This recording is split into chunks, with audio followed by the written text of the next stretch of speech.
What's up, YouTube? I pressed the live button and price pump to the upside. I bet there is a relationship between the two. Oh boy, oh boy. What's up, YouTube? How are you doing? Good afternoon from the Netherlands. Good morning, good evening, or good night, wherever you live in the world. And it's nice to have you here while we have some volatility on the chart. Of course, there's a reason I went live at 2:30 because at the moment as we speak, I forgot my webcam over here. There we go. We have some news, which is this over here. So 2:30 p.m. Central European time, which is right now, we have some news. So that is the reason why I wanted to go live at this specific hour and see what happens on the chart. So yeah, price moving towards the upside. Very nice.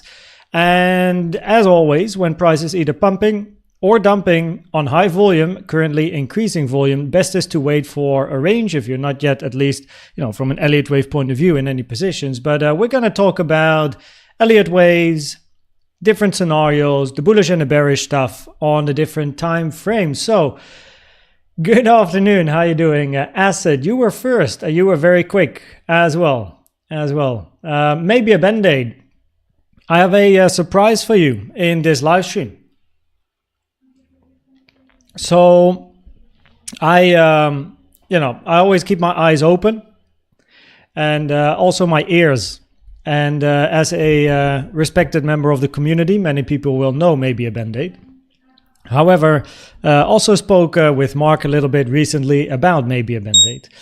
And what I like to do is give maybe a band-aid who's always there during the live streams a wrench in front of his name, adding Mr. Maybe a Band-Aid as a moderator, always there.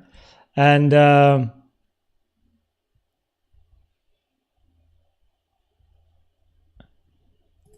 you go. Now, maybe a band-aid, that also means that when you're here, you have the power, of course, to control chat. But in Discord, you now also, and I already gave you the right role, you are now a diamond member as well. I gave you access to everything as you are a mod on the channel. So you have gold, diamond, and silver. You can cancel your silver membership.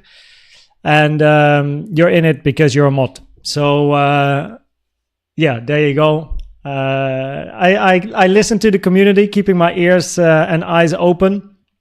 Mr. Band-Aid always there, and yeah, upgrading him to being a mod. Also, thanks to and based on the advice of Mark, because I've been chatting with Mark a little bit, and yeah, so. Maybe a Band-Aid is the second mod. He hasn't yet written in the chat, but his blue name will appear very, very, very soon, undoubtedly. So that being said, in this live stream, we're going to cover a few things, right? We're going to cover Elliott Waves, chatting and Q&A, and of course the probabilities while we keep an eye on what price does. A nice pump towards the upside here, which is exactly what we like to see. Quite some bullish CVD divergences that we're building up as well. So not bad to take the high. Oh, there he is. I think he just realized. I'm not sure if he heard everything I just said. Maybe a band-aid. Let me quickly repeat. But my friend, you're always here. I listen to the community. Multiple people sent me a message, but mainly Mark contacted me recently. And spoke a little bit about the live streams and also about you. So as you're always here for a very long time, and the support, of course, I want you to give you the mod. What is it? Mod status, so you can control chat and whatnot. However, what I did in Discord is your name is blue there as well. You have access to gold, diamond, and of course silver. You can cancel your silver membership. You are now a mod. Doesn't mean you always have to be there. There's no responsibilities whatsoever, right? You're either here or you're not. Doesn't matter. But you can cancel the silver and you have access to everything. in Discord. So diamond, gold, everything is there. So cheers, and your cap is still coming. I'm gonna order probably a third cap now. I'm gonna order the t-shirts and hoodies today. I already got the order completely ready. I only have to click on the button to order. And then the caps, I don't know. I want to have a high quality cap. So yeah, maybe a Band-Aid. Welcome to the team. You're always there. Again, there's no expectations. Also, not for Mark, not for you, not for any mod. But yeah, you have access at least in chat to all the functionalities, and in Discord you are now diamond, gold, and silver, and you can cancel the membership there as well because you were silver. Okay. Let's talk about the probabilities and Elliott waves, shall we? Oh wait, first of course I have to say hi to everyone. So yeah, not everyone. I mean, you know what I mean. It's a lot. You guys come in with so much like so many people at the same time nowadays. It's difficult to keep up. But welcome everyone, right? Flotti, Sultan, Mido, Yorei, Stason, Samuel, Mr. Seep, MS. What's up? Yeah, a bit of news, absolutely. Serigo, Austin, Murtaza, Kevin Dion, what's up? Maid, welcome. Rody, what's up, everyone? Puppy, good to have you here as well. Blaster 33, welcome. Stefano, good to have you here. Riker, Mike D, Rob from, Calabasas. Oh, that's a new location, no? So, Bina, welcome. And okay, Thomas, good to have you here. Christian, what's up? Coffeeholic, Desinnovation, Dusty Hunt, Laystone. Cheers, my friend. I mean, look, it's teamwork. You care for me. I try to care for you with everything I do. No, so yeah, and I always keep my eyes and my ears open to what the community says and feedback, which can be feedback about people, like feedback I got about maybe a Band-Aid, and now he's a mod. But also to improve things and whatnot. So, oh, Bill, what's up? How are you doing, Dr. Daddy? Good to have you here. Lama Larek, welcome, man. What's up, Lama? How are you doing? Are you long? Hopefully. Marta, good to have you here. Craig, Bitcoin kicking off. Absolutely. C90, what's up? Good morning. Not so common on Fridays nowadays. Sir or ma'am, you need some, some activity in your life there. Preet, what's up? Potentially a third one, yes. So, okay, we've done the highs and stuff. Let's go to through the chart, shall we? Time for some analysis. Let me get the chart ready and my folders. I'm also happy that AGGR is working again. Like, I feel so blind, man, without AGGR, not gonna lie. So anyway, we're gonna cover all of the scenarios from the weekly to pretty much the 15-minute in today's live stream. Mark, what's up, Mark? Good to have you here. Wasn't even informed, he says. We spoke about Discord, mate. Don't try to, like, make funny games. I already told the community we were in touch. Set my timer. That's a good point. 11:30. Okay, let's go. Bullish scenario on the weekly time frame, right? Double 1-2 here. 1-2, 1-2, 3 finish, looking for 4 and a 5 towards the upside, okay? Impulse is structured to the upside, 1, 2, 3, 4, 5, finishing yellow 3, looking for a multi-month range in a wave 4 and then a wave 5. This is the least bullish scenario, by the way. Right, so this is a regular impulsive structure. Wave 3 is relatively short compared to what a wave 3 usually is. This is the least bullish scenario, but it has the highest invalidation, which is the reason why we first look at this one as well, right? So 1, 2, 1, 2, 3, 4, and we want to see a wave 5 to the upside. Common target for your wave 4, 382.05 from the low to the high of wave 3, 57.5, 53.3K, 0.618 at 49.3K. I can imagine you might want to know, okay, so what are the alternative bullish scenarios then?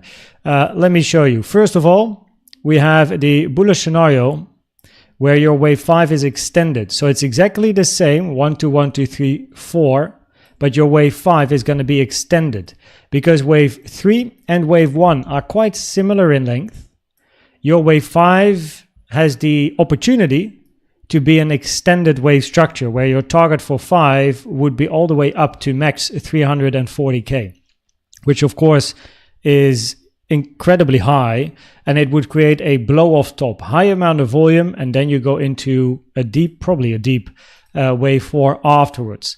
So it's not a high probability scenario, because an extended 5 is rare compared to a normal impulsive structure where wave 3 is the longest. So you have 1, 2, 3, 4, 5, most common, 1, 2, 3, 4, and then extended 5, uncommon, right? So probability wise, not the highest probability, but something I have on the chart. Then we have the triple 1, 2. 1, 2, 1, 2, 1, 2, continuation. Invalidation is moving below 38k, or here at least 39k pretty much, right? That's your invalidation. Wave 2 in blue can absolutely have a deeper retracement and move towards the upside. And then the final bullish scenario is a bigger double 1, 2. Right, 1, 2, 1, 2. Not the greatest scenario, because the second wave 1 is longer in price and in time compared to the first wave 1. But this is the alternative. So currently the one, I might want to stick with the basics, but I like to explain stuff. No, so the bullish scenario on the macro at the moment is the highest probability 1, 2, 1, 2, 3, 4, looking for a 5 to the upside. Common target for 4, the same as explained. Invalidation 49.3k. Now this means that more locally we are then looking for impulsive structures to the upside, and there's two bullish scenarios that I am keeping an eye on. This is the first one, which has an ending diagonal in a wave C. So here we have our wave A, B, ending diagonal in a wave C to the downside, and an ending diagonal should always be a structure where all of the waves are 3-wave structures. So inside wave 1, 2, 3, 4, and 5, we want a zigzag down or a zigzag up. Right now, there is the possibility for a zigzag here to the downside in this 1, also in 2, in 3 over here, right? Finish zigzag preferably at the bottom, and then you would look for a zigzag up in a wave 4. We have overlap between the low of 1 and the potential high of a 4. That's also what we like to see, right? So that is good. Common target for a wave 4 is now pretty much reached, the 382 to the golden pocket, taken from the high to the low of 3, target area 60.6 to 63.6k. Wave 3 hit the common target area as well, from the high to the low of 1 to the high of 2, 886, 786, trend-based fib extension. Invalidation is moving above the high of wave 2, right? Now, of course, that means that in this area, we need to look for proof of resistance.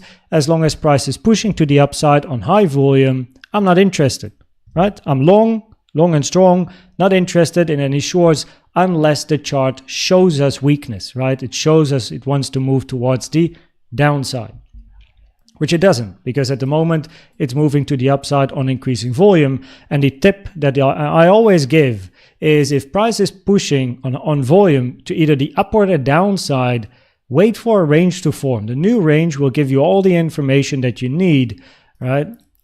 The other bullish scenario is that you continue this range sideways. Now the main difference here is that you move above 67k. So we have our regular flat in W, ABC, expanding flat in X, and then a wave Y to the downside. So in this case, we want to see this push to the upside continue, preferably before the weekend, by the way, and move above 67k. 3-wave A, zigzag in B, 5-wave move up in a wave C. Common target for B is nicely respected, the 1.236 to the 1.38, 57.7, 56.6k. Again, we want to see an impulsive structure to the upside. And that means that on the lower time frame, by the way, now with the volume that is coming in here and this impulsive structure, I guess preferably we're looking for continuation in a wave 3 if we're thinking about a wave C to the upside, because this has to be a wave 3 and then eventually a 4, 5 taking the high. So these are the two that I keep an eye on with regards to the bullish scenarios on the 4-hour chart. And the invalidation for this scenario is pretty much moving below the low of wave B now, right? So actually I could now do this. Also remove the 1.618, put this in the folder, and there we go. Because you don't want price to go down. You want to have a finished 3-wave structure, ABC in wave B, and now a wave C to the upside. So depending on the structure to the upside here, right? Depending on the structure, depending on when we're going to form a range again and what kind of range it's going to be, we'll have a better idea if we're working on a diagonal or if we're working on the flat and we continue above 67K. We at least hit the common target for 4. And we do have some resistance to the upside. Always good to know. First of all, by the way, we now passed the value area low and the point of control of this small little range. We do still have the value area high, which is where we are now of this range. But the first blue target box that I have is 61.7, 62.4, and then we have 63.8, 64K. And then up here, 65.2, 65.8, right? So it's just step by step, level by level. And above 67K, we have 68.2 to 69.2K. Now, on the lower time frames, let's start with this one now. If we are looking for a wave C, or we are looking for a wave 4, meaning wave C is 67K, wave 4 in the diagonal means moving down again. Now, preferably in the diagonal scenario, we're looking for a 3-wave structure. I should have organized this a little bit better. So we have the diagonal. We're looking for a zigzag in a wave 4 in this scenario, which means a 3-wave structure, a zigzag. It should be, always should be, a zigzag family structure in a wave 4 of a diagonal. So we want to count ABCs. It's becoming a little bit more complex now that we have this move to the upside, of course, to really count a C here now. Because then somehow you need this to be an A, B, and then a C. So yeah, not to 1, 2. This would have been a nice end, but now we took the high. So probabilities are going down for an A, B, C here. Unless we have I'm just thinking live now as well.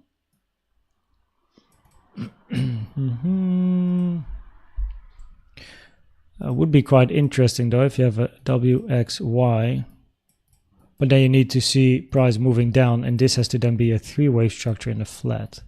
That's pretty much the only bearish scenario. Common target area for a B, C, X, and then move up for Y in another double zigzag, because I don't like to end wave C here. So in other words, probabilities are higher to still look for higher prices. Even if you get a retracement down, probabilities are higher. You're still going to go up a second time at the moment with the current price action that we have.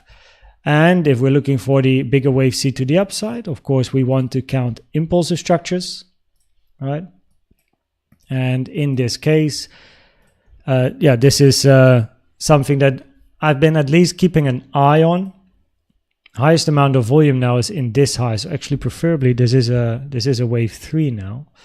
So I had a potential 1, 2, 1, 2, another 1, 2 at the low, and then 3, 4, 5, 4, 5. Wave 2 hitting the 886 is never ideal with regards to the probabilities. I don't really like to put wave 3, wave 4 here, and then wave 5, because now your wave 5 in blue, or this one, has the highest amount of volume, which is usually something you see in a wave 3. So that begs the question, if you have if this is another 1, 2, but then of course you want to see continuation. And I don't want to be, I just want to look at the chart. We have news. Yeah, we move towards the upside. What goes up quick can go down quick. We need continuation. All right, so by all means, though, for now I keep this count the way it is. And then you'd be looking for a 4 taken from the low to the high.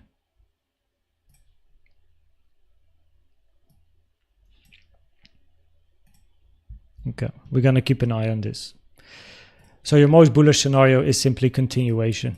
Impulsive structure to the upside. We're going to do a little deep dive into that scenario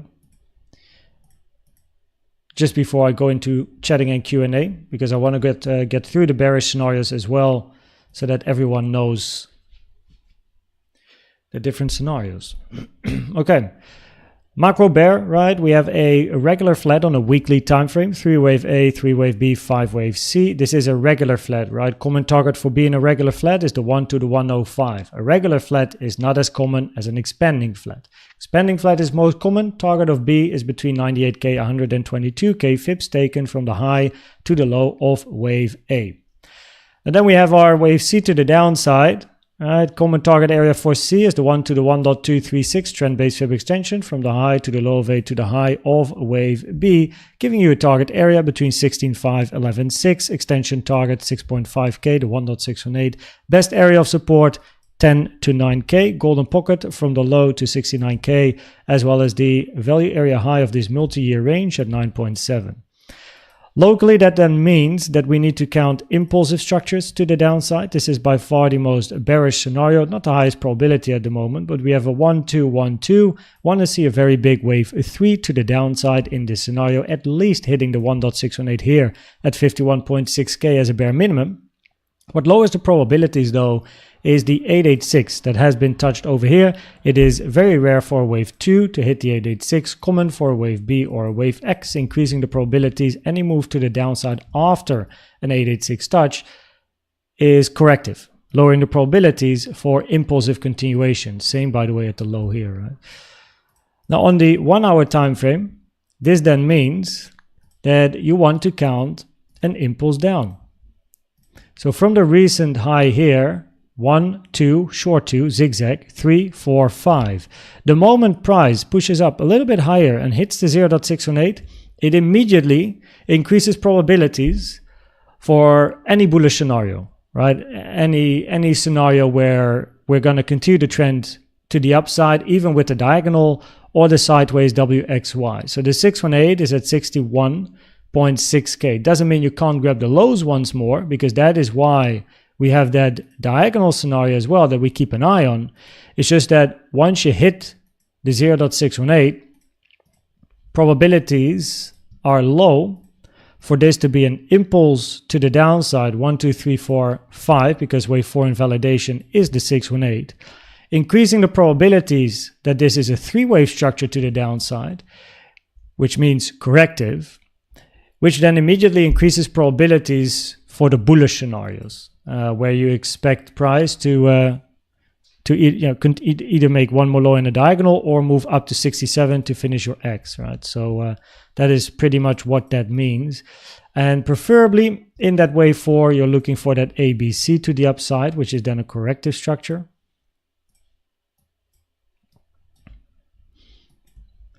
And as mentioned with the bullish scenario as well, it's not easy to count anything corrective here. And actually, I wrote in Discord about why I am not counting a corrective structure here in detail, and I will show that on stream what I wrote.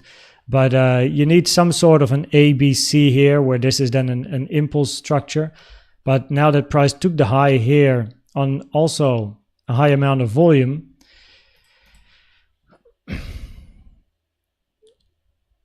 the only bearish scenario would be like WX and then a Y double zigzag with a flat ABC and then continue. But it pretty much means that even if you go down, probabilities are higher to move up again at the moment. WX ABC. So with regards to the probabilities, let me shortly go through everything in summary, because I have a feeling if I do analysis while explaining, hopefully it might not be too clear. Highest probability on the weekly time frame remains the bullish scenario. Common target area on the chart, looking for a wave 5 to the upside. On the 4-hour time frame, the highest probability scenarios remain the bullish scenarios until invalidated, where we have the sideways double combo WXY, where we're looking for a flat and an impulse to the upside to take 67K, finishing X, then Y to the downside, highest probability, right? To finish X after the 382, not that this X is already finished here and wave Y is already finished here because of time, is a possibility, but we'll see what happens if price even makes it to 67K. The other bullish scenario is an ending diagonal A, B, and then a wave C. We want a zigzag in a wave 4. That becomes a bit more complex with the current price action locally. Nonetheless, something we keep an eye on. Common target for 4 is the box over here, and we look for one more low in the 5, right? So that's the bullish scenarios, and I'm going to remove this. And I'm going to keep this one on the chart. So that is what we're looking for as long as price is pushing to the upside on the lower time frames, right? We follow price as long as it moves up and we wait for a range to form. It's moving up on increasing volume. So we just wait for a range to form. And that is when we can really reanalyze the probabilities, right? As long as price is moving up, it moves up. Let me go to the bearish scenarios then. On the weekly time frame, lower probability for the bearish scenario, as long as the bullish ones are not invalidated. On the daily chart, lower probability for the bearish scenario. We hit the 886 for a wave 2, rare target for a wave 2, especially on the higher time frames. And that impacts the probabilities for this particular scenario. On the 1-hour chart, the moment price hits the 618, lowers probabilities for an impulse to the downside, increases probabilities for the bullish scenario, and that is pretty much the probabilities. Yeah. The only thing I'm not a big fan of is the 886 touch at the low here, which is definitely something I keep in mind. And that is why the diagonal is also a scenario that I have. Just because of the 886s, that you come back down, take the lows, and then move up. So yeah, we gotta wait and see, of course. But it's not great that we got an 886 touch at the low here. So that is pretty much it. Now, before I go into chatting and Q&A, I will have a look at the chart myself here locally. So all the probabilities, of course, now communicated. But let me start with showing you. Oh, here, maybe a band-aid, my man, sir. There you go. Let me start with what I wrote in Discord. So what I notice, and this is something I did in the beginning as well, is sometimes people try to count every small structure. By the way, KG, nice to see you active in Discord, such a legend as well. So you can see it's been a busy. It's always a busy chat here. I'm trying to find my messages because I explained. Mate, where are my messages? Hello?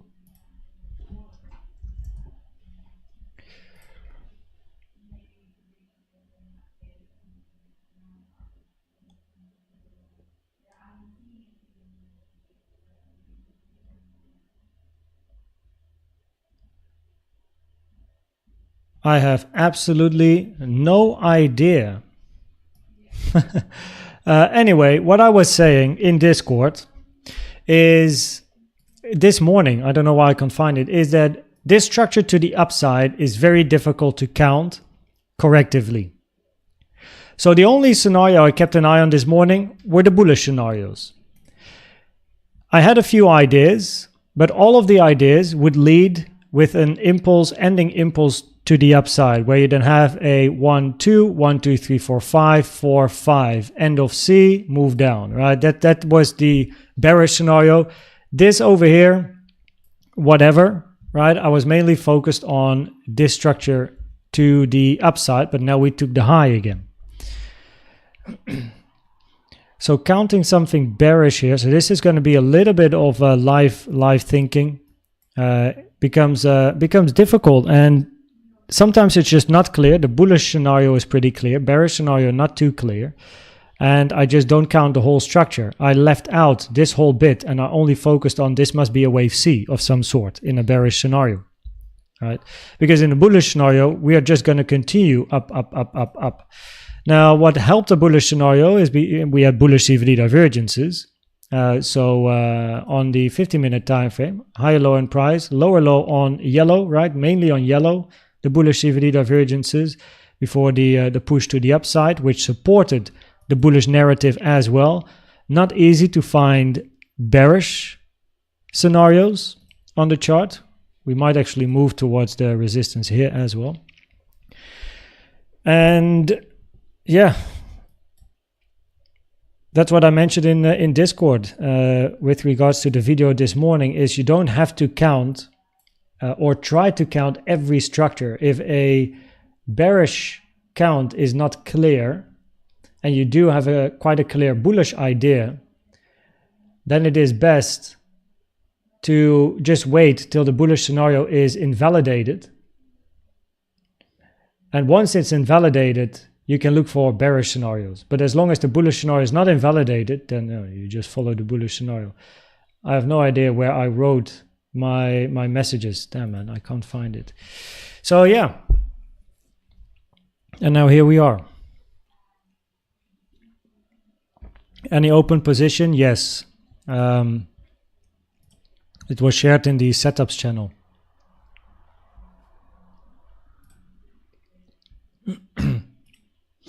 Stop loss either below the low or here at the low. I put it below the low as that was an invalidation for B, but your like theoretical invalidation for a flat is pretty much the 1.618. But I put it below the low because I didn't want the low to be taken. Entry is around 57, I think for me 57.6 something. And yeah, just that's that. So that is around here.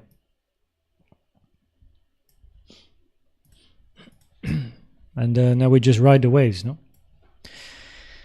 So yeah, now 1 second here.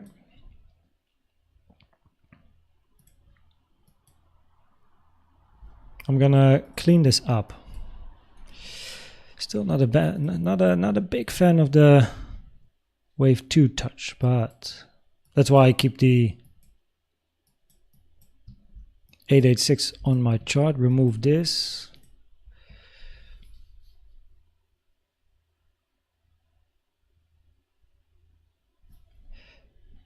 I've also seen triangles here, but I'm not a fan of a triangle because this move up looks very much impulsive and not corrective in a zigzag.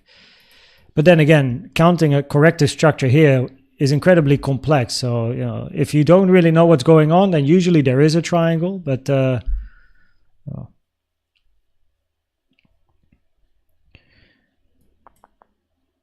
we should always watch out that wave C's do like to end on a high amount of volume.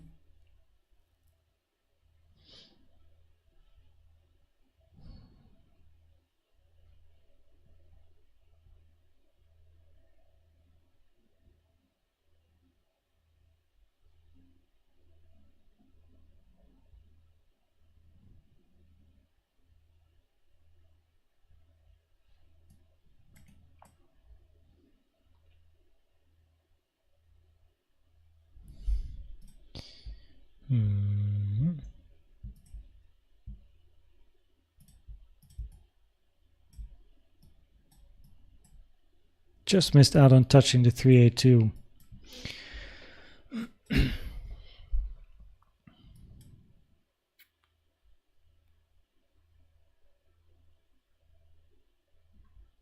Let's see how price is going to react at the target box.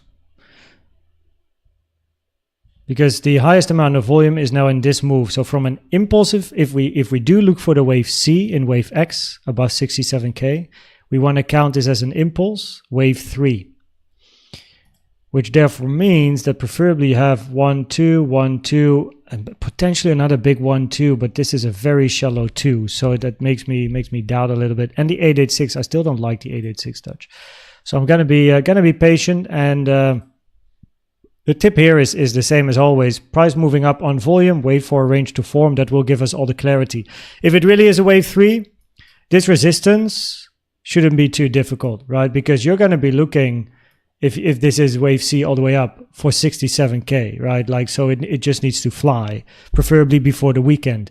If you enter the weekend and you're nowhere close to 67, that's when the probabilities are higher for the diagonal structure. So because the weekend has a higher probability of being a ranging structure.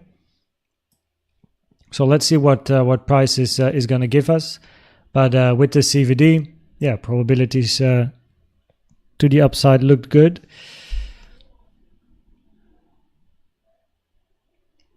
It was quite a grind, not gonna lie. Like this morning as well was very, very slow.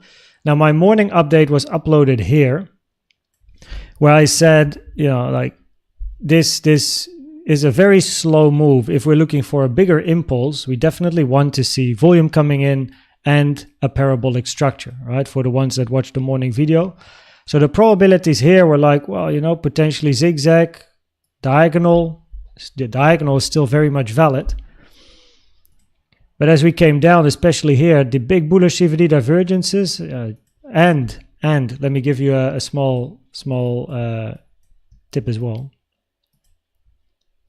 If we take a fib from the recent high to the low, for the ones that had my chart open, you saw this, we hit the 618, which invalidated a wave 1, 2, and then look for a 3, 4, and the wave 5. Potentially a double 1, 2, but we had bullish CVDs and not bearish CVDs. And in a double 1, 2 to the downside, of course, you preferably want to see bearish CVDs. So, yeah. Let's follow price now.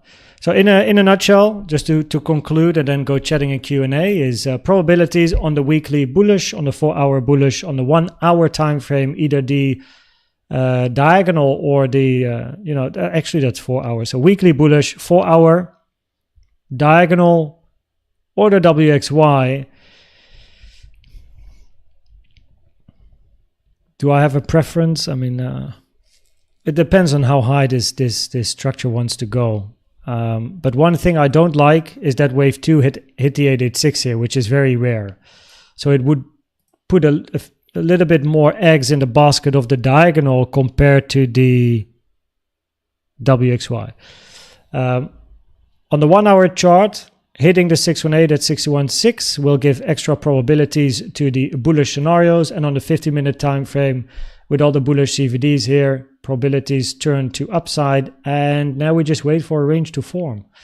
And the range will give us the probabilities, or will give us an opportunity to reassess the probabilities locally and see if it wants to continue up or fall back down. But at the moment, we push. So very nice. Very, very, very nice. This one played out well. So, yeah.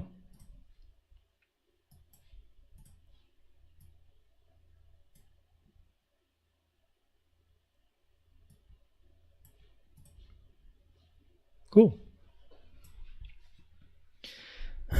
Chatting in Q&A. By the way, on Sunday is the altcoin stream, everyone. Be there, huh? Be there. We're going to do many altcoins at 11:30.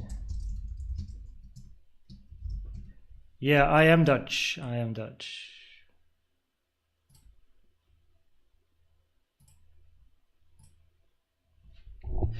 Okay, feel free to ask any questions. I'm here to answer all your questions as well. I am Dutch, and yes, I am in a long from 57.6. Let's see where we were. What's up, Mr. Friends? Good to have you here, man. What's up? Welcome, everyone. And also, everyone, thanks for being here. I really appreciate you jumping in to the live stream on your Friday afternoon, morning, evening, night, wherever you are in the world. From Italy. My wife and I are going to do our honeymoon in Italy. Third wave. Currently, this move to the upside has the highest amount of volume. So naturally, in an impulsive structure, yes, you want this to be a wave 3. In that case, though, you do look for strong continuation, as if you're looking for a bigger wave 3 here, you're looking for the WXY on a 4-hour chart with a target above 67K. So you definitely want to see the volume continuing, impulsivity continuing, and then one could be looking for the higher targets. Because alternatively, you have the diagonal, where you're not going to take the high at 67K, right? So at the moment, based on the structure here, we're moving up. Highest amount of volume currently in the recent move. You want that to continue for a potential third structure, third wave. But I'm not yet sure if I like to count it as a third wave, because it needs to extend. It definitely needs to go up a lot higher than where we are now. 61.1, that's nothing, right? It needs to go a lot further. So because in the back, and this is the thing, in the back of my mind, right? Can this be a 3? Yes, but it needs to continue. In other words, if we're looking for a big impulse to the upside, right? What do we want to see? We want to see this.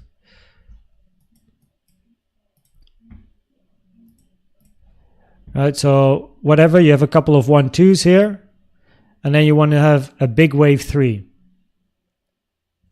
It really needs to extend, right? You can't stop here. It needs to go a lot higher, right? Preferably your wave 3 is going at least 66. You know, where are my resistance areas? Yeah, I mean 65 would be like a minimum.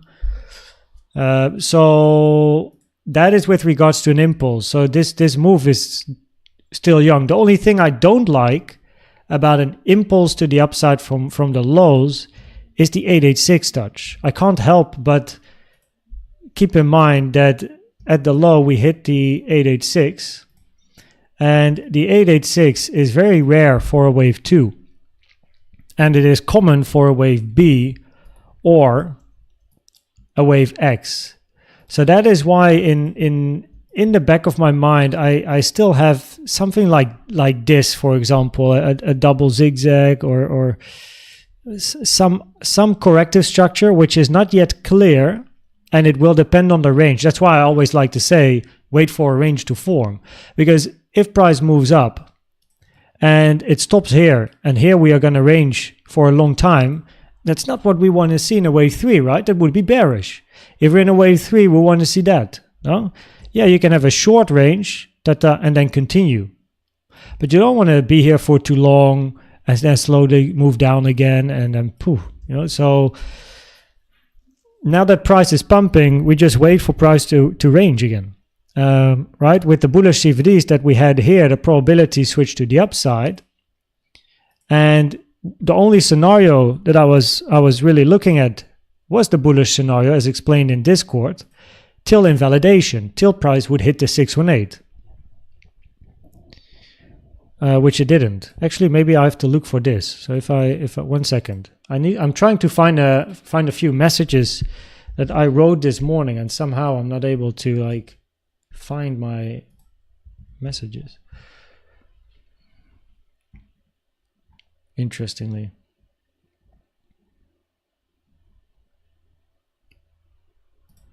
I have no idea. Maybe I removed them somehow. But yeah, so that is what we're looking for locally. So if this is really a wave 3, we want to see continuation. But in the back of my mind, I'm very aware that price hit an 886 at the low, and that the diagonal structure is still something to keep in mind, where a wave C or a wave Y, also in the double zigzag, they do like to end on high volume. So patiently waiting for a range and taking it from there, because if this is a 3, it should just shoot. You know, like this is peanuts if this is a wave 3. What's up, Cheese? How you doing, Perkeo? Good to have you here, man. Welcome. Peter, welcome. Kumalasa, problem with this being wave 4 is that 5 must extend, or wave 4 will not have room on retrace being so close to the wave 1 top.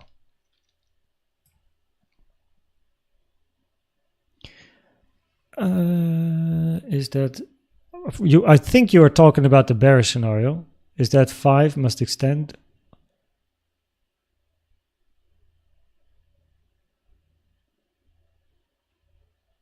Yeah, with the multi 1-2 setup. Yeah, and this is also why you just want to wait for a range to form.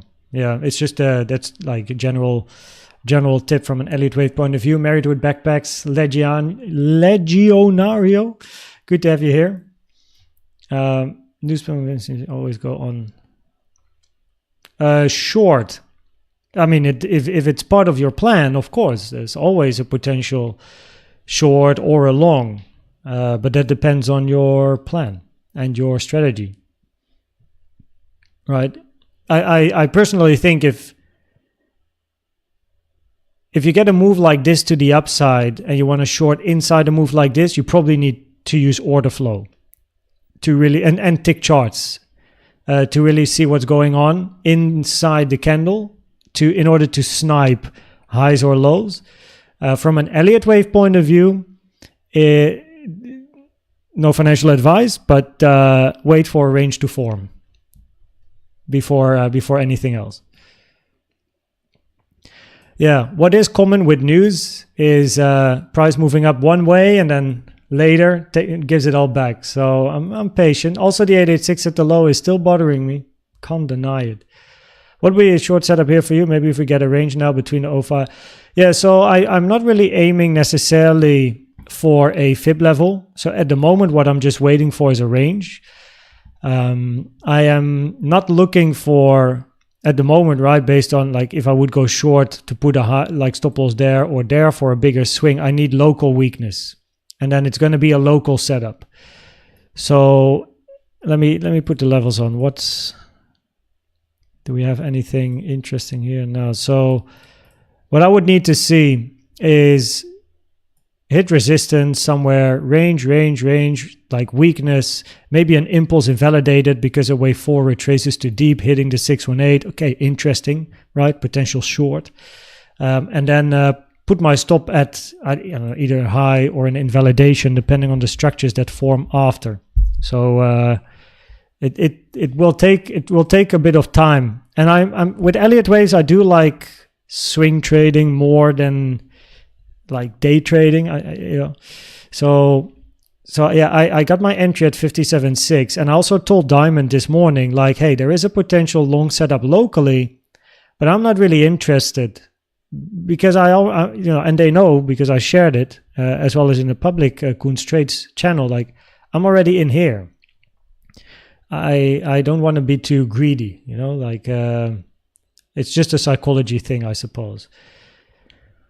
I don't know. So swing failure pattern, right? If you wick this low, that would have been a swing failure pattern. These little highs here are not, for me, swing failure pattern highs, right?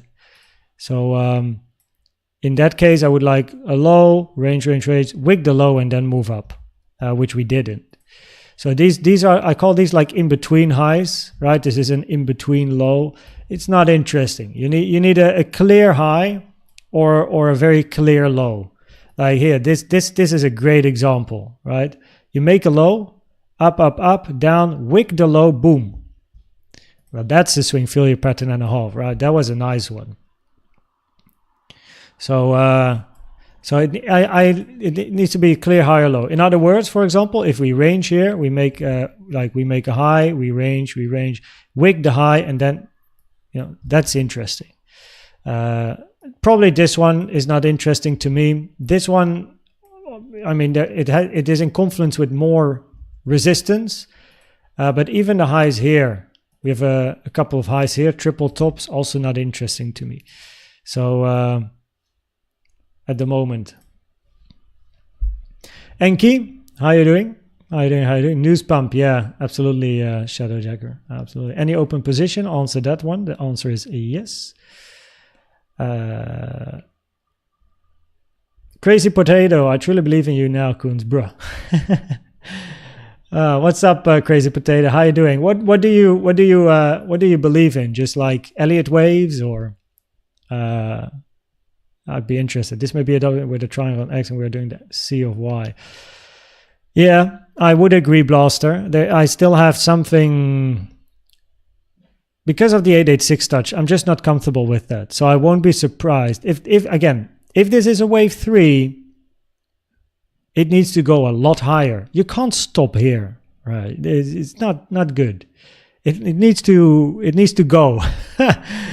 Right? So, and with the 886 touch at the low, maybe I should put that one on the chart because I'm probably going to get a couple of questions throughout the stream with the same explanation. Wait.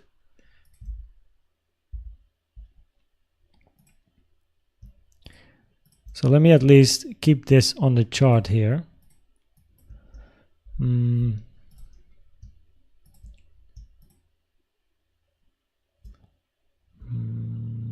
Yeah, I don't really want to. I just do this. There we go. Yeah, but because of the 886 touch, yeah, I would agree there is still that possibility. Best place to start, 5th down maybe. You almost hit the 618. So that would invalidate a wave 4, which would increase probabilities to the bulls, even if you take the low again. But then you're probably going to look for a double zigzag in a bigger diagonal. So in other words, if you hit the 618 at 61.6, and we're almost there. Now, if you hit that level specifically from an Elliott Wave point of view, the diagonal gets higher probabilities, bullish scenario, and the WXY sideways double combo, where you're looking for your wave C. Now, it's quite easy to spot the difference between the two because in this scenario, we're looking for an impulse, right? 1, 2, 1, 2. We want to see a screamer to the upside. Should be a big move. Wave 3, if this is 3, it needs to easily just go, right? It can't stop here. It needs to fly.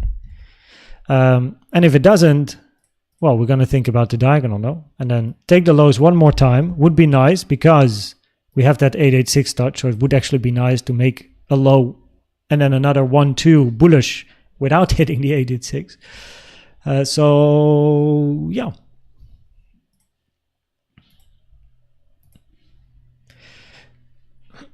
Liquidation hunt. Yeah, or like a fake out, you know, a very quick move, very bullish. People jumping in the move to the upside instead of entering longs lower.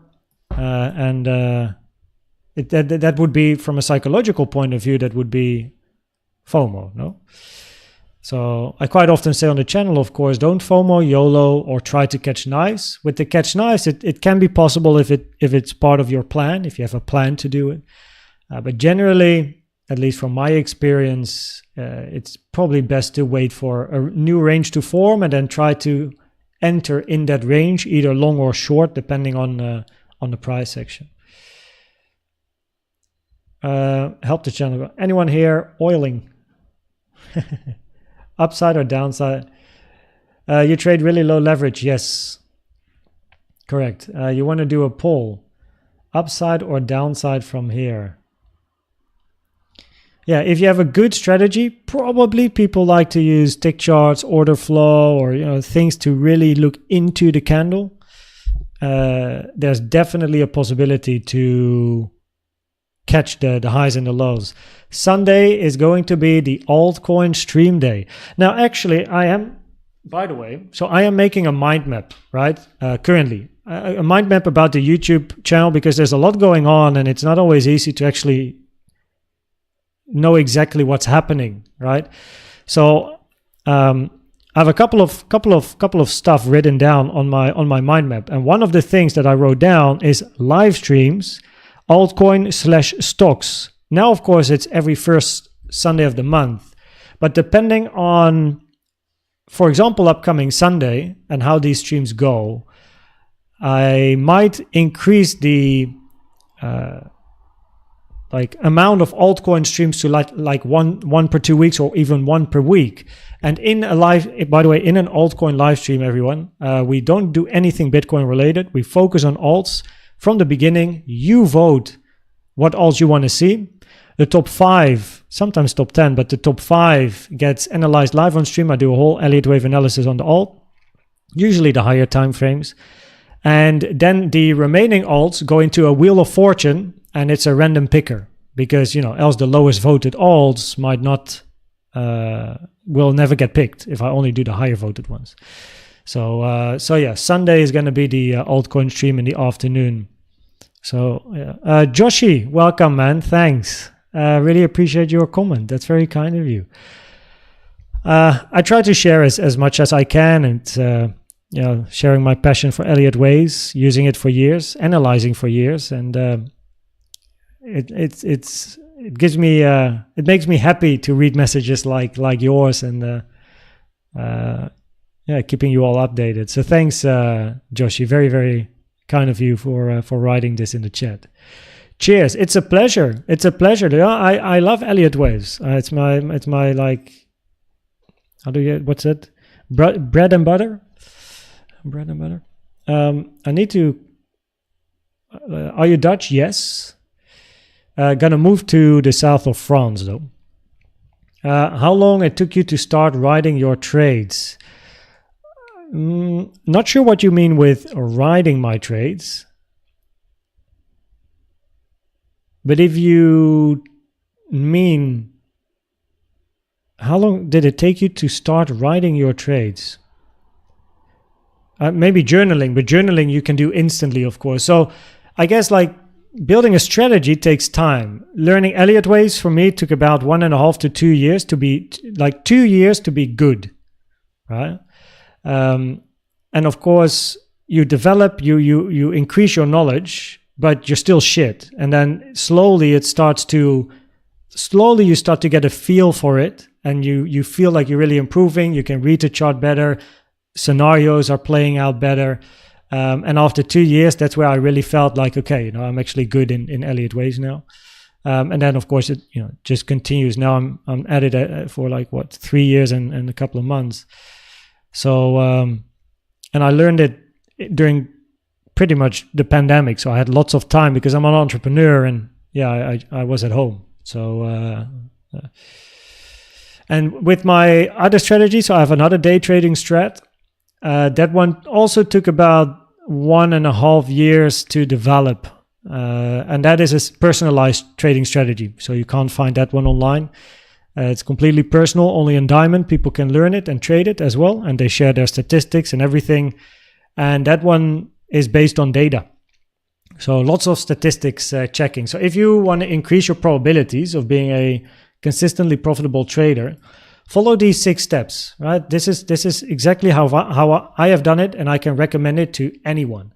So if you want to be consistently profitable, quit your job, have your life, whatever you're aiming for, just first take some time off actively trading and build a plan, which can take 3 months, 1 month, 6 months, 1 year. For me, 1.5 to 2 years. So step 1, try as many free tools as you can in TradingView, right? The tools over here and the indicators, try as much as you want. Step 2 is finding your favorite tools and building statistics on your tools. So what happens if, and then you just track statistics. Step 3 is combine some of these favorite tools and then build more statistics on the combination of the tools, because now you're really building a strategy, right? If the VWAP and the golden pocket and high volume in the low are at the same place, right? How big is the bounce? Where do I put my stop loss? La, la, la, la, right? Statistics. Step 4 is tweaking and adjusting. Add a tool, remove a tool, build more statistics to see if you can improve the risk-reward ratio or the win rate. Step 5 is start trading your strategy based on data, and start trading it with a low amount of money and work on your trading psychology. The best book I can recommend is The Mental Game of Trading. 1 second. So that is The Mental Game of Trading by Jared Tendler. Link is in the description, by the way.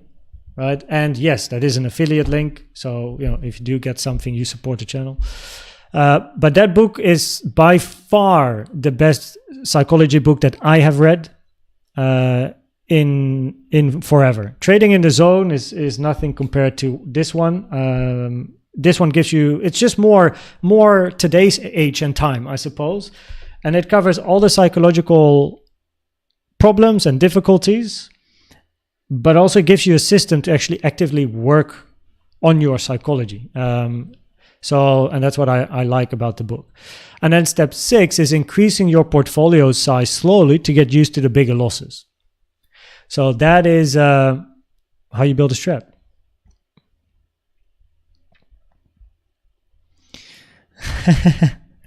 Cheers, Paul. I mean, usually it's just that the US news is generally around the afternoon Central European time in my time zone, so it just works very well with the live stream timing as well.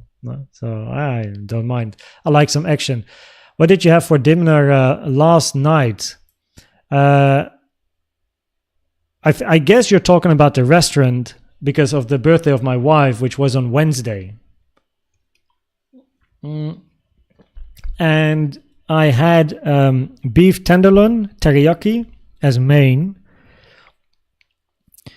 I had beef tataki as starter. I had a tempura corn. That was actually very nice.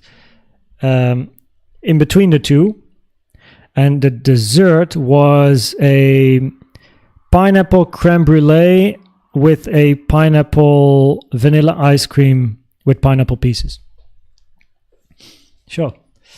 It was very nice. Probability to push. I mean, the probabilities, they because we're already pushing, played out. So now that it is pushing, you just wait for a range to form. Until then, you just move up. So probabilities to push are high until you go sideways, pretty much, right? And you want to have a bit of a bigger range forming. So not a 5 minute, even on the 50-minute time frame, you want at least a couple of hours of ranging, and then that could put a halt on the scenario. But if we're in a wave 3, we need to go much higher. So if we can't break through some of the resistances here, then it's likely you just go down after. But for now, as long as we go up, wait for a range to form. I was looking for a short, not sure anymore from where. It's always good to have areas of interest for shorts. Right? So, I mean, basically for me, every target box, every resistance box here is a short interest area. But that also means I need to see what I want to see. At the moment, price is moving up in volume. As long as there's not even a range forming, I'm not interested in shorting this, right? But that's a personal choice. So I prefer to sit in my long and see what happens. If a new range is forming and the probabilities in that range are towards the downside, that is when I get interested in shorting. But in general, like all of these areas are areas of interest. Yeah.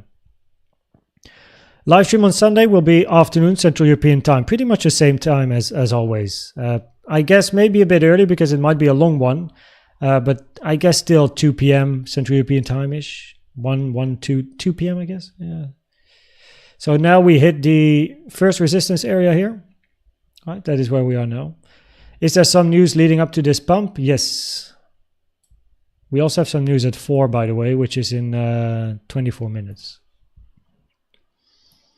So inside this box, we have this point of control.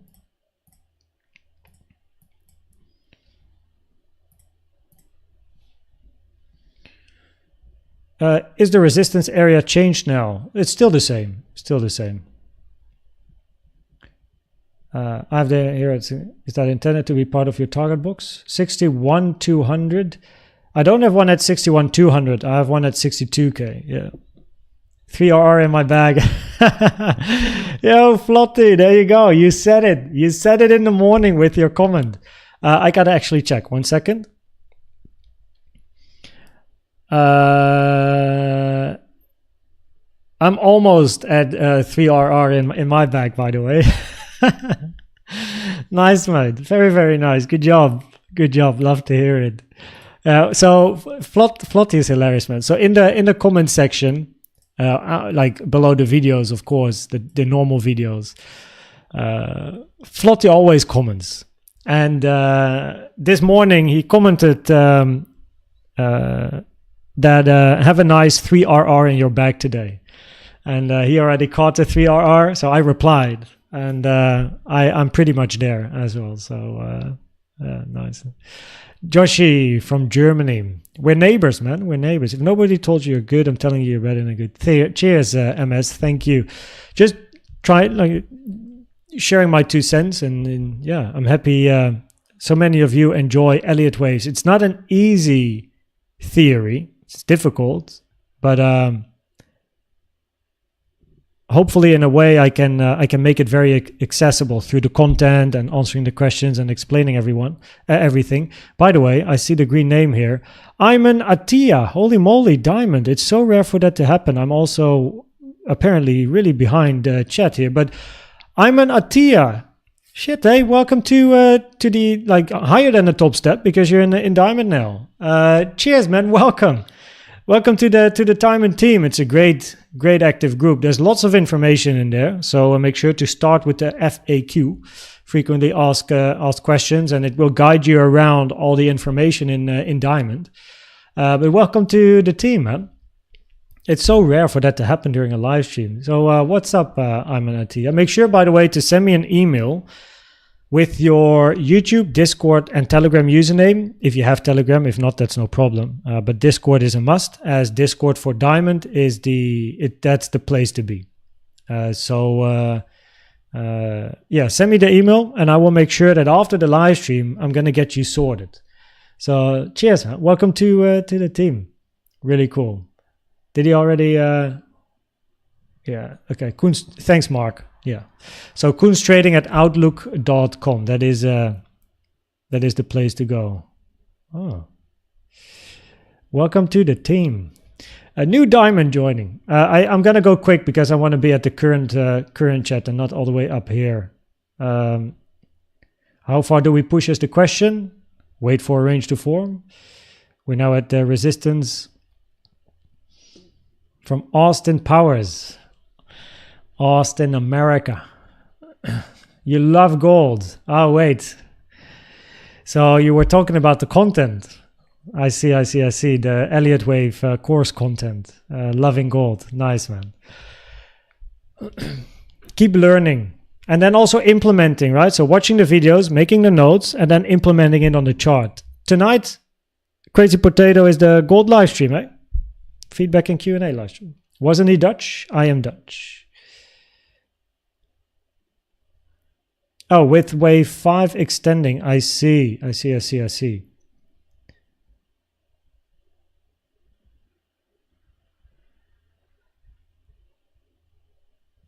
And now, of course, I need to remember your previous comment. But yeah, in an extended fifth, yeah, also you don't want overlap between a 1 and a 4. Absolutely. Any update on BTCC? Yes. So I've spoken to their crew. I basically got everything ready to share and to help you guys with an exchange there. So you can send me an email. I just need to put the link and stuff in the description for US, UK, Dutchies, and other people that can't register at BingX. They can go there. Yeah, there's that great platform, great team. I spoke to people in London. I'm in London quite often, so I'll meet them probably relatively soon. And yeah, they're going to be a partner on the channel for the US, the UK, and the Netherlands, and then other countries that will not be able to do anything with BingX because of limited countries. What is it? So so everything is pretty much sorted. Based on feedback also of the community, right? It's I did my own research, but also it's a very trusted platform, online since 2011, and yeah, good liquidity, mainly derivatives. But yeah, you can always send me an email, koenztrading@outlook.com, and I can send you the links and stuff. But I still have to put it in Discord and all the other places. So I need to put some work in that. Yeah. We talk about a few hours. Yes. Well, I prefer to look at the 50-minute time frame, but then still range for at least a couple of hours. So the 15-minute is my favorite time frame For Elliott Wave swing trading, it's mainly I usually enter on the 15, and then I try to swing for 1 4-hour or even weekly, daily time frame. But the 15-minute is where I check all the ranges and low time frame stuff. Well, of course, now we hit the 618. So Sunday live stream. Cheers, Josh. I had a question. You ever check out more? No problem. You can talk about anyone. But many of the people here will know that I do not. First of all, I rarely ever watch other crypto content on YouTube. And am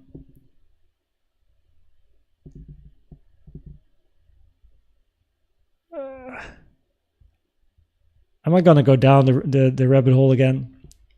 So to answer the question quickly, the answer would be no. But actually, he is a reason why I made the channel just over a year ago.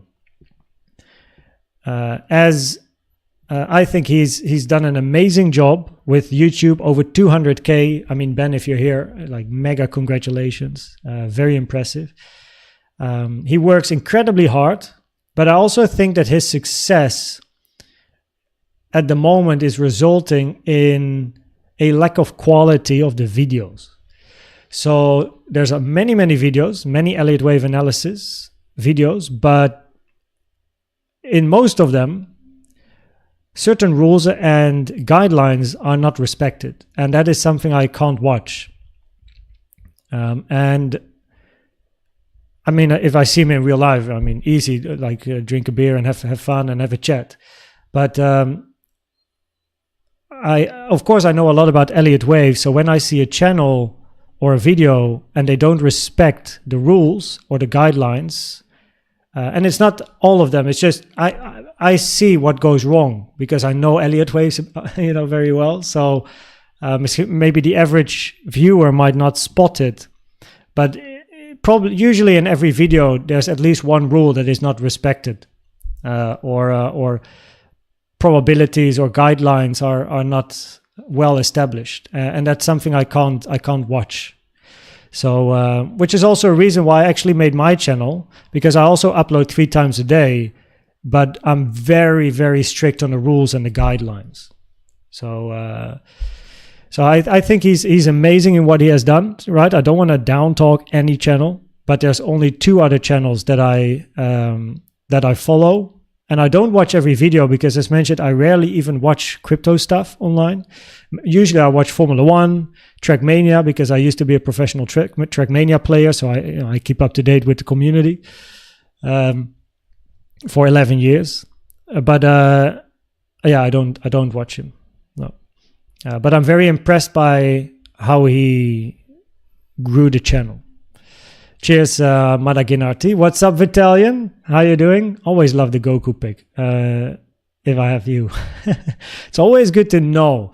I think Zia. I'm not sure if Zia's here, but she wrote me a message and said, like, so she's in gold, by the way.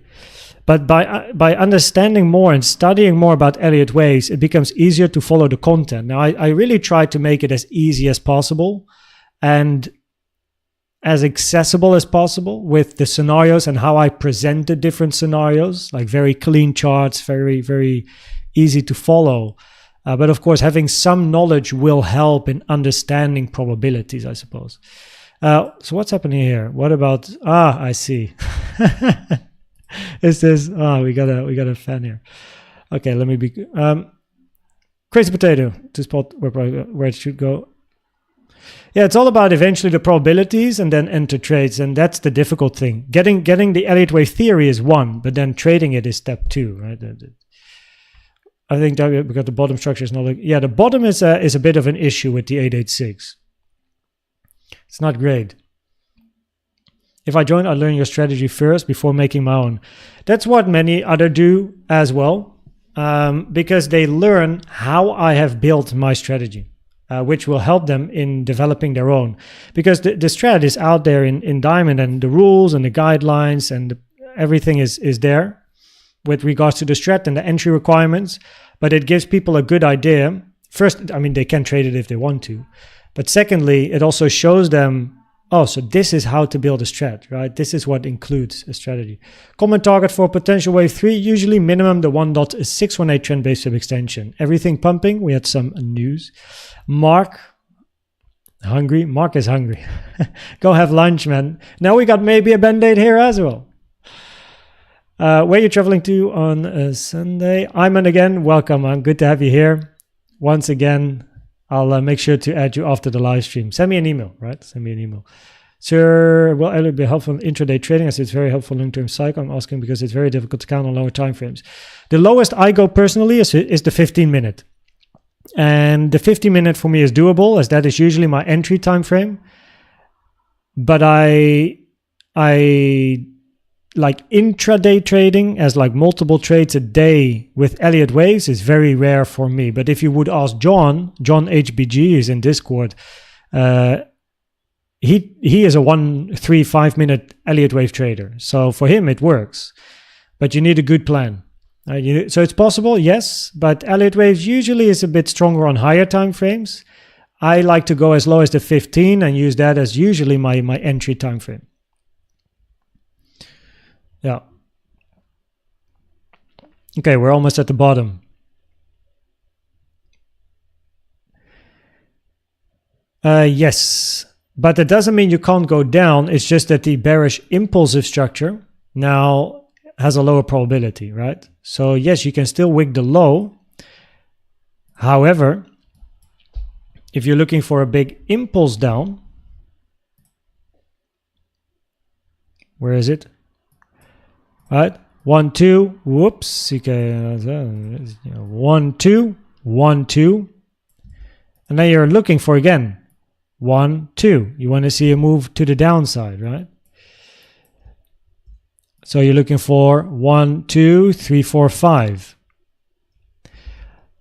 1, 2, 1, 2, and then a 3 has lower probabilities because your second leg, take a trend-based fib from the high to the low to the high, you can see that the 1 to 1 is passed. This second leg is longer than the first, lowering probabilities that this is again a lower degree wave 1 in a 1, 2, 1, 2. So therefore we were looking for 1, 2, 3, 4, 5, but wave 4 is not allowed to hit the 618. Now it hit the 618, so that invalidates an impulse 1, 2, 3, 4, 5. That one is done, right? So that one is invalidated. But that immediately means that the bullish scenarios have a higher probability because we aren't looking for a 1, 2, 1, 2 here. And the bullish scenarios is either the diagonal, where you do take the low one more time. Remember, we have the 886 touch at the low. That isn't too great. You take the low and your 51.8K is very interesting as well. But then you want to move towards the upside and continue the trend. Or we continue up in wave C in a bigger flat A, B, C. How do we know what's happening? It depends on this push and when we are going to start a range. If we are looking for a wave C and an expanding flat ABC, 1, 2, 1, 2, we need to push up. Like if this is a wave 3, we need to fly, right? You really need to go higher.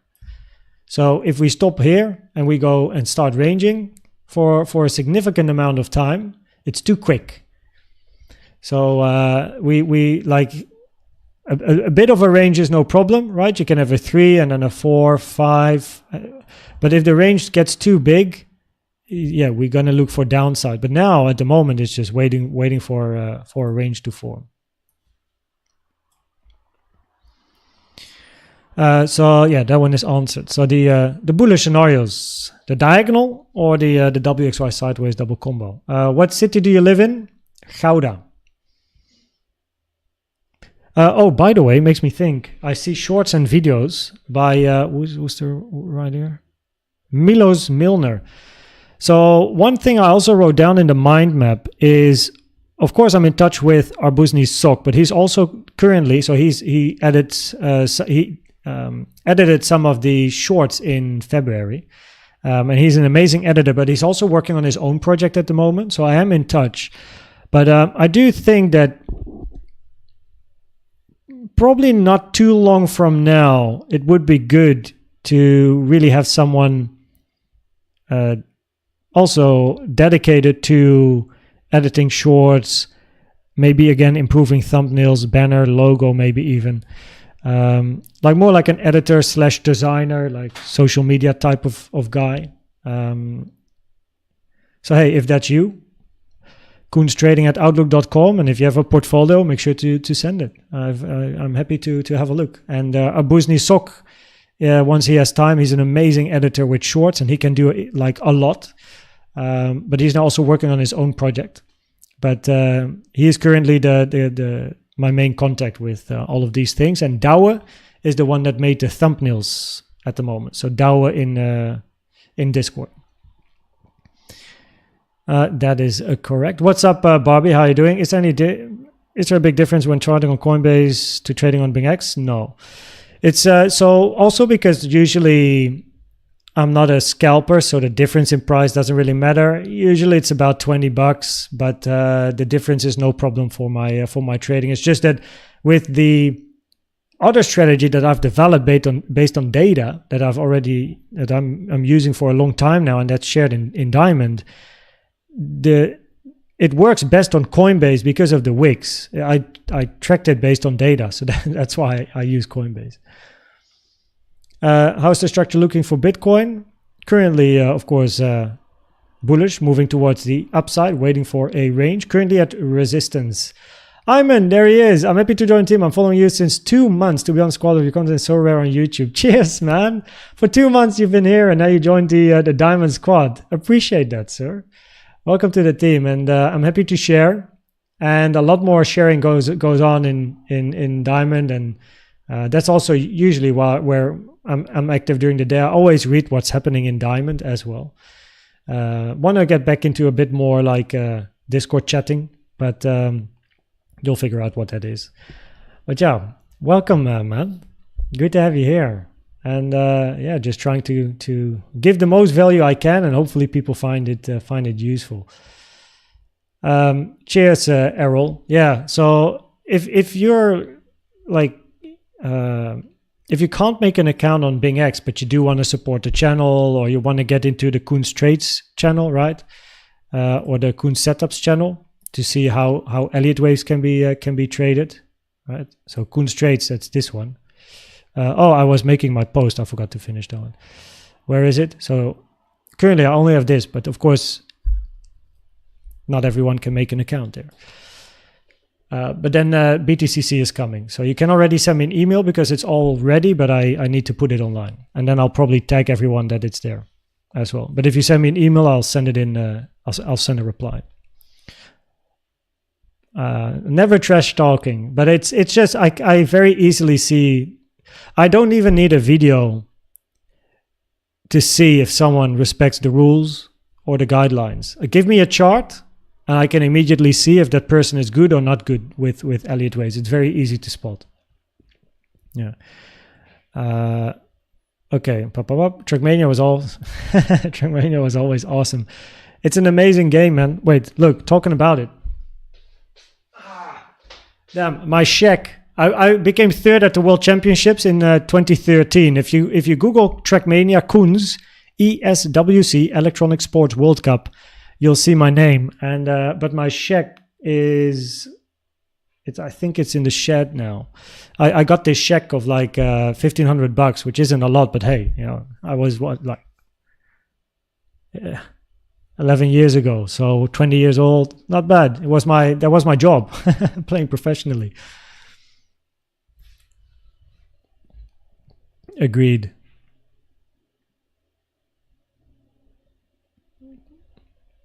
Which is, yeah, I mean, everyone just tries and does their best, and I'm sure many find it valuable because else you will never hit that amount of subscribers. But if you know a lot about Elliott Waves, it's very easy to spot inaccuracies. Yeah, because I didn't share the link yet, Mike. I still have to, but I'll put the announcement out there soon. So I'm in touch with the team. They also have a team based in London here, which is nice. So they're around the corner for me. The altcoins will be done on Sunday. Sunday is the altcoin stream. All the volume is gone. We are at resistance now, and yeah, it's I mean, it's still higher volume than we had previously, but if this is a wave 3, then you definitely want price to continue. Like you don't want price to stop. I would like to hit the daily naked point of control though at 62k, but and then take it from there. But I still don't really.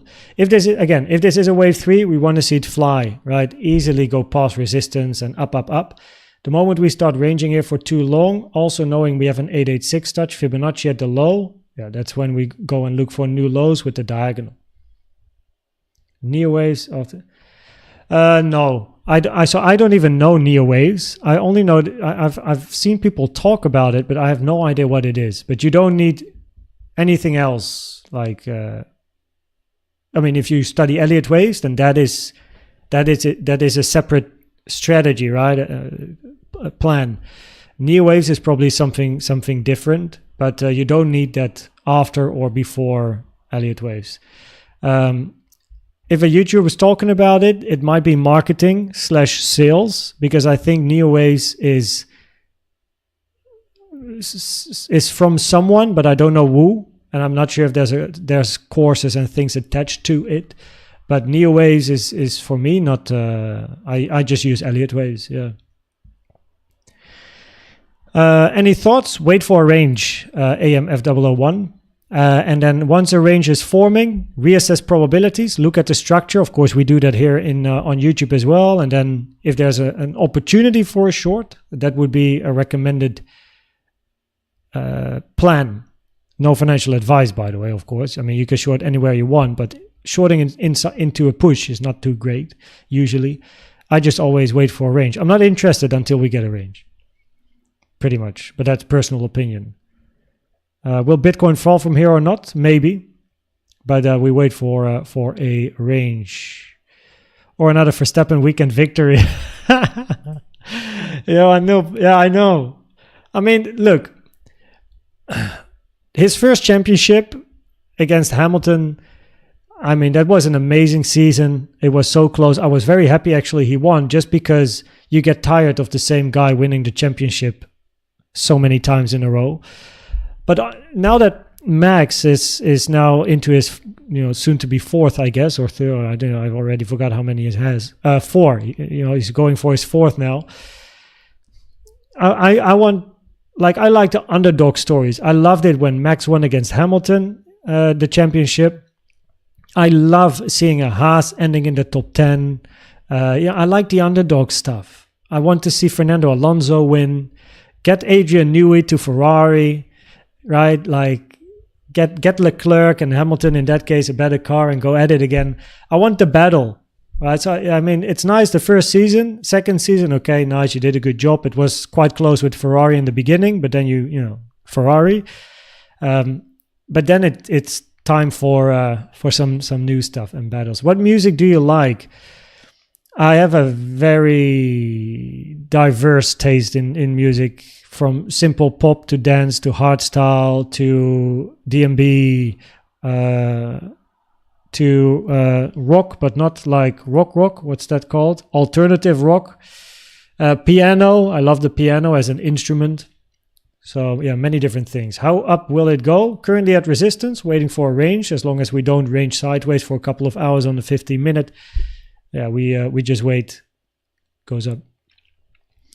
Leytonstone Road, X-Force and Moonchart. I've heard your. What do you think about it? Oh, yeah, so I haven't actually checked Moonchart myself. Let me write it down. I need to check him out. I haven't heard about him yet. Yeah, I mean, I have, but I've never checked him. So I won't be able to give you my opinion on Mooncharts, unfortunately. He uses order flow 2 and Excel. Yeah, like many Elliott Wave analysts use other tools as well. So I, of course, have my tools. And you'll see most of us use other areas and confluences and things to also get into positions. So yeah, I got to check Mooncharts, and then I'll get back to you. I wrote it down in my notes here. The answer to this, Sarega, is yes.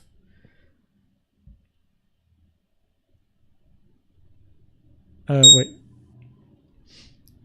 Beep. That was my alarm because the daily naked point of control is now hit. So that is why my alarm went off.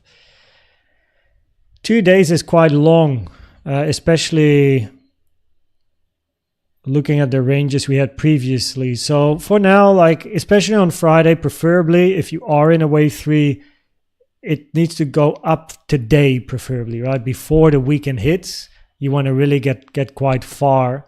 And then the range during the weekend will give us, again, more information, yeah. I have a couple of sell positions.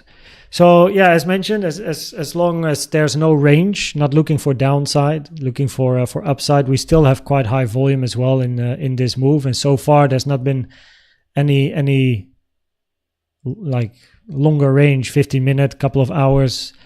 Of course, we have some more news now. By the way, 4 p.m. ISM Services PMI. No idea what it is, but it's on this list, so it must be important.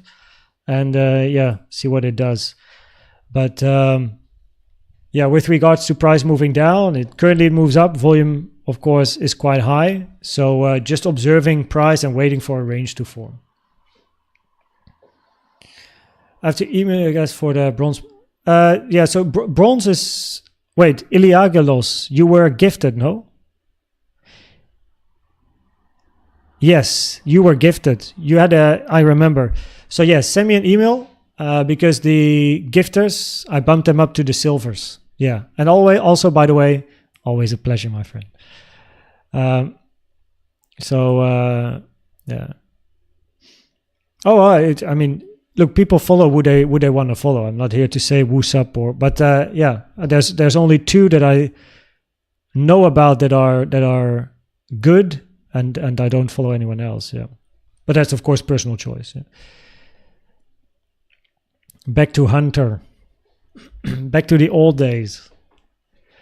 Common target, yeah, the 1.618 of wave 1 to 2. Now that does mean, like, again, it just needs to go higher. This is not high enough for wave 3, because the highest amount of volume is now here. So in other words, if we're looking for an impulse, 1, 2, 3, 4, 5, by far most common is the highest volume in wave 3 and not in wave 5. So therefore, probabilities from an Elliott Wave point of view are highest to look for a 3 here, because your volume is the highest in the recent move to the upside, which means that any ranges before are then labeled 2s or 1-2s. So if this is a 1-2, well, your 3 is going to be a lot higher. We are not high enough for a wave 3. Of course, if you take a trend-based fib from this high or from the low to the high to the low here, then yeah, you'll hit the 1.618. But now with the volume coming in here, this now also has to be a 1-2. So pretty much you need like 1-2, 1-2, maybe another 1-2, and then you get the big 3 because of volume. So it needs to fly, right? Especially if we look for wave C to above 67K, we still have quite a bit to go. Let's say. So for now, what I'm doing is I'm just waiting. And what you can also do is you take a fib from the low over here to the high, and you toggle on the 618, which is your invalidation for an impulse. Because if you would now turn around and hit the 618, right, it's too deep for a wave 4. Because your latest 1-2 is here, and then 3, 4, 5, you're not allowed to hit the 618. So that would be an invalidation for an impulse to the upside now. So that's 60.1K.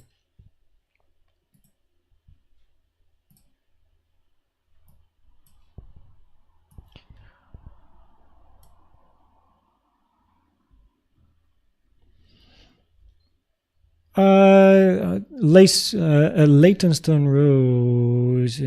Well, with regards to the setups, is free. So that's not like so in Discord. I was writing it, but you have the Koens Trades channel, which is public, where I just write in hindsight the trades that I've taken. And if just people follow a few steps, I put them in the Koens setups. For the ones that can't make an account at BingX, BTCC is coming, and this is where before things happen, I share why I take a trade or why I'm interested in a trade. So I don't always write about I take it or I don't take it. I also write like, hey, I am interested in this, but then I need some XYZ. But the most recent one was this one from yesterday. And then my stop was below the low, but that's what I wrote here as well, is below the low or the 1.618. But this is for free. And then trade management, so trade management and where I TP and how I move my stop loss and my thoughts during the trade, that's all diamond. And the strategy like that I have developed, that also in diamond people trade, that's also in diamond. So the other strategy, not Elliott Waves, but the other one. When do you say it's not a wave C anymore? When it hits what fibs? Depends on what wave C you're looking for. So in a zigzag, the 1.618 trend-based fib extension is still quite common. But once you go to the 2.618, that's an uncommon target. You start to think more about wave 3s compared to Cs. In a flat structure, right, wave C is more common around the 1.618, either trend-based fib or normal fib. Right, going past that lowers the probabilities a bit, because then wave C starts to be very long. So yeah, it is possible for a wave C to even go all the way up to the 3.618, which did happen twice, I think, one time this year and I think one time last year. But it's very rare that it happens. Yeah. Waiting for the next news. Yeah, now we're here. Bear small divs. Yeah, let's see how price is reacting at the daily naked point of control. Long here or short? Depends on your plan or strategy. We're currently at resistance. Waiting for a range here. If Mac goes to himself, he will automatically be an underdog again. Yeah. I like underdog stories. There's like a German video from a mathematics professor who said that Elliott Wave theory is human-made and there's no advantage at all for any financial market. Would you like to make a reaction video? No, I'm very simple. I just don't care about the guy. Why would I? He has an opinion, and I guess prove him wrong. So it's not about wrong, right. It's about personal preference. So this guy maybe doesn't like Elliott Waves, or he's not able to trade it, or he doesn't like using it, and that's fine. So he probably likes strategies that are very data driven with, like, for example, my other strategy is incredibly data driven. It has very strict rules for the stop loss, TPs and everything. Elliott Waves is a lot more subjective and based on skill level. So, and I mean, I'm at the same time, I guess, you know, I'm Dutch, so I don't really care to say it very directly. Yeah, he has his way, I have my way. We agree to disagree. But yeah, I got sometimes, I think there was another moment where Prechter, I think, mentioned something about the potential of a very big bear market coming up. And also people ask me, like, you want to make a reaction video or talk about it? But I just stick to like my cup of tea, I suppose. I do like watching other stuff and seeing other people's thoughts. But yeah, it makes no sense to reply to these people. Sadly, no battles he can't beat. Yeah, I do like to see good battling and some exciting races, though. Now it's more about the midfield. Who's going to take P9? Because Stroll is always shit. So P9 and 10 are like usually P10 in that case. With a little bit of luck, maybe P8 is up for grabs for one of the bottom teams. So what is happening now? Price is finding resistance at the daily naked point of control. So the 1.618 is the maximum target for wave Y. But because of the 886 touch here at the low, and it's not too clear how to count the lower structure just yet, I would prefer to look at the local structure here, wait for a range, and keep an eye on the 618 as an invalidation for an impulse in that case. Print that on a t-shirt. I don't have a merch shop. Oh, talking about this, by the way, for the people that want a hoodie or a t-shirt, I'm going to order it today. It's already in the winkelwagentje, like the shopping cart. I only need to press buy. For the caps though, so of course, right, we have this one and we have this one. The problem is, very quickly here, this is very nice. The print is amazing. It's very, very well done. It's too deep. It goes over my ears. So here you can see I can put a finger between the cap and my ear.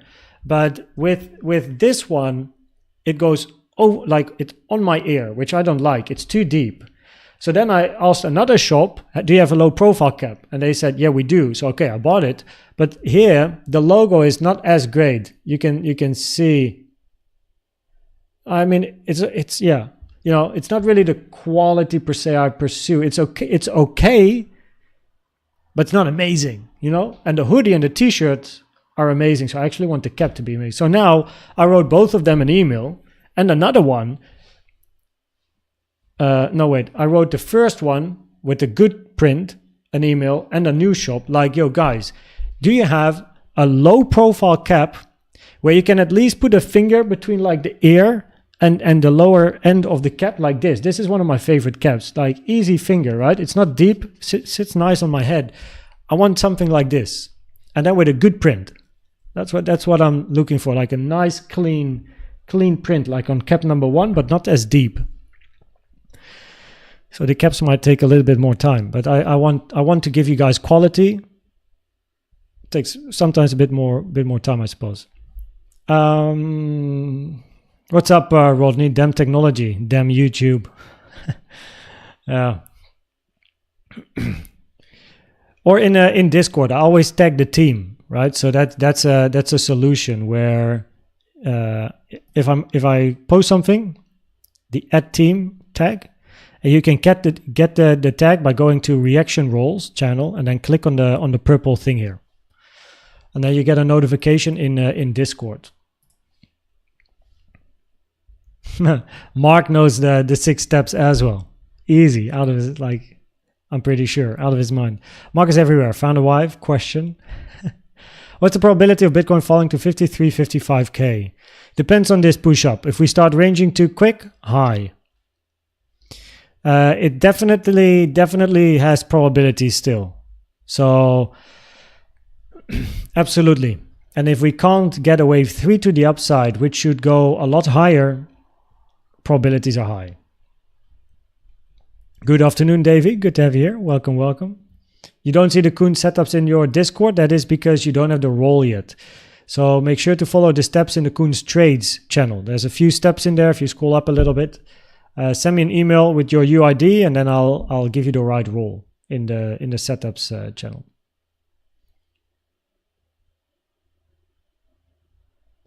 We could be in a falling wedge for the past months and we are in wave 5. If we don't get continuation, then correct, Youssef, correct. Yes, send me an email, Madhur, koenztrading@outlook.com, and I will get you sorted. And also, always a pleasure, my friend, man. Nice with the gift. Bettina, good to have you here. Bettina starts becomes such a legend as well. Always here. She's very active in gold as well. Bettina, tonight we have a feedback Q&A live stream. Not sure if you can make it, but if you can, you're welcome. I know that there's a lot of fun in the market, especially that Bitcoin is set to tank. What are your thoughts?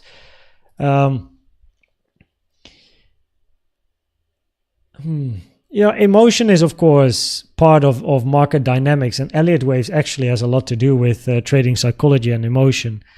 But I like the fear. I like the greed. That's exactly what I'm looking for, because you want to trade the opposite. So it's just an extra probability. If everyone is fearful, be hopeful. If everyone is hopeful, be fearful. You know, so it's a typical quote. So sometimes, it doesn't happen often, but sometimes I, in my videos or live streams, share psychology scenarios. And psychology scenarios are scenarios where I look for, without relationship to Elliott Waves, I look for a structure that creates fear or hype to then counter, like you counter the hype or you counter the fear. So you take the lows, you go down, people become very fearful, you want to get it back up. And then I'm like, okay, what Elliott Wave scenario would work with this? So it doesn't happen often that I have these type of scenarios. I think the last time was around 30, 40K. No, 25, 30K. I think that was the first time. Oh no, that's not true. The ETF announcement. The US ETF announcement. Yeah, that was the latest one, where exactly like what you say in FUD, but in this occasion it was more greed and hype. Move up and then take it down. The people that are new with the ETF announcement, the buying, all the hype, blah, blah, blah, get it up there, preferably a quick move, because, people feel like they're going to miss out. We're going to all-time highs and 100K next and 1 million and I don't know what, and then take it down. Just so that the psychology, the hype is countered. I love to think counter into it. How can I say this? Counter to the general market, I suppose. I think it's quite good to do. It's good to be aware of this stuff, but I don't follow news. I don't follow crypto Twitter. I don't really watch any crypto videos on YouTube. So yeah, but I see it in Discord. I see it in other places. So in a bear market, if I don't hear from your thoughts on long opportunities in a bear market. I mean, yeah, you can long in a bear market and short in a bull market as long as you have a plan and a strat that accompanies, right? That increases probabilities to your side. It's no problem to short in a big bull market as long as you know what you're doing. Don't short into a high volume pump, right? Wait for a range to form and then short the range if you see that the probabilities increase to move down. You know what I mean? So yeah, you can long in a bear market. That's no problem. Absolutely no problem. Yeah. And if you're in a bear market, preferably with your longs, take TPs quicker. Quick TPs, lower targets, till you kind of like switch the trend, and then you can try to get a low time frame entry and make it a swing. So you can be slower with your TPs. 15 push-ups. Hi, sometimes I see an impulse extend to 4. Is this because the third wave of the fifth? Of course, most common. Wait, the third wave of the fifth. If you're talking about the third of the fifth, then the extension here, this is not the target you're looking for, because we're talking about the wave 3 target. So you have your wave 1, 2, and then your wave 3. Wave 3 usually has a minimum target of the 1.618.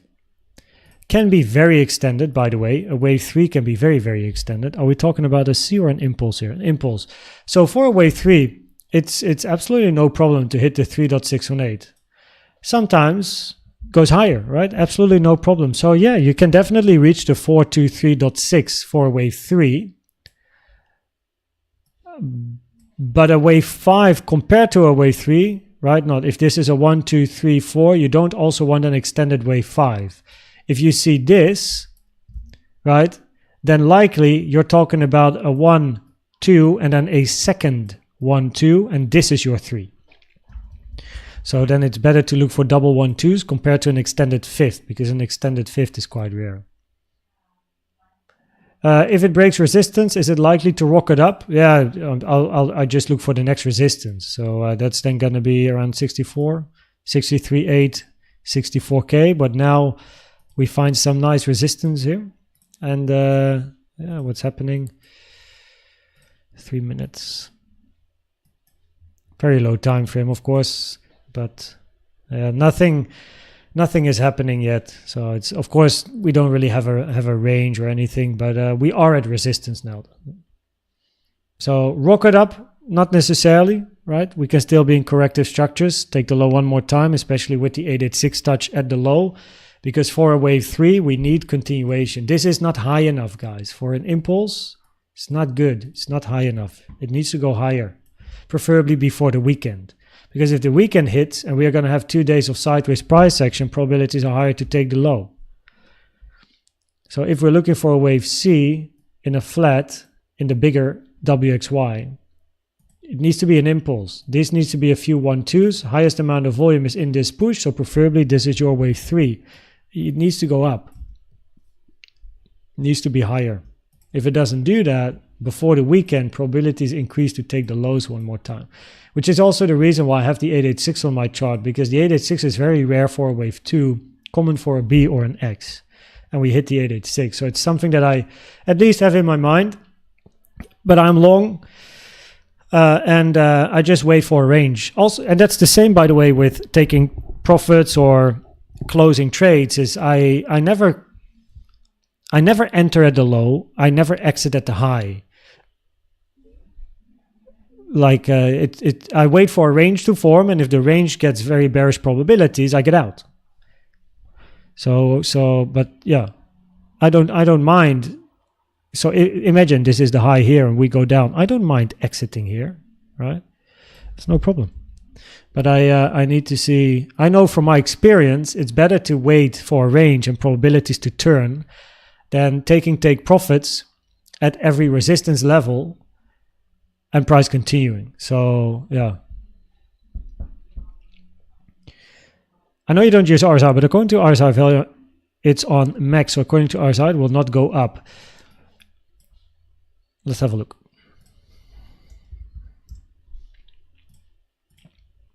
Where are we? Oh, by the way, of course, an RSI divergence is that you do this, this, and this, and create a lower high, right? That's a bearish divergence on the RSI. So the fact that RSI is above, what is this, 70, does not mean that you won't have any upside anymore. Right? It's an important one. We made a new high on price and a new high on RSI. There's currently no bearish divergence. But if price starts ranging here, makes another high on a lower RSI, that is a bearish divergence. Now let me show you an example on the daily time frame, which I always love to show with regards to RSI and why it is important to not immediately trust a high RSI level. What you see here on the daily time frame is price moving up from 24K, and we moved to 88 RSI when price was at 35-ish, 34K. If we would put your comment, right, and it's, by the way, it's a good comment, right? It's a valid observation. Price can absolutely go down. It's at resistance. You have a high RSI, but we're not talking about the divergence specifically where, hey, 88 RSI, 35K. If we say, hey, we have RSI at 88, it's got to go down, can't go up.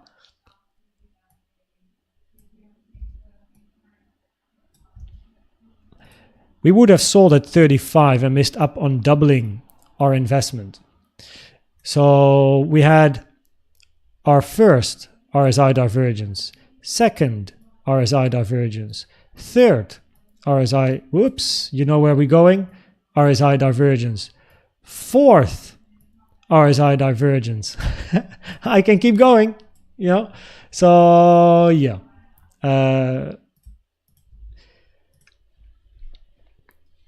It's good to use, wait, where are my, oh, here. There we go.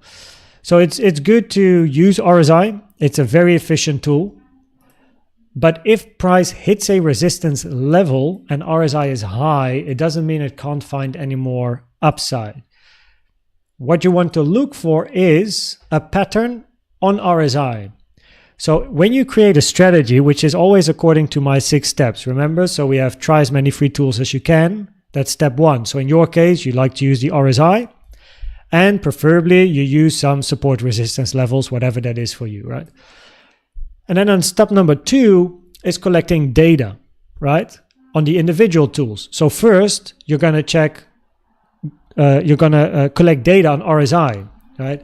If RSI goes above 70, what happens next? If RSI goes below 30, what happens next? If we have a bullish RSI divergence bears on the 15-minute, what happens, right? That's what you want to know. And then you combine your favorite tools in step 3. So you're going to combine your RSI with support resistance. If RSI is above 70 against resistance, what does price do?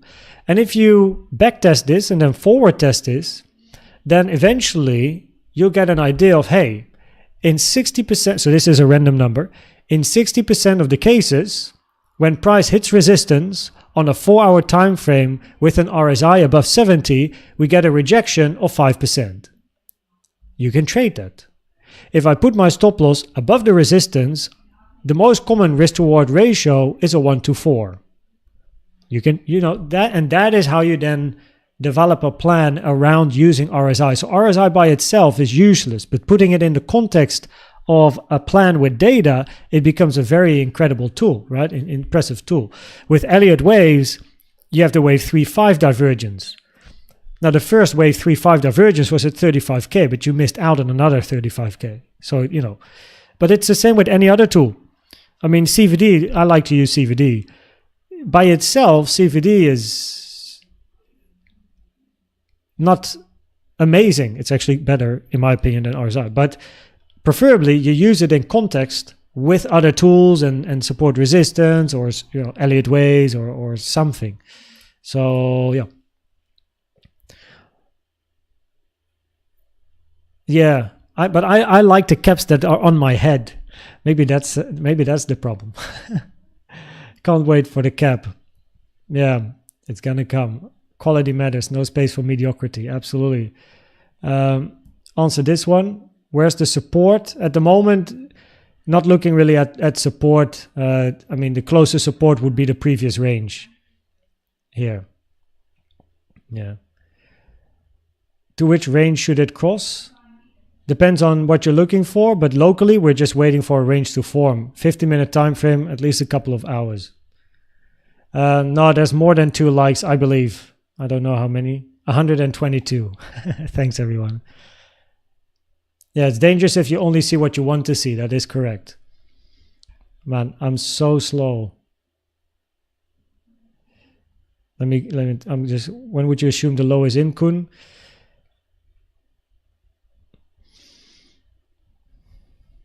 If we get a bounce up with a wave 2 not hitting the 886 and at least move up now above 67K, then it has potential. So if this move goes above 67, there is the probability for continuation. Still, the WXY sideways has a higher probability. But if you don't get that high now with this push up and you're going to stop here, we're going to look for the lows. Yeah.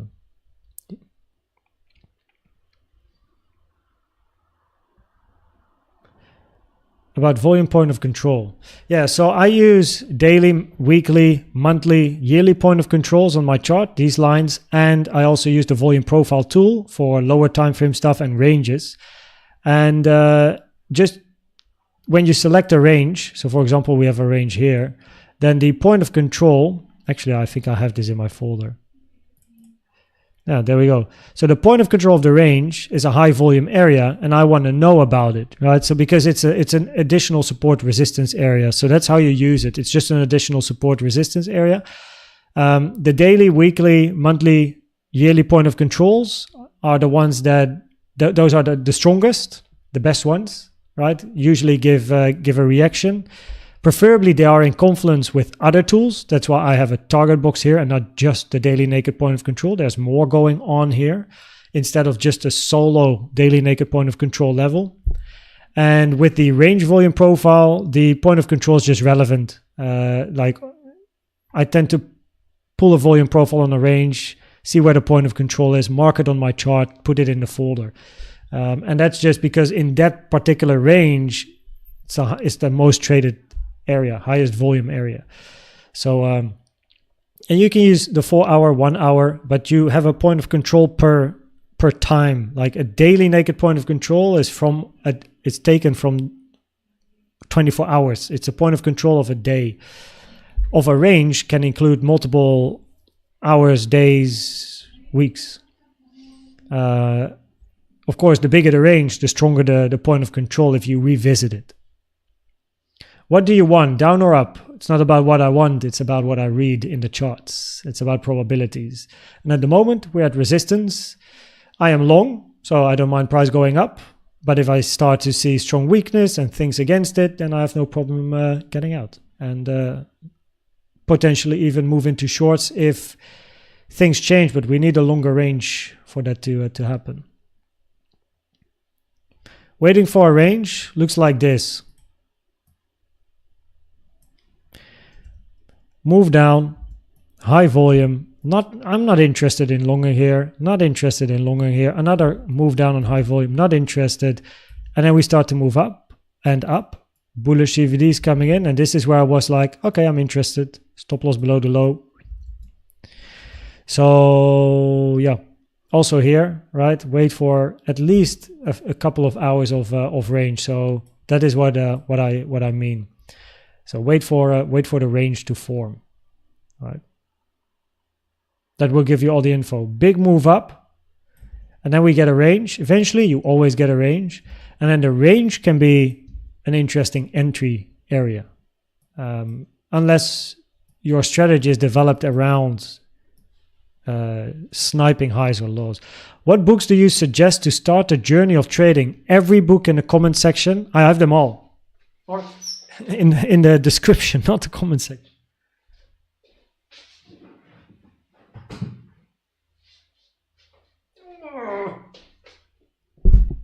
Okay, I have many more books, but these are the ones I currently have in my office, right?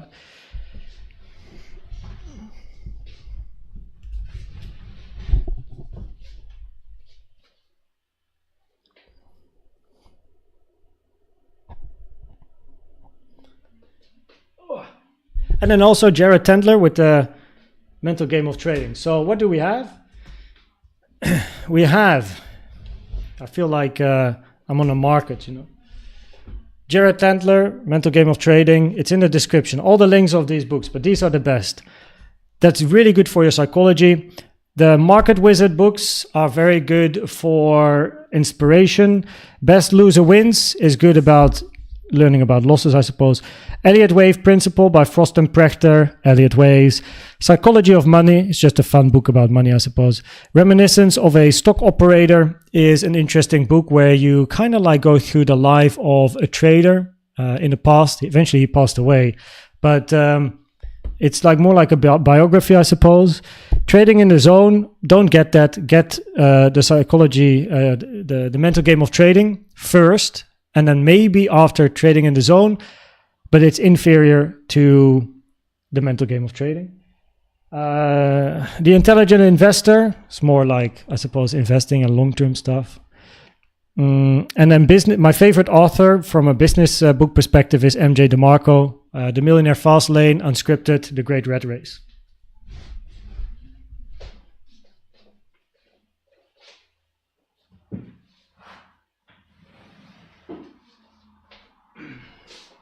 There you go. Ooh. We can only go up from here? No, because we're at resistance. We wait for a range to form. What is when the body is in the middle?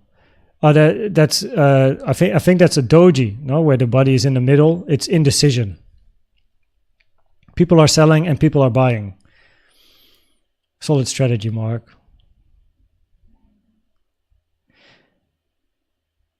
Can I ask you when and how you count and determine the wave is wave 1, 2, 1, 2 or wave 1, 2?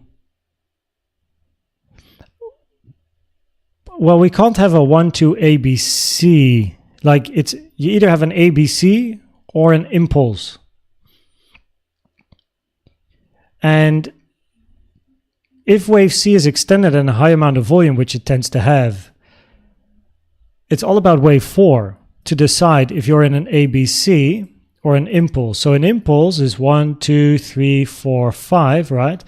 In a wave A, you can have an A, B, and an extended C. The difference here is that after your wave C, you're going to hit the 618, which invalidates a wave 4. So you expect a low to be taken. In an impulse, wave 4 is not allowed to hit the 618. And if you take the high once more on lower volume, you look for a wave 5.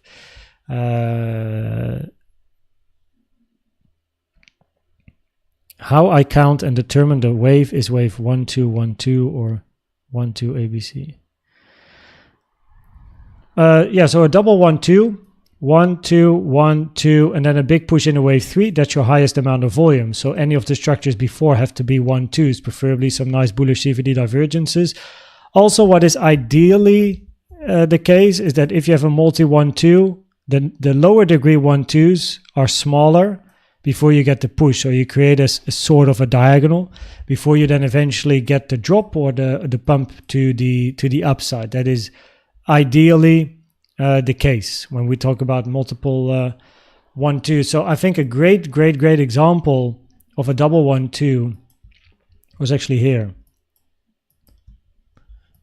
So having that, so this low took the low of the first one, right? Creating that diagonal 1, 2, 1, 2, boom, textbook. So and with an ABC, yeah, ABC is a 5, 3, and then a 5. Wave B can be longer than wave 2. Wave B has the 382 and the 886 as common target, and wave 2 has the 382 as an uncommon target and the 886 as a rare target. So, you know, it's more than one thing to determine the two. Volume can be important. We have a new member, by the way. Mohammed, it's so uncommon to see this. 2 in a Mohammed, welcome to Diamond. I wanted to say Diamond, welcome to Diamond. Yo, Mohammed Tamanini, must be down here somewhere. Welcome, man. How you doing? Welcome to the team. Send me an email, Mohammed, and I'll get you sorted. koenztrading@outlook.com, your YouTube, Discord, and Telegram username, right? And I'll make sure to get you sorted after the live stream. But welcome to the team, man. Really cool. Holy moly. Again, it's so rare to have diamonds joining during live streams. Mohammed, welcome, man. Good to have you here. Good to have you here. And make sure to first check the frequently asked questions, because there's a lot of stuff in Diamond. So it might be overwhelming at the beginning, but you can always ask questions, right? Always ask questions. Let me quickly get through this. How are probabilities? Currently at resistance, waiting for a range to form. Probabilities were higher with the bull diffs to move up. Got to move up now. So after the morning video, price moved down, but created big bullish CVD divergences, and we invalidated an impulse down here. So yeah, looking for up, but now we're at resistance and wait for a range to see what the probabilities are locally. Good job, crypto paralysis.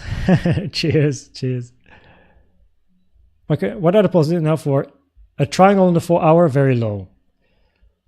I don't know how. So a triangle, very low, very low. Yeah, there's no triangle. Good question, by the way, and always a pleasure. So with regards to a triangle, I'm not sure how people see it, but I think I'm not sure if you mean a wedge, an ending diagonal triangle, as some people like to call it.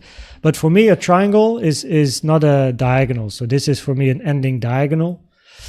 I guess you mean that. An ending diagonal is absolutely still a possibility where you move down in 5 and then move up, right? That is this scenario here.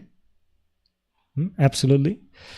And but a normal triangle here is not, because then you need either A, B, C, D, E, but E is not allowed to go below C.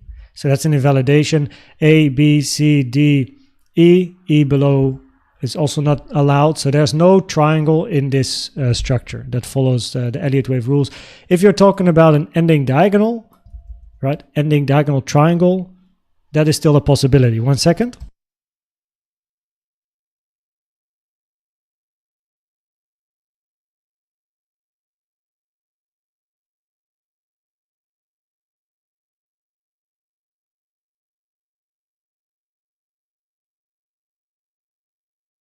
Sorry for that. Okay.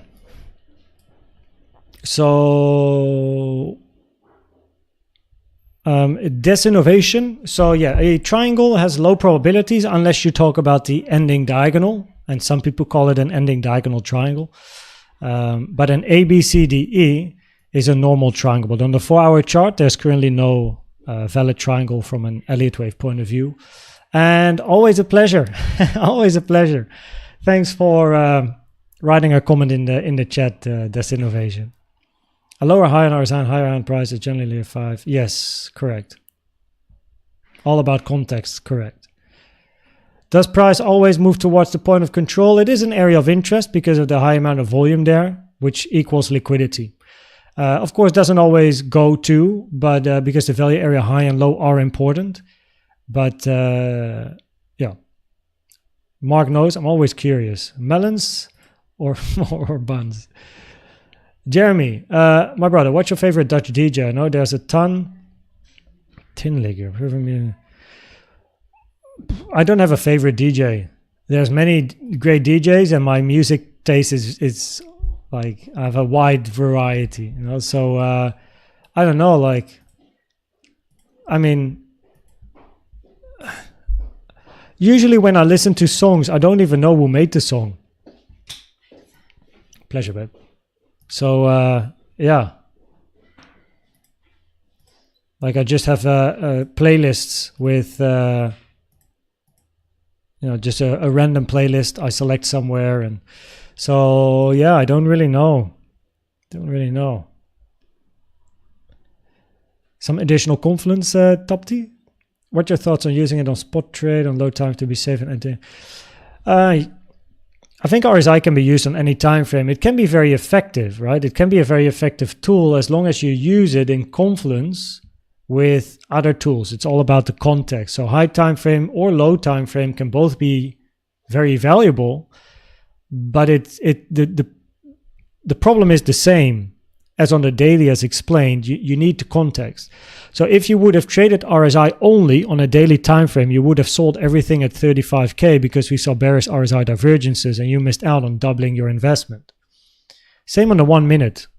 You can have, probably it appears even more often, where you can have a bearish RSI divergence, but price just keeps going. So it's all about context. If you're at resistance and you're on a low time frame, right? For example, here, I don't know what RSI does, but you're at resistance. If price starts to range a little bit and eventually creates some 5-15 minute bearish RSI divergences, might be interesting, but that's because the context is interesting. Yeah. Was that an extended fifth? The impulse of 15.4K to a 30K. Ooh, I already removed that count. It had so for me an extended 3. So 3 was the beautiful curvature we had to the upside. That's exactly what you want to see as well. So boop. No, that's the wrong folder. Want to clean up. There we go. So of course this is your 1, 2, and this is your internal 3, right? And then a 4, 5 correction. Now I counted this here as your 1, 2, 3 sideways, 4, 5 flat in a longer 2. So in this case, your wave 1 would be more extended than your 5. Your 5 is nice and short. That's what we like to see as well. And this is your double zigzag wave 2. This is your wave 4 here. Probably a triangle, I remember. So very shallow as well. Yeah, and this is what you love to see. Big bullish CVD divergences here as well at the low, by the way.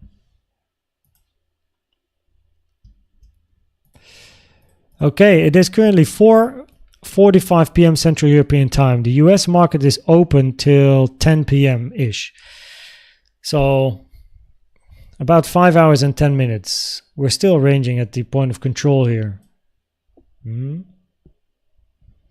If we can't make it at least to 65 minimum before the weekend, probabilities are higher to take the low sooner or later. In other words, the low is not in. However, the price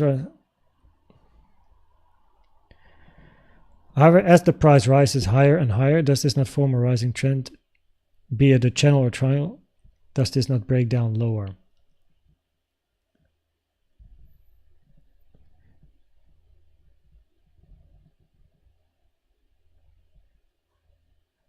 I'm not sure if I get it, but yeah, of course it can break down lower.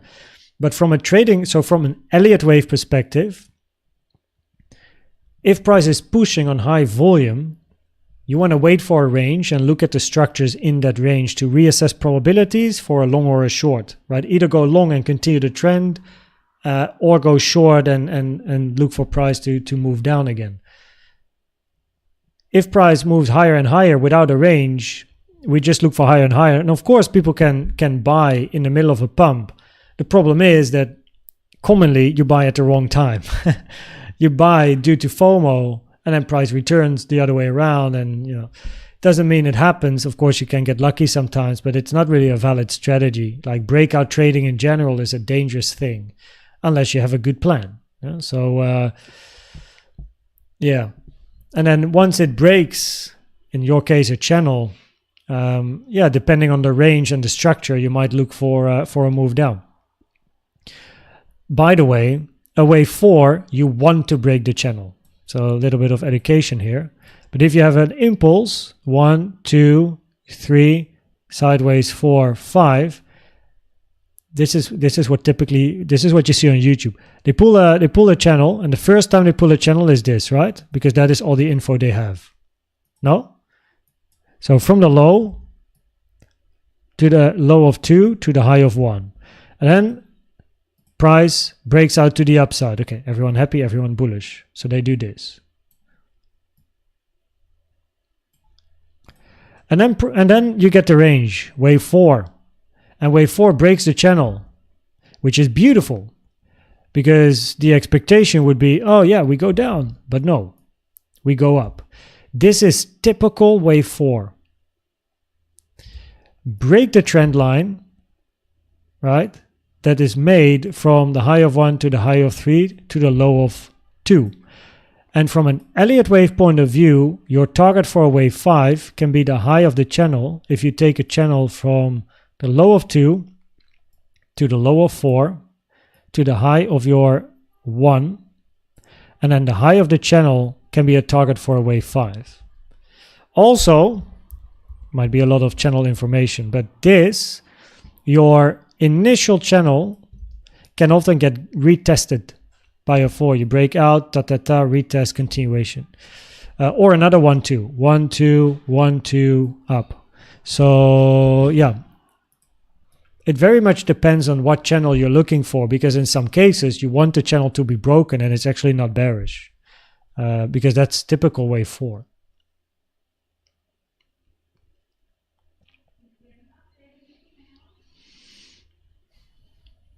Stick to your plan. Stick to your plan. You have a plan, strategy, total winner. Always stick to your plan. Kimberly, are we expecting downside now? As long as price is pushing upside, but we are at resistance now. And the thing is that if you go into the weekend and price is here, probabilities are higher for moves down. Maybe you even go down before the weekend hits. Who knows? But at the moment, of course, we had a high volume move up, but it's not big enough. It's not big enough for a wave 3. You need to go higher, at least 65. Like if we want to get remotely close to 67, that's pretty much what I'm saying, because your target is going to be above 67. So it's not great to not at least reach 65 for bullish scenarios. And we have the 886 at the low, and I'm mindful because of the 886 here. So I'm just very patient. Let the price show what it wants to do. I don't care if it goes up or down. I just let the price talk to me. Mohammed, welcome again. Send me that email, Send me that email. Thanks for joining. Lots of info in there. One useful use for the volume pro is to recognize the power of a move. If the biggest volume is at the initial part of the wave, the impulse is real. If it's at the last part, then probably it's fake. Yeah. With impulses, you do like to see a strong foundation in your 1-2s. That's where the highest volume is. Then you get a wave 3 up. But then when wave 4 comes, often the wave 4 will get the highest volume. So your volume point of control will move to your wave 4. Wave 4 is generally longer in time. Wave 3 creates the hype, so you have more buyers and sellers. And it creates a lot of volume in wave 4. But that's also what you like in an impulse, is the point of control move up to wave 4 and then continue up in a 5. So, but yeah. Joel, hi Koens. One question on CVD. Are you rating blue or both are the same?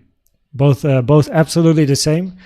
I don't rate one higher than the other. It's about how they are in relationship to one another. If one is bullish and one is bearish, but you're at support, the bullish one has high probabilities. If one shows bullish CVD divergences on a 50-minute time frame, but on the 3-minute time frame, you see bearish CVD divergences building on the other line all the time as price grinds down, higher probability. So it's more training, recognizing the relationship between the two, but I use both and they are the same for me. So here we had bullish CVD on yellow and these now played out. And blue was quite neutral. We had bearish CVD on blue, these played out, we took the low. Then we had the big bullish CVDs on yellow and these also played out, while blue at that time was back to neutral. And is a diversion both at the same time higher rated than only? Yes, generally that is the case. But be mindful of scenarios where you have a strong move down, you create a short range, but with the move up, CVD keeps going down like big time. It usually doesn't show strength because there's no buyers. If you get a range and CVD just does that. I'm actually not sure if that was the case there. Let me have a look here. Might be interesting. I mean, yellow, yeah. You want to see some strength. If price moves up, you want CVD to move up as well. If CVD only keeps dumping, it usually is not a great sign. Yeah. So here you had higher low in price. Look at yellow, just went down. Interesting. Also, by the way, of course, a news-related pump, so always be careful with the news. Right? It's very easy to give back. It's also common. For now, though, on the 3-minute time frame, we have some bullish CVD.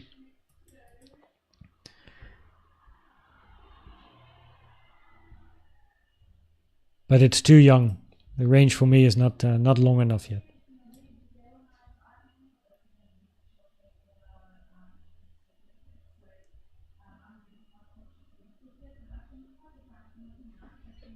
Oh man.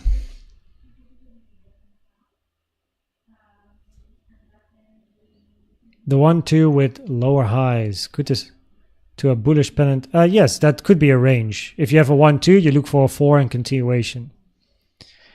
If this is a coin, altcoins on Sunday. Mr. All Black, welcome. Good to have you here. Cheers, maybe a band-aid. You're gonna have a busy weekend. Make sure to ask questions if you want to. Check the FAQ first, though. And it's a pleasure. It's a pleasure, man. It's a pleasure. It's all thanks to yourself as well, and thanks for always being here and being part of the community. And I had a good chat with Mark, so you can thank him as well.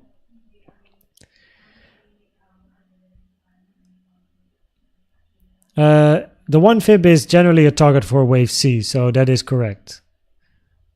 To the top of the third 1-2.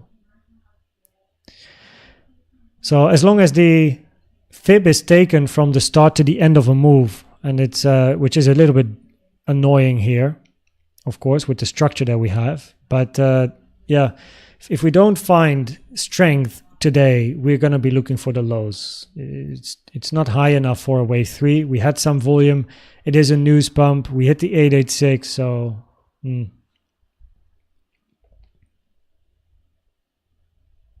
yeah, cheers, Desinnovation. So my count WXYXZ is very rare, never preferred unless all of the other stuff fails. So it's best to look for other structures first. Most relevant scenario for the push up, either a sideways double combo WXY or a diagonal where you go down once more for a wave 5, take the lows, maybe 51.8 and then move back up. In more detail though, the analysis of course done earlier. Welcome Ed. Cheers Vishal, always a pleasure. And I can Lorenz. No idea who Lorenz is. But if you can learn from people, then that is good. That's good. It's all about education. Roy Melendres just subscribed. Welcome to my channel. Good to have you here. My name is Koen, 31 years young, I suppose. Just got married, by the way. And I love Elliott Waves. And hopefully I can share my love for Elliott Waves with all of you guys. Yeah, I guess the most common music. I'm like the average type, I suppose. There you go. What's your trading setup? I have 3 screens, but I use a duo screen most of the time. I only put the third one on if I really have to, because it's also a distraction. So I have 2 screens, 1, 2, and yeah, that's it. I have a wireless keyboard, wireless mouse, got the mic, of course. That's it. That's it. Very simplistic. And my this one is a laptop, because also for trading, I think a laptop is way superior than a PC, because if you go somewhere, I can take my laptop. So, for example, you know, sometimes a year I speak in different countries, or I have to travel. I take my laptop. I can still make content. I don't like to trade on my phone. I hate trading on phones. It's too small, you know. Low time frame concept count. Oh, currently we don't really want to count this structure. It's quite easy at the moment. So instead of trying to count this in detail, if we're looking for an impulse, this should be your wave 3, because it's the highest amount of volume, which means this is a 2, this is a 1, this is a 2, this is a 1. If you don't get continuation to the upside anytime soon for a big wave 3, we're looking for price to take the lows. And it's weekend, or almost weekend. So if we are still here and the weekend hits, probabilities will be higher to take the lows sooner or later with the diagonal scenario in the 4-hour time frame. If price would move down now and hit the 618, probabilities are higher to take the lows as well, as the probabilities are then higher. This is a 3-wave structure, not a 5-wave structure. So instead of trying to count everything in detail, which is something I've done in the past as well, trying to make sense of every wave, it's also a valkuil, as we say in the Netherlands, like it's a, what's that? Help.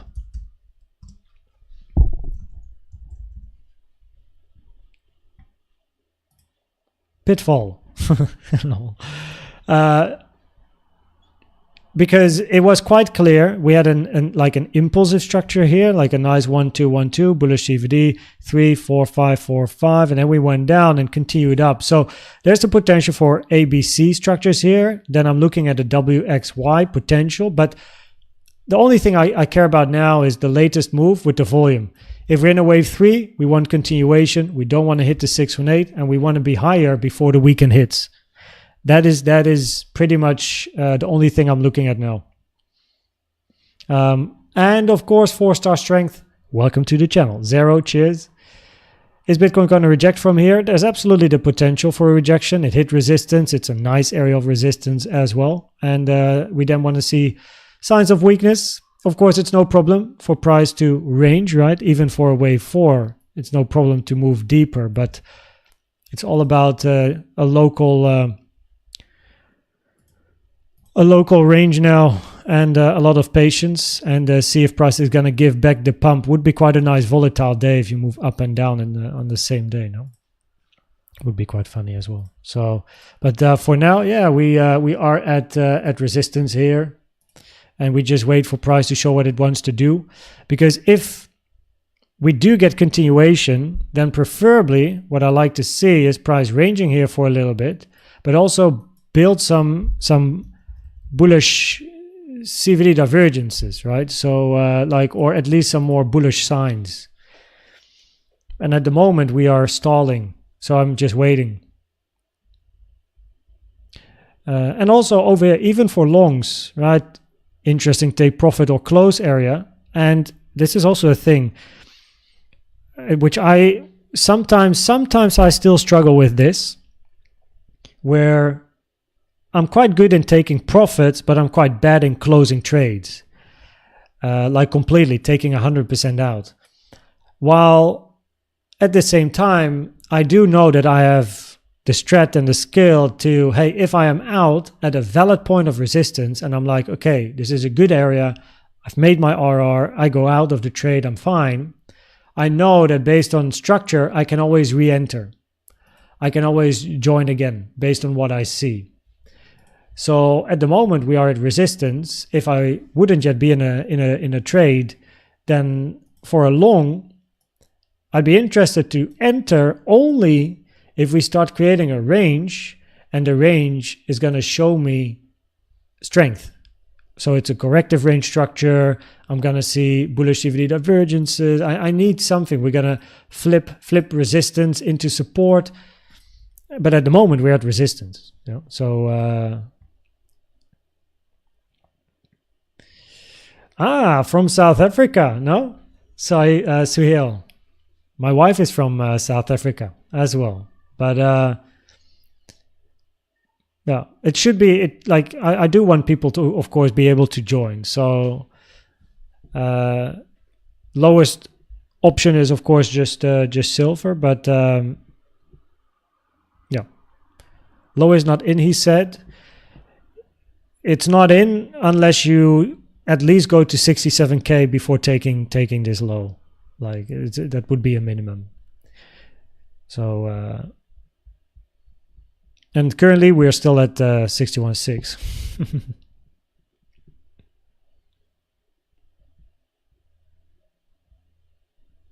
Where we're still making a wave 3. On the high time frame, I guess you're talking daily or weekly, but it is absolutely possible on the daily or weekly time frame that your wave 3 is not yet in. It still has to start, yes. Pumping again, I mean, we're pretty much just ranging now below resistance. I just blew my target. Oh boy. Yeah, sorry to hear that, Suhail. Yeah, FOMO YOLO catching nice. It's a struggle. The catching nice can be okay if a strategy, but trade safe.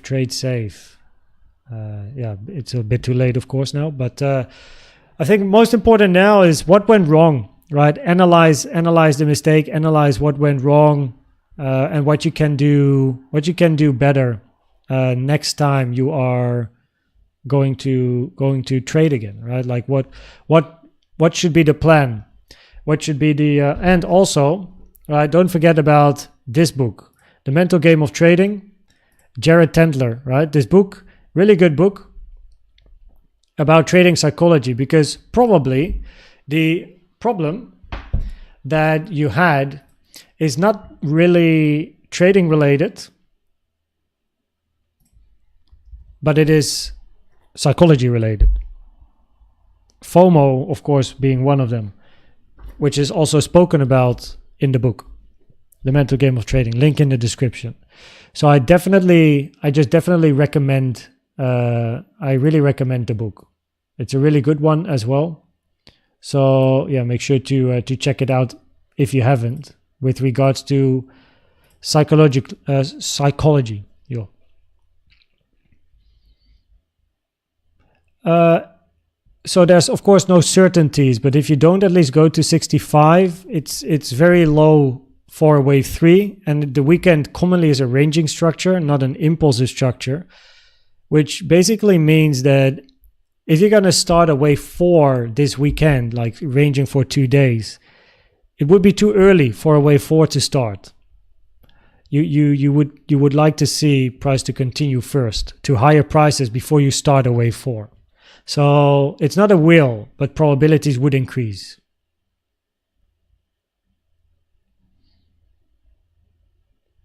Cheers, Kevin. That's the goal. Yes, there is absolutely still probabilities, especially if you're not at least a lot higher before the weekend hits.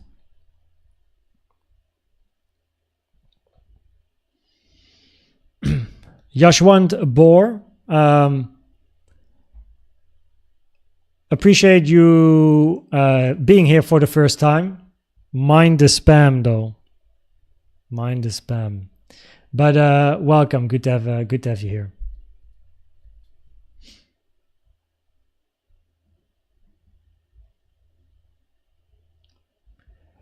My template is in Discord. So the settings and everything, in case you want to use that, you go to Discord, good to know channel.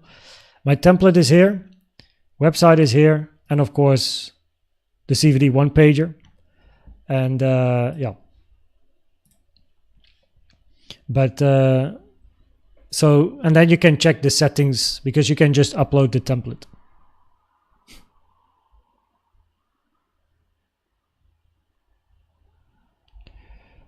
You could count yes, but in wave 1, 2, you could. I think Dimjack, you're talking about this structure, which at the moment, and this is a general tip, is irrelevant to what's happening here. So you had a wave 2 going to the 886, which is very rare. Running flat, of course, is also rare, which yes is true. A wave 2 running flat hitting the 886 is rare upon rare. Just adds probabilities to bearish scenarios, right? But the thing is, everything that happened here is now irrelevant because now we're just looking here. So, and this is something that you'll see me do sometimes, is I will not put a count on my chart here because it's irrelevant. We only have to focus here and we'll know enough. Highest volume in this move has to be a wave 3 for the bullish scenarios, which means continuation. If we don't get it, we look for a price moving down without even knowing this structure. Which makes life very easy, very simplistic, right? So, so yeah, you are correct, right? With a running flat, but we don't have to know what happened there. What's the invalidation for your scenarios? For an impulse up, hitting the 618 at 60.1k now before making a new high at least would be an invalidation for a wave 4. And yeah, that's currently the only invalidation we really have on the chart. Cheers. Thanks, Mr. O'Black. Trading Psychology PDF or any sort of e-format? No. But I only recommend this book, Mental Game of Trading. So probably there's PDFs of the book online somewhere. But yeah, that is the only book that I recommend from a psychology point of view. So it's for me just the best book that talks about how to cope with like let me so look, let me shortly say what's in here, right? Now I don't know the Jared Tendler guy, but I just love the book and I used it myself as well with exercises and stuff. So it says system for solving problems with greed, fear, anger, confidence, and discipline. And then you have, okay, the nature of greed, common signs of greed, mapping your greed, real cause of greed, right? So that's greed. Fear, talks about fear, talks about FOMO, fear of losing, fear of mistakes, fear of failure. Tilt, right? Hating to lose, mistake tilt, injustice tilt, revenge trading, entitlement tilt, confidence problems, lack of confidence, overconfidence, right? Illusions and biases, perfectionism, desperation, hope and wishing, discipline, impatience, boredom, overly results-oriented, distractibility, laziness, procrastination. So there's more. There's so much stuff that he talks about in the book. Yeah, that's the only thing I can recommend from a trading psychology point of view.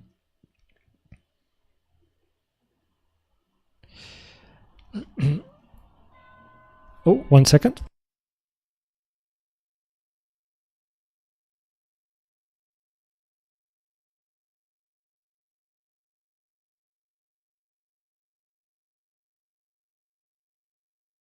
The doorbell goes again. I still can't get past the third video in Gold Course. There is not much to take, probably so much to take, I hope, but there's a lot of info, that is for sure. On Algorand, I don't know Algorand. If it's an altcoin, Sunday is the altcoin stream.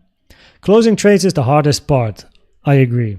Anything in CVD to see? Not at the moment. The range is too young.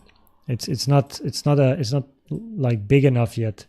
So of course we can go to a 3-minute time frame and we can see CVD moving down, but we're at resistance. So I prefer waiting 50 minutes, wait for a bit of a sideways structure, sideways range, and take it from there. When you watch the yellow line and when you watch the blue line for a bear, I watch them both at the same time, Boris. It's all about training your eye, I suppose. It's all about getting experience with the lines and how they match with price action on the chart and at support and resistance. So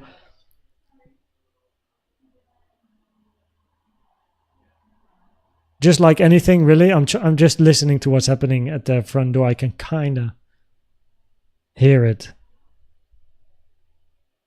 1 second.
Okay, I already had a feeling. Sometimes you have people at the door that try to sell you shit, and I'm very like, I don't buy anything at the door, you know, that sort of stuff. So I was listening to the convo and I had that feeling it was one of those salespeople. So I came in and I said, we have no interest, buy. Okay. Cool. What's up? Yo, Douwe, Big Leduski, hoe gaat het, man? Dat is een tijd geleden. Yo, welcome. Yeah, I gotta send you a message on Discord. Like, what's up? How you doing? You still trading? Bullish CVD on the 3-min? Yeah, waiting for a range. What I would prefer locally is not seeing bullish CVD with price moving down. I want to see bullish CVD with price moving up. So I'm not interested in, right? It's moving down, still moving. What I want to see is this. And then bull, bull, bull. That's interesting. Of course, this can play out, but I want to see more than just hitting resistance, moving down. Yeah. What's your name on Discord? It's koenztrading. Scammers are very popular in this industry. There's always a shitload, but I always ban all of them. So read legal disclaimer, please. And also go to the scammer alert and read this. Read this, everyone. Read this. Read this. This industry is incredibly scammer heavy. And currently, just like a few hours ago, I banned. So I'm the only koenztrading in the group. I'm very sharp on any scammers entering with my name or profile picture. But you probably will get a DM, like you probably get in any trading group trying to copy and sell you stuff and all that rubbish, right? So stay safe out there. Don't reply. I'm not messaging you. If you have a plan, stick to the plan, of course. Had to cut all the trades, yeah. Psychology is a pain in the ass. Was my biggest weakness. My biggest weakness by far was psychology. A good plan, but I can't execute. That was, luckily not anymore, but it was my biggest problem. Yashwant, always a pleasure. Tea time. It's not a Dutch thing, at least. Cheers, Dr. Daddy. Yo, exactly. Where have you been? Welcome, Aeromophobia. Do you offer TA course? Yes, that's the gold membership, which most people finish in a month, and then they go silver, diamond, or they quit. It's Elliott Waves related, though. It's specific Elliott Waves with a few other things that I like to use. What I stream daily and usually afternoon Central European time, somewhere in the afternoon. It's not a set time, but commonly around 2-3 p.m. Yeah, welcome to the channel as well. Do you see candle as a sign? For example, here at the 1 hour, there is a doji at the uptrend, and I can close below. I don't use candlestick patterns, so I won't be able to really recommend or advise or share tips. The only thing with a doji is indecision. So you have buyers and sellers both in the same candle, and they don't really want to know where price is going to go to, of course. So and you can also see it as we move up with high volume and big candles, and then out of nowhere the move stops, right? So you can also see it, I suppose, as a bearish sign. But yeah, I don't use candlestick patterns myself. It is where I started back in the day, but I don't really use it as in context. So there's a doji, yeah. Of course, it doesn't mean a trend is reversing, but it might, depending on how you read candlestick patterns in the context of support and resistance areas, it might increase or decrease probabilities of reversals and sort of stuff. My marketing worked and my business took off. And that is what we like to hear. Yo, that is what we like to hear. Congrats. Congrats. I love entrepreneurship, man. Very, very nice. Will it reach us 60K again? I mean, you're close to 60K, so I won't be surprised, at least but 60K, 60.999 is of course also 60K. So yeah, there is that possibility. What do you mean what is wave count from higher count? What's up, MT? Good to have you here. Make sure to check the analysis though, because else I can't keep up with chat, but I keep repeating, of course, the same stuff. So I would recommend to go out.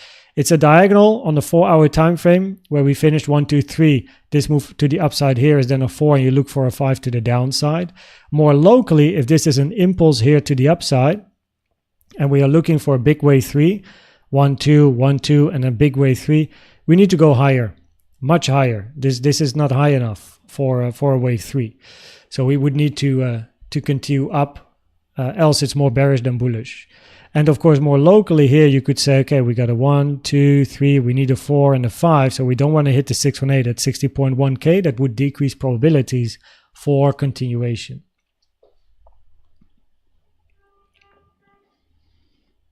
Bit of TA. Welcome back, man. Nice to see you. Congrats on the business as well.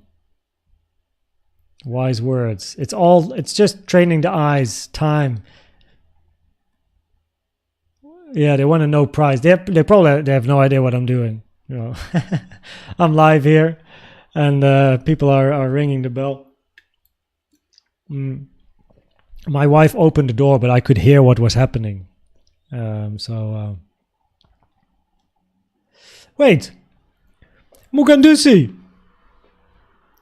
Welcome to the team. I do recognize your name. Is this the first time? I'm not sure. But, yo, Mugandusi. Welcome to Diamond, man. Send me an email. Same old, koenztrading@outlook.com.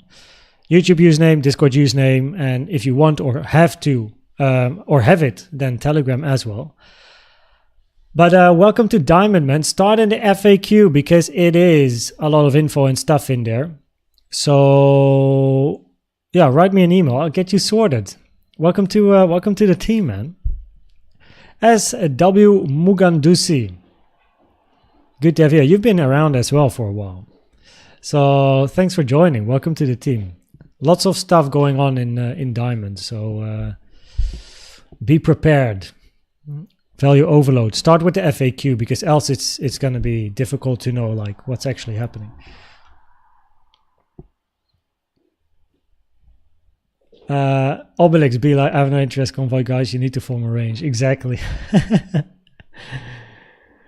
Report the scammers. Yeah, I'll call the police.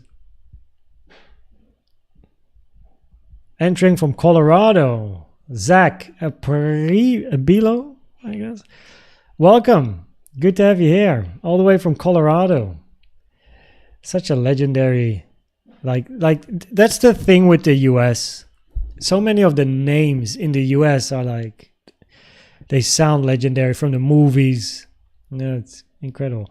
Had a bad break with trading, which was small because I was gathering data, but still, yeah. Minus 50 is never fun, man. Uy. But your business took off, though. So hopefully you earn more than the minus 50. I bet you did, and that's good. It's still small, but it's not nice. It's not nice. Smiling Squad Club. Hello, sir. How are you doing?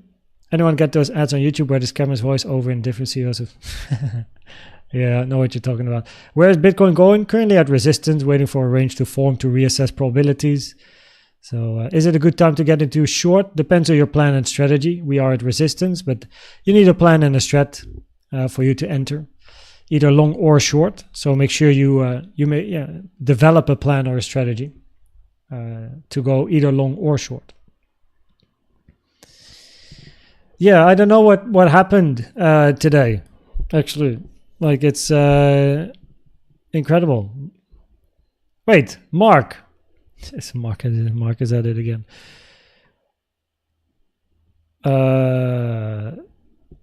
Mark, man.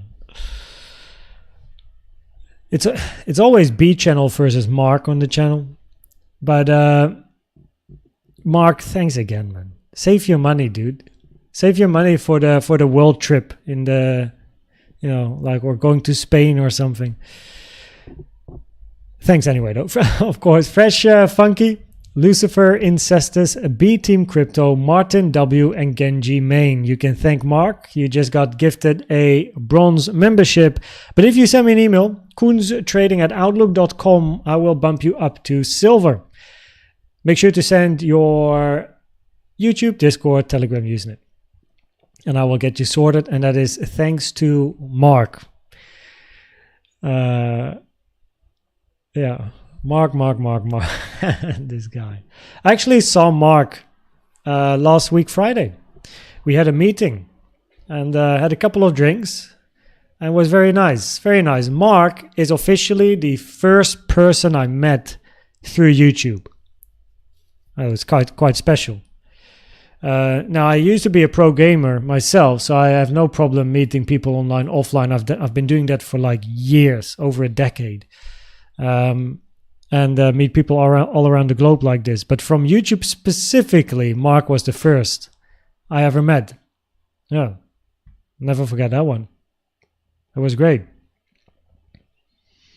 I thought that pump candle was I see, and hit 05 as wave 4 can. Yeah, wave 4 can reach the 05, but not the 0.618.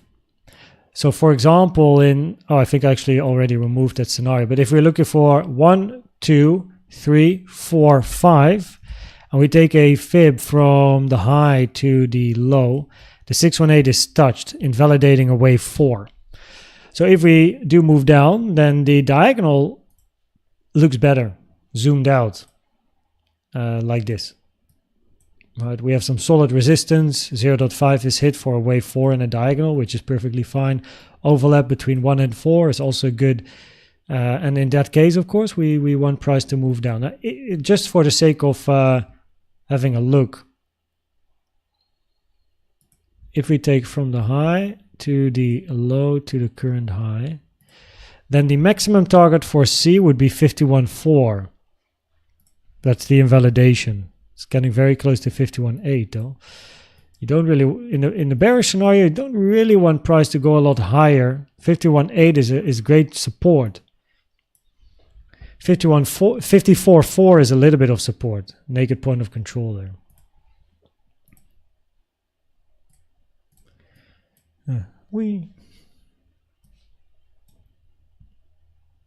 Dave Digital at the gym. How you doing, man?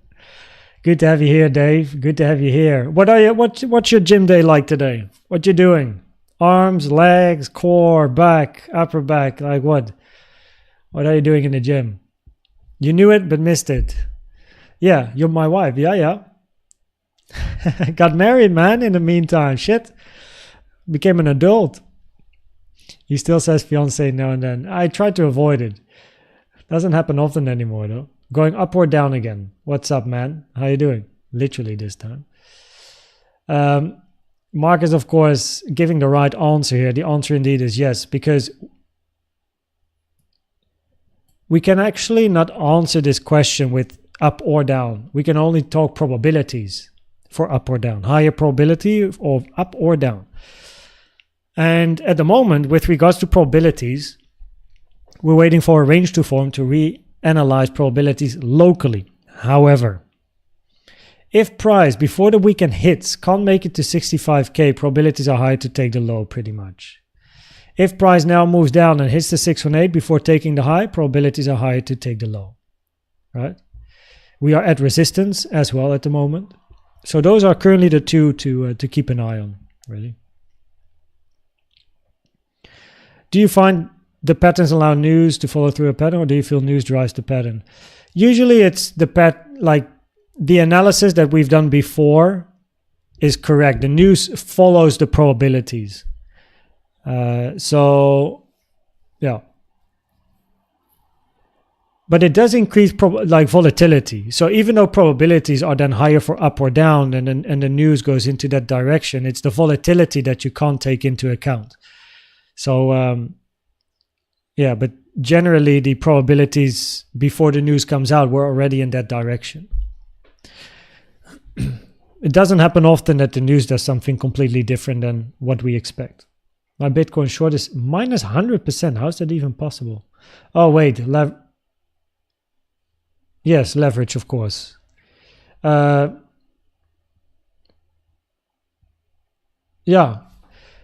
Stick to your plan, stick to your strategy, but make sure you have a stop loss and an invalidation. So if you trade, guys, if you want to trade, you want to become a trader, focus on your risk. If you enter a position, focus on how much you lose, not how much you win.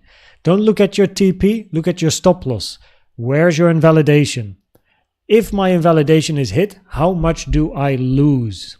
And based on your loss, that is like based on your what you want to risk, calculate your position size for your entry. Right?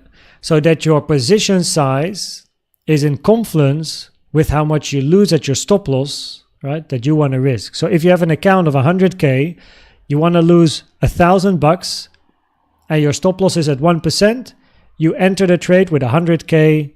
You don't even need leverage because 1% of 100k is 1k, you know. So, but with leverage, if your stop loss is 0.5%, you want to lose 1k, 1% of your portfolio. If the stop loss is hit, you now need to use 2x leverage to lose 1k.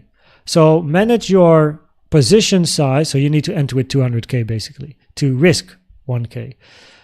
So if you enter a trade, enter based on your stop loss. Don't look at the profits. You know, that's the dopamine hit, like, oh shit, if price goes there, I'm gonna make 500,000, whatever, blah blah.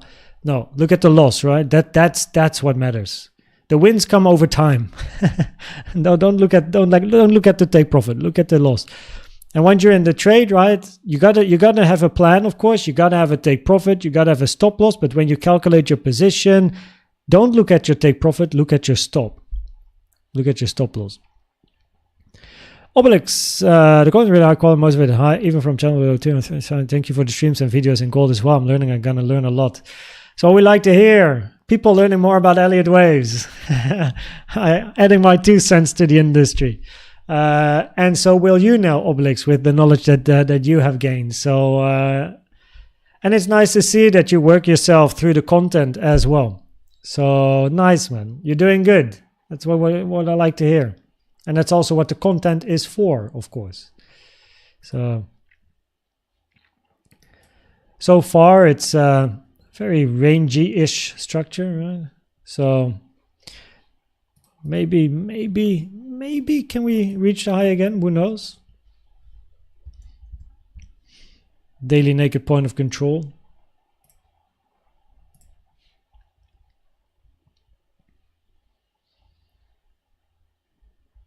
Today we saw a squeeze of early short. Next we will see a squeeze early long as price is going back down. Potentially that is correct. You want to know the history of Jiu-Jitsu or what? Dutch is so giving. I love this. It just so happens that Mark Dutch is Dutch and I am Dutch. You know? You'll be upgraded to silver for a month. B team. Friday is Days Nostrils Day. Now that needs to work out. Adi Elliott, so I think I could learn so much. Fresh Funky, send me an email, man. Gonna add you in silver. That is where I put stuff in between the videos and you know, thoughts and brainstorm. Do you work out? Well, bro, I'm natural pro athlete. You're a professional athlete, Andy? Yo, what sport do you do? I mean, I'm not a professional athlete, but I'm an obstacle runner / runner and fitness. Yeah. So last year I did an obstacle run, 42 kilometers, 100 plus obstacles. It's called the Iron Viking.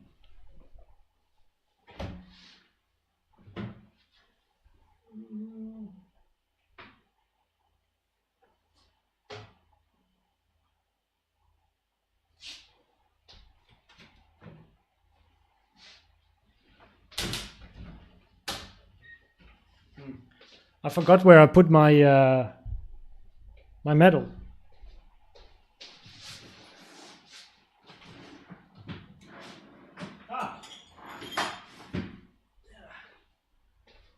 There we go. Found it. So 1 second, let me get OBS up here. So but I do love sports. I've always done sports. It's in the family. 42 kilometers, 100 plus obstacles. So it's the Iron Viking. So I think it is. That's how you watch. You know. So yeah, biggest like the biggest challenge I've ever done in my life was this. Like holy moly, I was broken at the finish line, yo. Shit. Yo, Douwe, thanks for popping in. Thanks for popping in. What are the flocky starts? You what?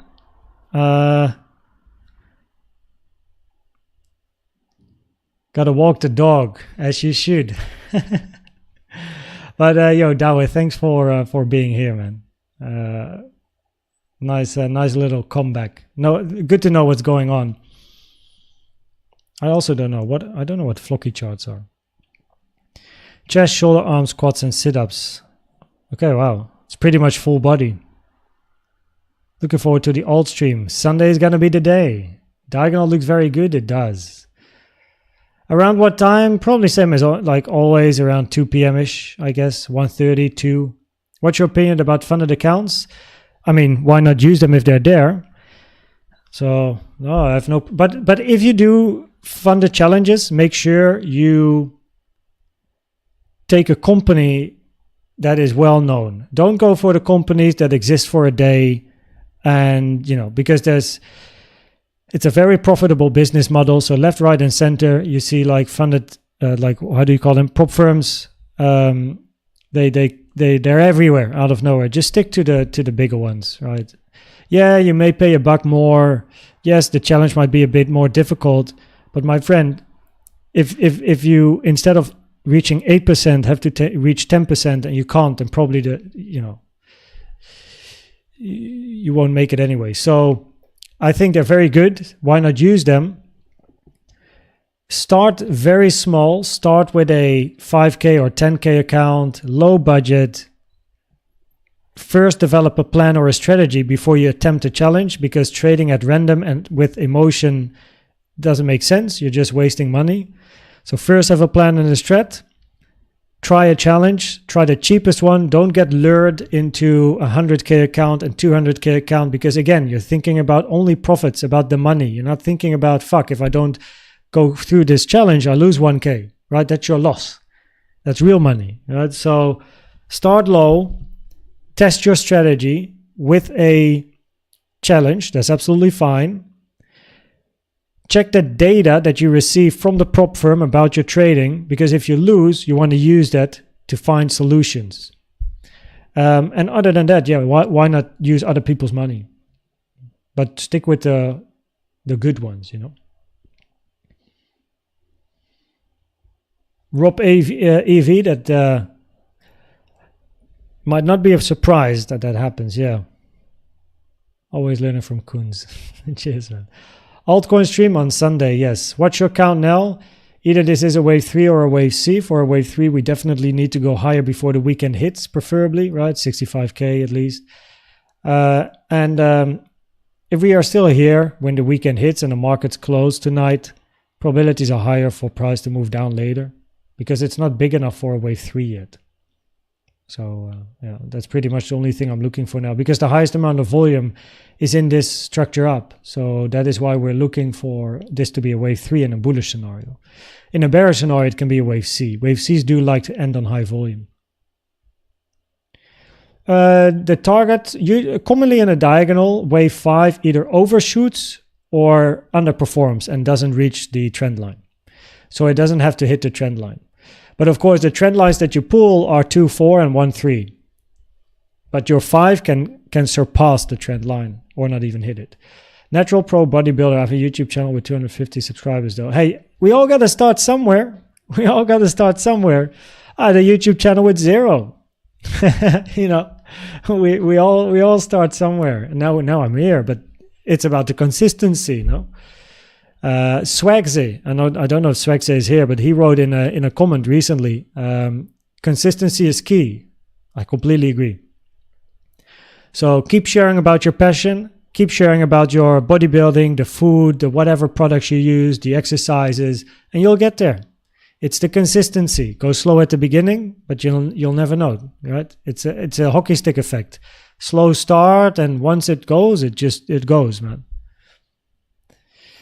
I mean, look at the channel now, right? We're currently at, I don't even know, where are we at?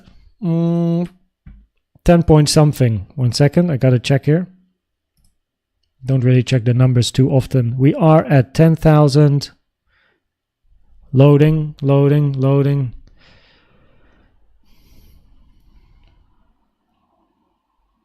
Okay, let me refresh the page here. It takes too long.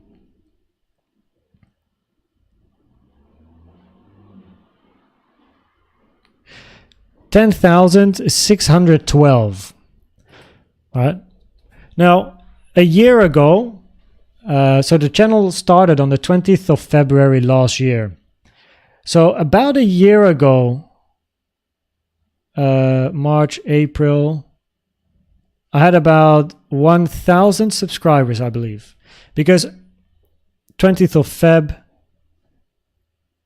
and after 2 months, I had 1,000 subs, so a bit more probably. But we all start somewhere, and I upload 3 times a day, very high frequency. But keep posting, right? And eventually it goes higher. In the beginning, you get +1 sub a day or +2 subs a day. But eventually it's going to be +10, and then +20, and then +50, and I don't know.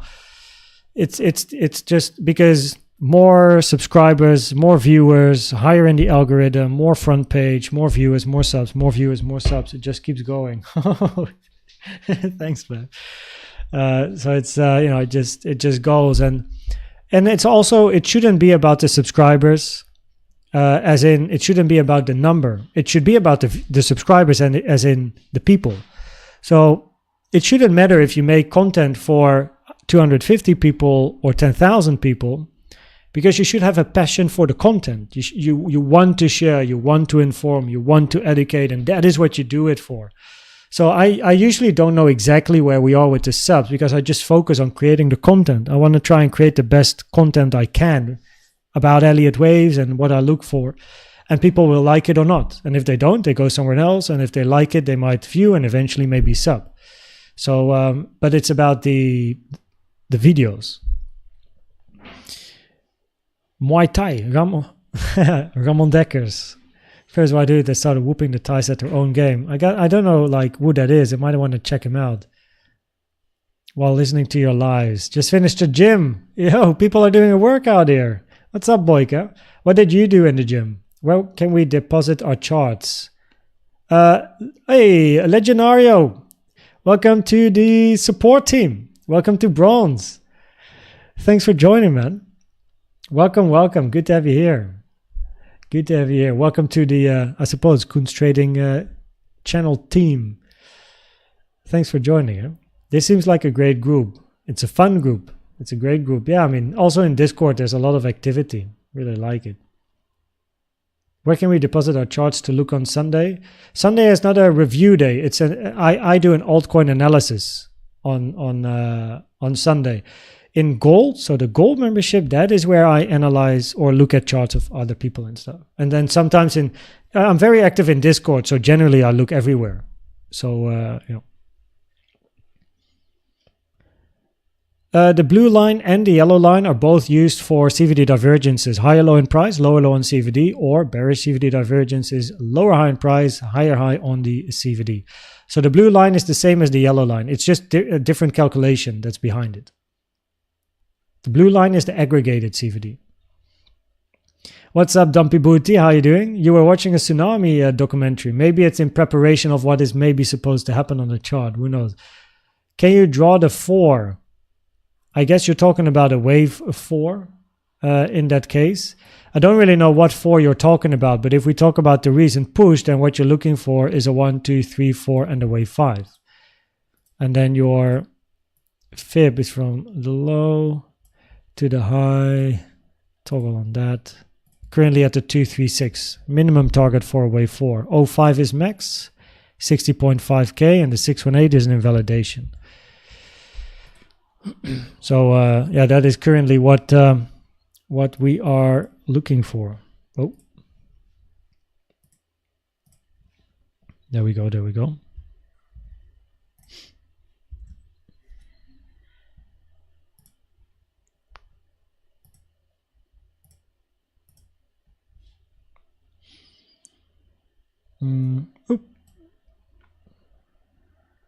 What could this range be? This small one could be a wave 4, right? In the bullish scenario, to still take the high at least one more time. Yeah.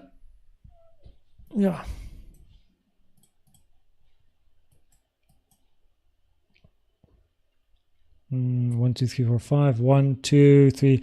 Or it's the end of the structure and you're moving down if this is the high of a wave C or the end of a wave Y. So we're at resistance. Good to be patient. 5 minute. I don't really like going below 15-minute charts. Usually, like what's happening on the CVD here. So we do have bit of bullish CVD with the previous range here. So we do have this divergence, right, on the CVD. So that's at least, that would fit with a potential wave 4 to then take the high at least one more time before taking the low. But then, of course, the low is going to be your invalidation. So you don't want price to take that low. Right.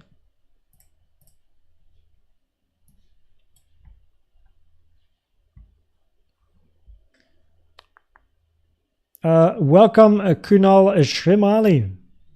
Good to have you here. Good to have you here. After longs at the top with small volume on the wick. Stick to your plan and your strategy, right? Stick to your plan and your strategy. So at the moment, just waiting for a range to form here. And yeah. See what price is going to give us. Some bull CVD here, but it would be better to have it on the right side. So you want to see like this, and then bullish CVDs here. That would be ideal, right? Instead of one pivot left, one pivot right of the recent high. So I prefer looking at CVDs on the right side of the recent high or low. And And yeah. Currently bearish CVD with this pivot here. So you need to take this one out for the bulls, which is this high.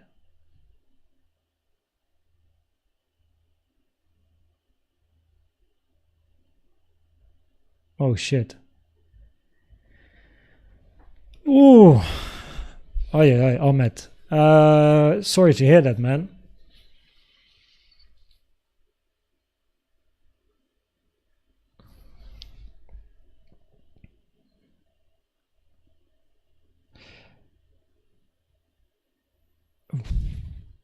Well, so first of all, of course, you were waiting on TPs. You were 1K in profit, but your loss is 7K. Something is not lining up in your plan where, of course, you're waiting for TPs, but your TPs should be a lot more than 7K. If you lose 7K with your stop losses hit, your TPs need to at least give you profit of 14K, 1 to 2R, preferably minimum, right? Per setup, if not 21K. So 1K in profit was never close to a TP area because you lost 7K. So your risk is way too high for your reward. So I think it may be a plan problem, first of all. So it would be good to pretty much check your plan again, reanalyze what you can do better next time. That is step one. With the same plan, what can you improve? Second, how can you get it back in the next couple of weeks slash months is to learn what went wrong, right? Work on your plan and your strategy, your risk reward ratio especially, and just take the same setups but with an improved you, right? Improved setup, improved strategy, take the same trades and just follow the plan. Build data, build statistics, develop a strategy that's based on data because it will help you a lot.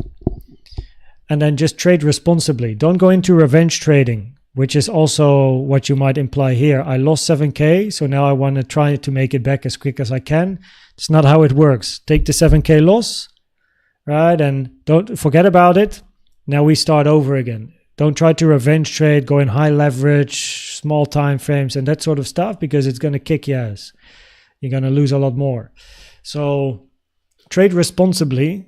Make a plan, make a strategy, build data and statistics, and then follow the plan. That's the quickest way probably to get it back. And actually getting back, I don't really like about getting back because it implies revenge trading. So I think the best is to just, shit, I lost, I got to learn from it, what went wrong, and then take it from there. Yeah.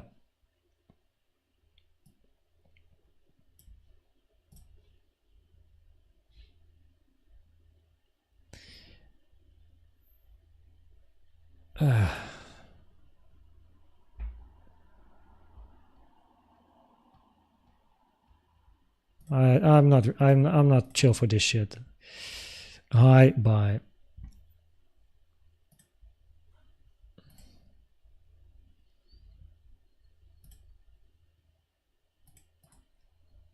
Yeah. Welcome from India. Time out from the Netherlands.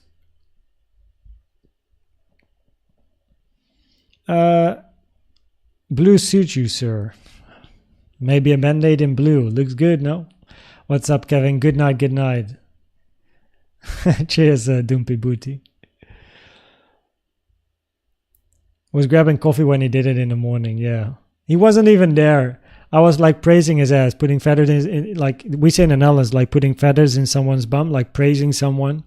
And he was catching coffee. Like, today's your first day? Yeah. Joined the team just now. Long or short, sideways. Depends on your plan or strategy. It's all probabilities. All probabilities. All probabilities.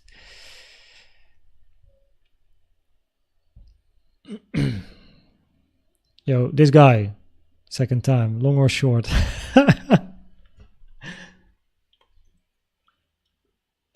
Oh man, what do you do?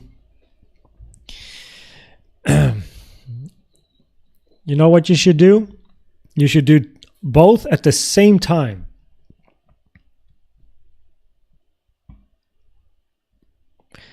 No financial advice. My friend, Ayush, you're at the wrong place, mate. You need a plan or a strategy, because if this is your way of trading and you go into random live streams or go to random YouTube channels asking for long or short, my friend, you're going to be such a losing trader. You better just get your money out of the exchange and just put it in the bank, because you're not going to be profitable ever with this strategy, if you even call it a strategy. 3 hour stream. Was today a short one? Are we 3 hours in? Let me have a look. Yo, 3 hours, 22 minutes. Solid. Solid. Is any trade any other crypto? No, you take an asset. So either Bitcoin, Solana, Ethereum, Bonk, Pepe. So every coin has its own chart. Which video of high time frame here, Elliott Wave, is the freshest one? The analysis of this morning or the one of this morning? Oh wait, the analysis of this live stream earlier or the most recent video? That is where I cover the weekly. If you talk about the monthly, Rafael Pardella, then go to the monthly playlist on the channel. I want to quickly check if the live stream is in there. Yes, so the macro here, this one, 4 days ago on Sunday. Right, so that would be the most recent monthly. Actually, I think I did all time frames here, but monthly recently is here, and the weekly I did in this live stream as well.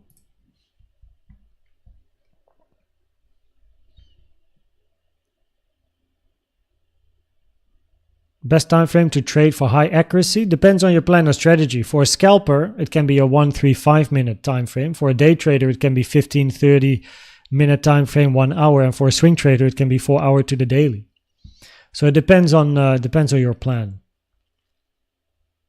So I didn't catch my coffee. I see. Sometimes you just need that, right? You need to sleep in a little bit. What do you think about Doge? Yeah, meme coin, right? So it worked out well, and I don't know what the status is of Doge. But wait, I want to check something. Let's see if we get the dog. 1 second. Sometimes you get Doge on your chart if you switch. Yeah. Yo, wait. Oh, shit. Did you see him? Yeah, you did, right? Fuck, I didn't see it on my OBS. Did you see it? Did you see? He was dancing here. Yeah, you must have seen it. Yeah. Yeah, I saw that the other day when someone asked me about the Doge thing. So I went to the chart, and out of nowhere I saw I don't know, like I saw that I was so surprised. Yeah. Okay. Yeah. We saw the dog. Okay. I wasn't sure if my webcam was in front of the dog, but yeah, when I saw that for the first time, I was quite surprised. What was the little doggo? That's the Doge. Dogecoin. Yeah, that's the dog. That's the whole thing about Doge. Yeah, but yeah. So I haven't done a solid enough. Like I on Sunday we could check Doge, of course, during the altcoin stream. But I don't know the status of Doge at the moment.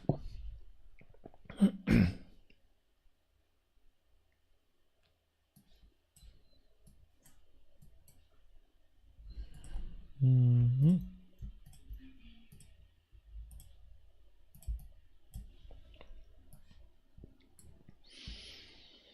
Crowd with knife. Long or short should be on a t-shirt. Yo, we're gonna have so much merch. Look at crowd with knife. I don't know what you mean, Chris. Is that a crowd? Is you mean Google, or what do you think for a flattened X wave? We need to go a lot higher for X. If this is a wave 3, we need to continue pumping far above this resistance area, preferably before the weekend hits, as the weekend can be a nice wave 4.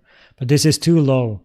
So it's definitely still, of course, now that we pretty much invalidated impulses down, it's a good scenario, but we need price to go up. Bitcoin next level. At the moment, it's the resistance area where we are now, right? Observing the range. Reason I put the 886 on my chart is if you're looking for a 112, 886, very low probabilities for a wave 2. In a diagonal, right? A diagonal is still an option, but it's too early to call diagonals, so it's not yet relevant. An impulse doesn't really work. 1, 2, 3, 4, 5, right? Overlap between 1 and 4. So 112 or a diagonal, but if you hit the 886, 112, low probabilities, diagonal is too early, so it increases probabilities to sooner or later take the high. If you do flip this support resistance area, then the next one is 63.8, 64K. But you have to flip it. So we're not there yet, we're still below resistance. Kaspa, that would be for Sunday. Koens, I missed the stream. Did we discuss anything in the Q&A? I think we've been in Q&A for about 2.5 to 3 hours. So a lot has been discussed during the Q&A, that's for sure. I won't be able to recite everything that we spoke about, though. Bye. You got gifted. So yes, if you send me an email, then thank you, maybe a Band-Aid. This guy. What maybe a Band-Aid says. Wow, such a good mod. He's gonna compete with Mark now. Like Crowit knife call. Oh, okay. So just this is a thing here. I don't know call, but please, this is a recommendation. I appreciate all donations and support to the channel.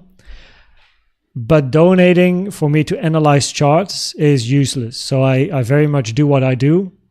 But I appreciate the donor though. But with regards to this coin, which I guess is a coin, Sunday is going to be the altcoin stream, right? So that would be one for Sunday.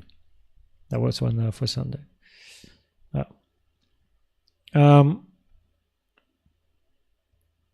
Smash or pass?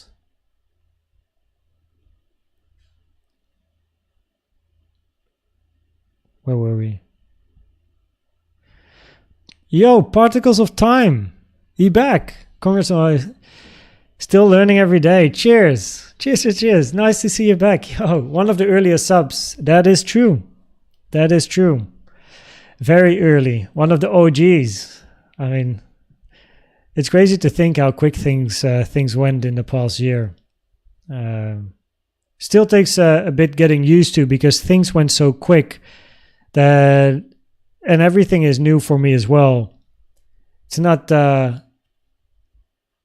like you have a Discord and then the YouTube and all the comments I try to reply, and there's a lot going on. So I get into a phase of zooming out again and actually be like, yo, what is happening? So that's why I made a mind map earlier this morning again for the channel, where I have like the YouTube channel, and then I have community and content, and of course the courses, the memberships. Well, where are we? What's going on? Because I'm so involved with the content that sometimes I forget to zoom out and look at the bigger picture of what's actually happening. More green, less red. SE, where can I learn this? So what you have, so I make content about Elliott Waves. And if you want to learn more about Elliott Waves, then, by the way, Chris, thanks again, my friend. Oh, okay, I see. I see. Thanks, mate. Appreciate the support as well. Now, what I recommend if you're new to Elliott Waves and you don't really know Elliott Wave theory, first of all, open the description, scroll down a little bit, and I have an educational bullet point where there's a link, bit.ly/Elliott Wave detailed, going to this website, which is completely free, open. You can use it. It's amazing, where you can learn a lot about Elliott Wave. So get your notebook out, grab a pen, and start, educating yourself about all the different structures. Very good website. This is the only one I recommend. There are other websites, but the foundation of this one has like 95% accuracy. The diagonal isn't updated with the newest info, but it's still what you see most commonly anyway. So it's very good. The only thing is the WXY could have been a bit more, like a little bit better maybe, but this is by far the best website that I've found about Elliott Wave. So start here, notebook, pen, study. Don't forget to read the beginning, right? So that would be step one. You also have, of course, the book Elliott Wave Principle, link in the description, which is in the same section. And then finally, if you want to support the channel as well and learn more and be part of the community, there's the gold Elliott Wave course. So most people finish that easily in a month. And it's all my brains in 2 videos. And yeah, then they either go silver, diamond, or quit. Stream for 3 hours, regular. Not bad. 3.5 hours. What time on Sunday? Probably around 1:30, 2 p.m. Central European time, I guess. What broker do you mainly use to trade crypto? Any recommendation? Do you know any with real low fees? Pretty much all of the fees with all the platforms are normal, like are industry standard. So I would recommend looking for platforms where you feel good with the UI, liquidity if you have big positions, maybe the VIP fee discounts that you get as well. I personally already for a long time before YouTube trade on BingX, which is the platform that is the partner of the channel as well, naturally, because I trade there myself already for a long time, so I know them very well. So I mean, that link is in the description. Of course, by the way, it's an affiliate link. If people register with the link, you also support the channel. It's like if people trade, you pay fees, and the channel gets a very, very small portion of the fee, like 0.025% or something. So, but hey, all little bits help. And sorry. So BingX would be my recommendation. I know that one. Global platform, very trustworthy. And the second one that's coming is BTCC, because people from the US, UK, Netherlands, and some other countries can't register at BingX. So I've been talking with the community, with all of you, and also doing my research online about trustworthy platforms. And BTCC came out very well. I had a meeting with them a couple of days ago. Great guys. Spoke with 2 people from the UK, close to where I live, Netherlands. And yeah, that it's a great platform as well. So it's there already for 13 years, and multiple people that already trade there or told me, like, I've traded there. It's a good platform. So that's going to be the one I'll recommend for UK, US, Netherlands, and people that can't register on BingX because of country stuff. So yeah, so that one is coming.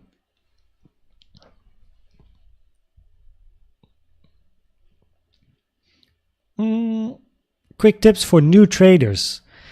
Yes, I can give you 6 tips. 1 second.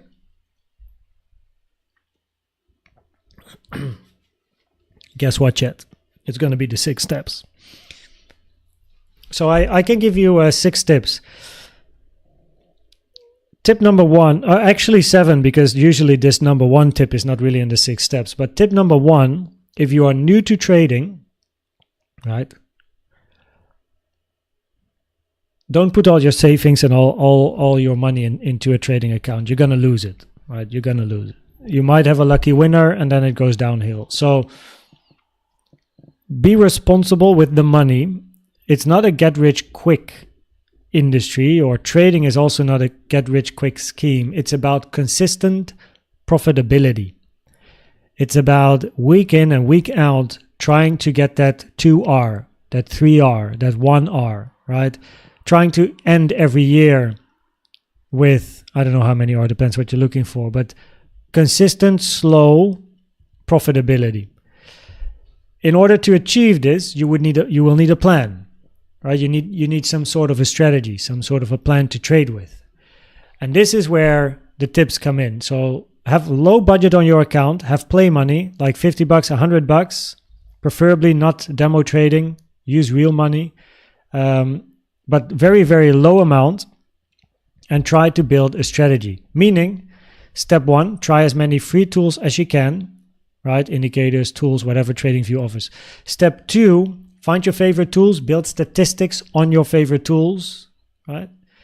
Get your Excel sheet out, collect data about some of your favorite tools.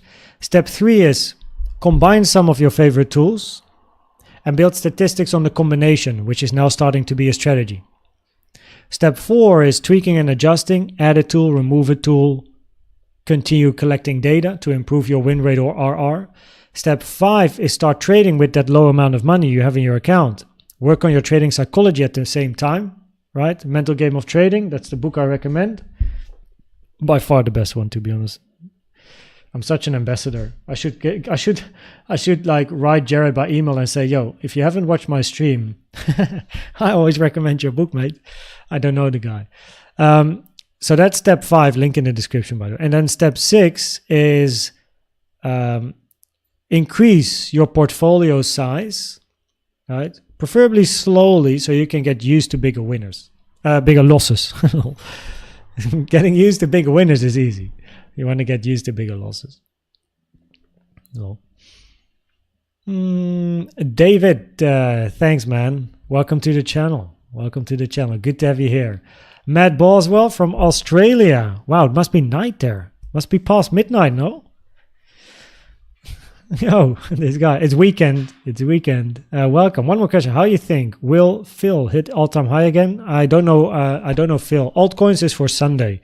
That's when I do the altcoin stream.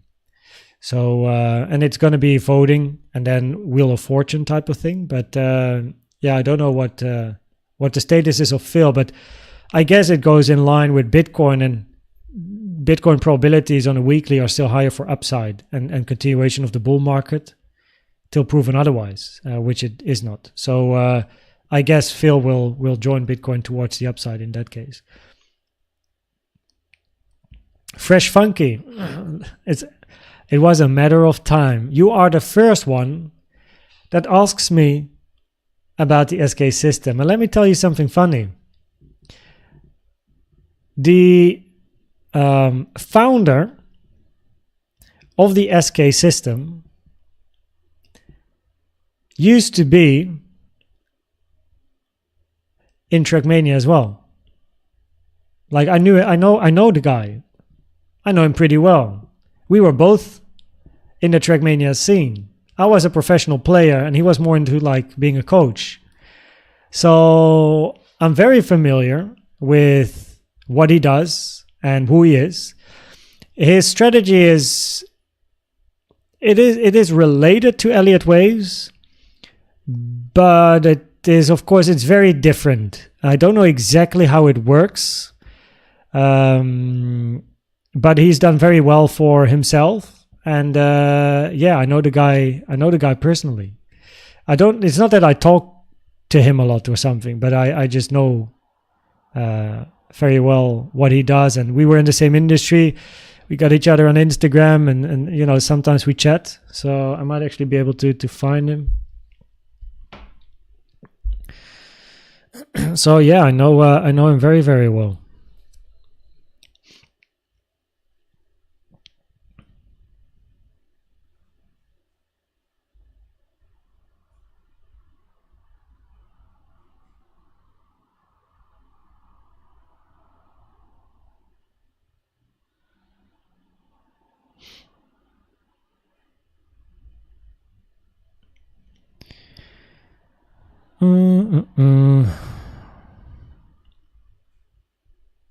Oh, that's the wrong SK one.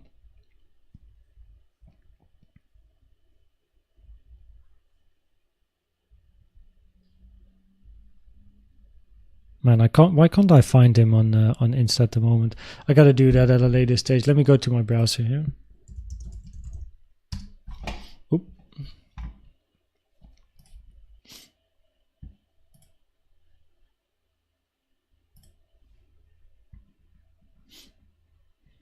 So I'm trying to find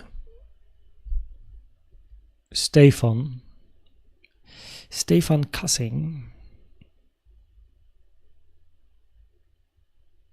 There we go. Director of Global Education at iGenius. Yeah, I know the guy. Absolutely. So we know each other since like Trackmania days, man. Trackmania days, old days. But I don't know the system, so I can't really comment about it. Where's Bitcoin going? Up, down, sideways, but at the moment we are at resistance. We hit the 886, so a 112 here is invalidated. There's only potential for a diagonal, but it's too early to call diagonals. So generally, even if you continue the range here, probabilities would be higher to take this high at least one more time now. We are on a 5-minute chart, so 5 minutes is always take a bit of grain of salt, but 112 hit the 886, very rare for 2. Impulse 1 2 3 4 5 doesn't work anymore unless this is a 1 flat in 2 and then you continue to the downside, but you do have bullish CVD still. But that is of course, wait, did we take the high here? No, so you would like to see this high taken even for a flat, so still a bit more upside would be preferred.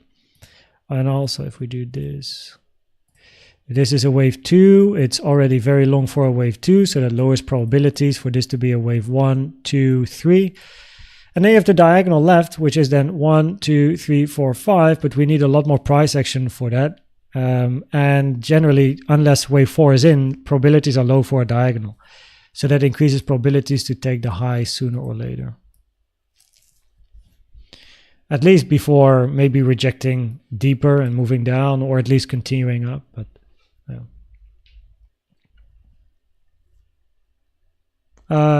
Sunday alt stream, yes. 200 likes for our favorite surf instructor. Catching those waves. What's the trading fee rebate ratio of your the trading fee rebate ratio trading fee rebate, do you mean what do you mean with the rebate rate? You mean like fees that go back to the trader? I don't even know. I've never looked at it, so that would be something I even need to look at. So I got the link and stuff, but I never looked into the details. I never changed anything. I have the link. Yeah. So I would need to look into this. If rebate, at least I'm not sure if you talk about a channel gets that's 50%. I think I know what you mean. With Bing X, that's 50%. So with trading fees, but the thing with the fees is people need to trade so high volume to even get a little bit of fee income that you need to be a big channel to really do anything with fees, right? Like it's like a 10K channel is very small. Maybe if you're like a moon boy and you're advertising like you're constantly your multi-million fake trades on video and all your P&Ls and whatever, people get baited into trading because the fear of missing out and all that stuff. But that's not what I do. I'm very much into responsible trading, using low leverage. So the rebate I get is 50%, but you need so much volume to make it worthwhile that in my case it doesn't really do much. But it's still part of the part of the process, I suppose, right? It's still something, and all the support is very much appreciated. So yeah, it's a 50% for me and then 50% Bing X, but you need volume. So most of the people also don't have high budgets, right? They trade with like $100 and $200 and $500, and it's not like they should do more, but because I appreciate any support. Yeah, before a content creator can really get a lot from it, you need a much bigger channel to really make it a solid amount of income, I suppose. But every dollar, every euro is still very much appreciated. Absolutely, as just support for the channel. Hello from Rwanda. Good content. Welcome, Dr. Jean Norbert Courage. Sounds very French.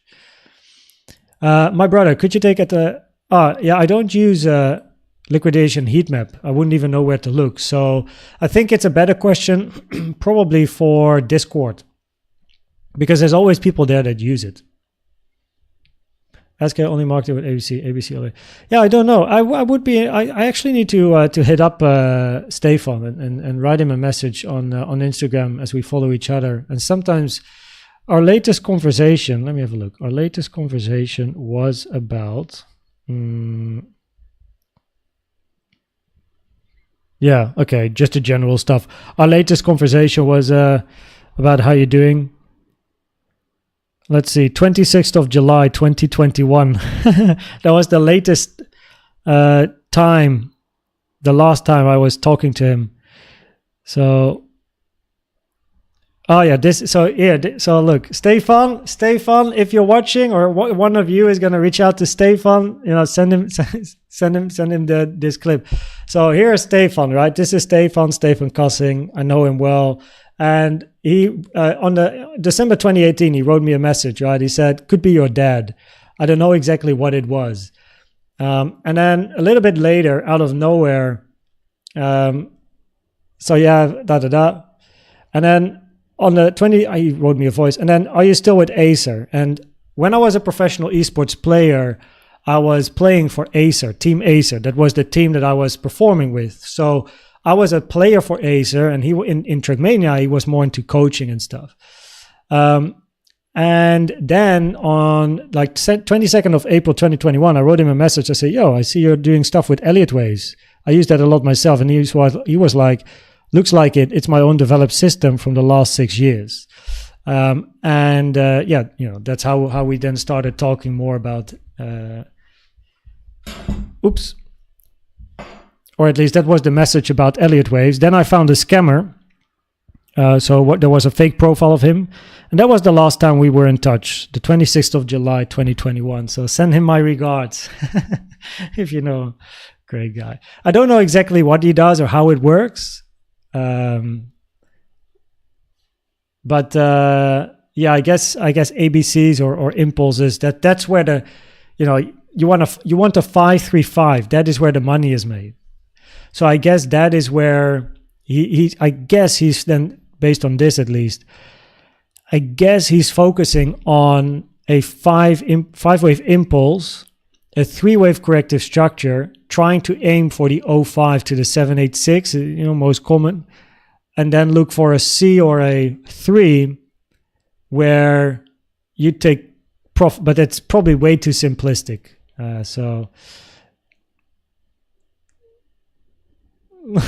Dumpy booty boy, don't try me.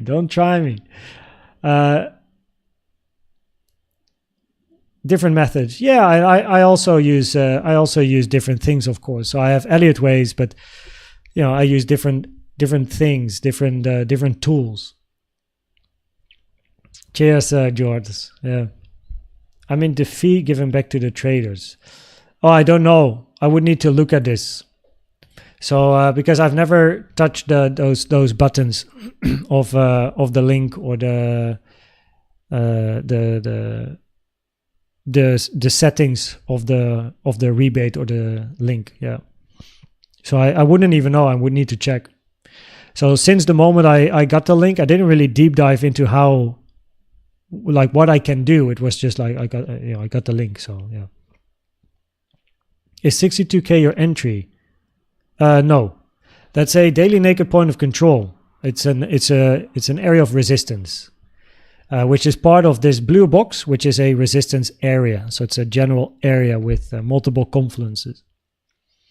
Bearish at the moment, probabilities here very, very locally. There's higher probability now for corrective range. Of course, you can go down and range a bit longer. But the only, like, you would still expect this high to be taken as a minimum. But that makes it a very long wave 2 if this is a wave 1, flatten 2, and a 3 down.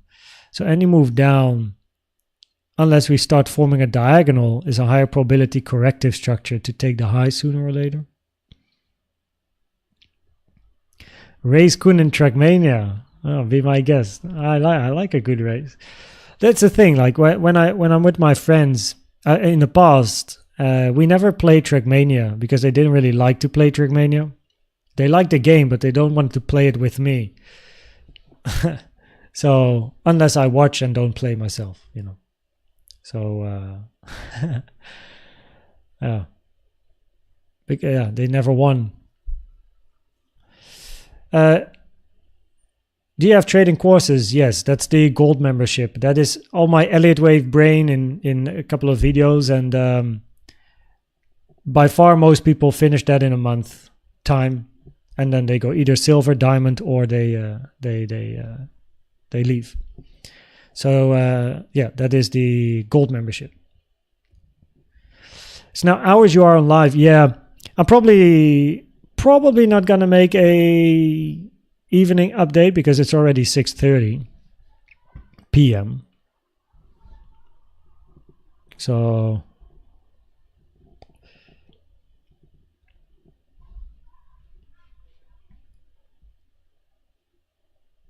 and we still, babe, need to go running as well. Oh no, wait, is today our walk day? No. Yes. Yeah. So tomorrow we are gonna run a 10K distance, training my wife to run 21 kilometers. Today is the rest day. We did zone 2 training the whole week, and then tomorrow is normal pace. And today was more like a chill walk and take it easy, stretching before a 10K tomorrow with her. Cheers, Dr. Derry. I gotta check. We are enjoying the live. I'm happy you enjoy it. Thanks everyone for being here. Yeah. Thanks for spending the day with us, but I took a sick day. Hopefully you get better soon, man. Man, I hate being sick. But at the same time, thanks for being here for the whole live stream pretty much. But yeah, hopefully you get better soon. Please give Bitcoin. Please give? You mean like me handing it over? Can I just say it's amazing amount of content you give free charge. Cheers, Rob EV. It's a pleasure. It's a pleasure. I love making content and sharing stuff about Elliott Waves and trading and whatnot. And hopefully it can help people, you know, in their journey of profitability.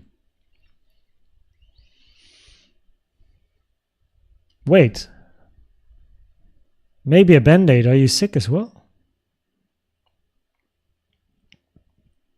By the way, thank you, maybe a Band-Aid. Very active. Love to see it. Cheers. Thanks, man. I got COVID evidently over the weekend on a flight. Shoot. Yo, in the Netherlands we would say beterschap. Like get well soon.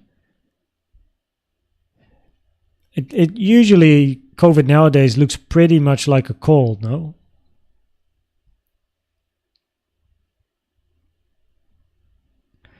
Atlantean Angel, because we invalidated an impulse to the downside on the 4 hour. So 1, 2, 3, 4, 5, because 4 is too high. The bullish scenarios have a higher probability, which means the diagonal, right, or the WXY.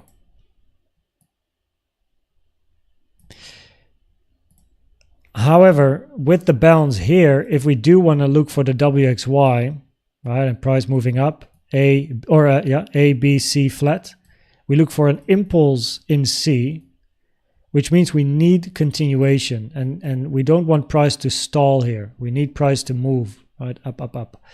So because this is not far enough for a wave 3. If we're in a wave 3, right, we need more. Wave 3 needs to be longer. So currently I'm just observing the local move to decide probabilities with the diagonal or the WXY. That's pretty much like the only thing I'm now looking at is this. I don't care about the rest of the chart anymore. This is the only thing I care about. Local price action. So yeah. I'm just being very patient, just chilling. Let me put an alarm on the high here to make sure that, you know, if we do take it. If we do, at least I will hear it.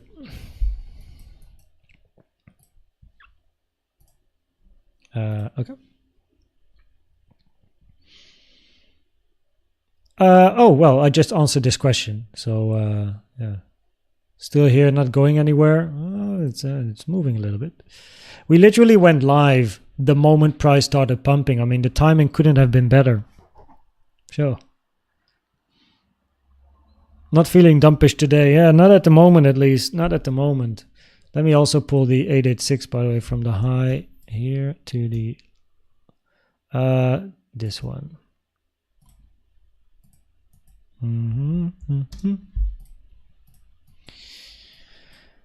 Touch it.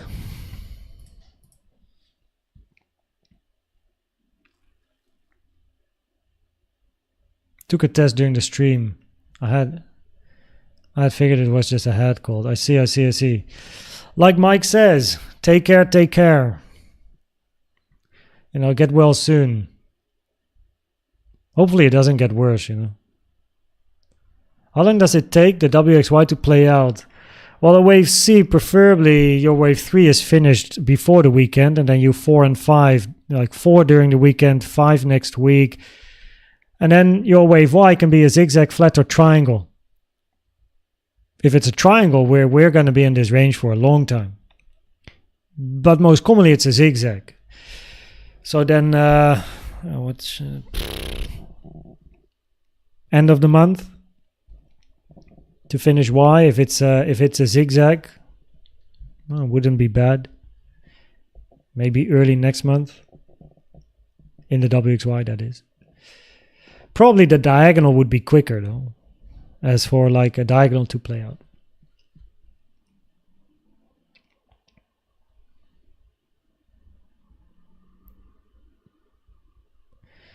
Aeromophobia. Well, I would expect this high to be taken at a given moment now, but if you don't go up before New York is closing, right? Probabilities in the weekend, general probabilities are always higher for a range in the weekend. So if we can't go higher before the weekend starts, it increases probabilities for the diagonal compared to the WXY. So you take the low one more time in 5. So we really need to go higher for the WXY. We're not high enough.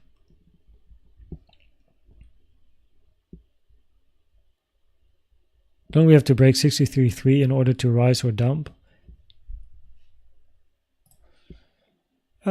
I don't have anything at 63.3. My next resistance is 63.8. So that would be the next one I'm looking for, really. But at the moment, I'm just observing the push, right? If we are looking for an impulse up, we just need price to go up a lot more. Yeah.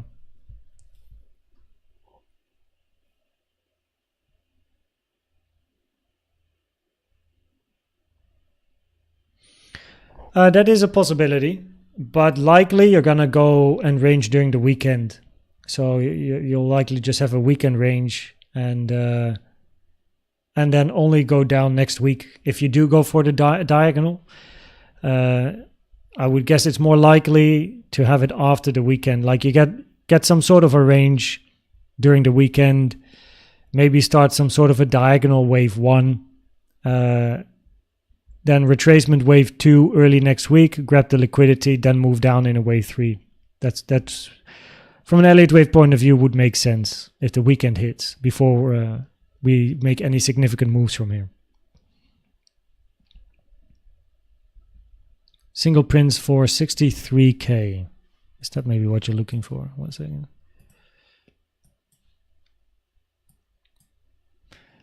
Yeah, you do need to close a candle in here.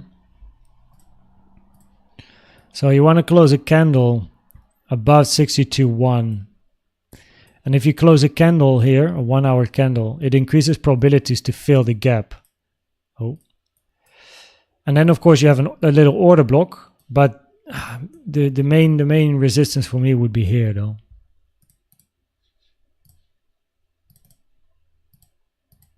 Yeah. So if we do pass this resistance, I'd be looking for 64k next.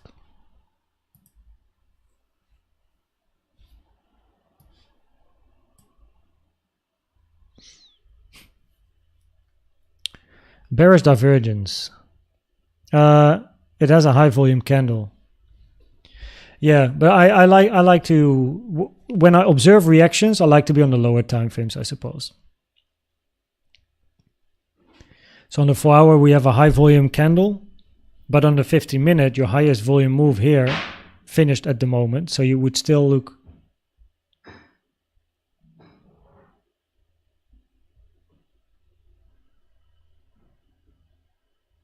Holy moly.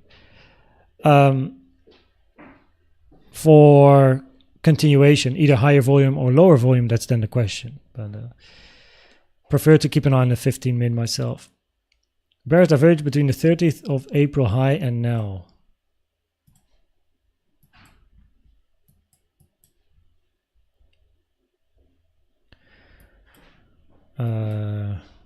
This one. There's no divergence, at least not on the CVD.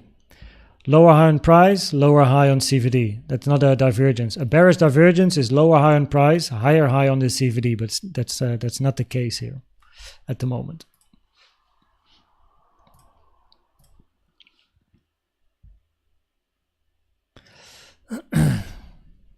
Yeah, I don't. So our offices are here on the second floor, and I have my office, but also my wife has her office on the other side of the house. So I don't know what happened, but something happened. 9 likes to 200. Don't make me create more false accounts. Give this man his love. 192. 8 left, Booty Boy. 8 left. Thanks, man. Yeah, the record amount of likes, I believe, is 350. So that will take a while before we reach that.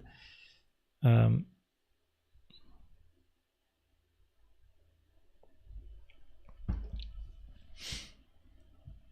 you tell me more about the 100 EMA Bitcoin? I heard from somewhere that whenever it touches 100, it becomes bullish.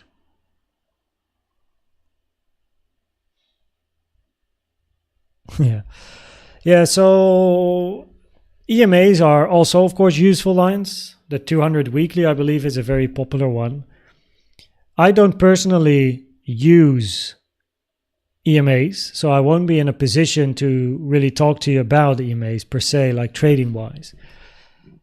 The only thing I recommend is an EMA can be useful as long as you have a plan and data about the EMA. So every time it touches the 100 EMA line, what happened?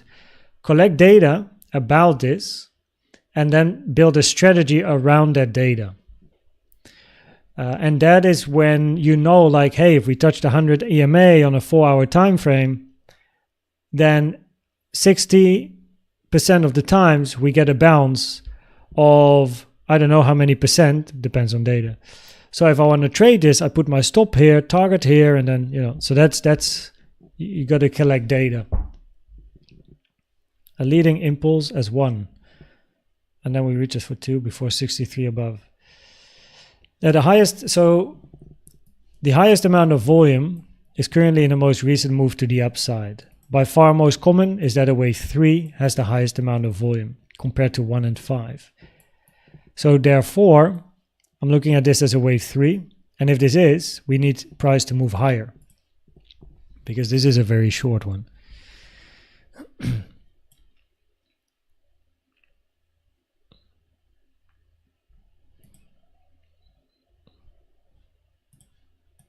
Or at least take the high again. Yeah. I don't use TradingView CVDs, only AGGR. Solana, please. Sunday is the altcoin stream, so that would be the day to vote for your favorite coins. We coming down or what? At the moment, probabilities are higher on the 15 or the 5-min actually, that this is a corrective structure. Sooner or later, take the high, even if you continue ranging here. And then after it takes the high, it's about wait and see, of course. What would you like to see the price to for wave 3? So this is the thing, it's the timing as well. We know the weekend is around the corner. And if we are looking for an impulse up, your target for your C is up here. It's above the 67K highs. So if we're looking for a wave 3, and we know the weekend is coming, I want the wave 3 to finish before wave 4. But if this is your end of 3 and here your wave 4, you're gonna have a 5, 4, 5. It's very short. So I would like a bigger wave 3, preferably 65-ish. Then range here, and then next week you can move up for your wave 5s to then finish the impulse and take the high at 67K. So I would at least want to see price pass this box as a bare minimum, because this being a wave 3 is just this, like, that's very, very shallow. So that's what I would like to see.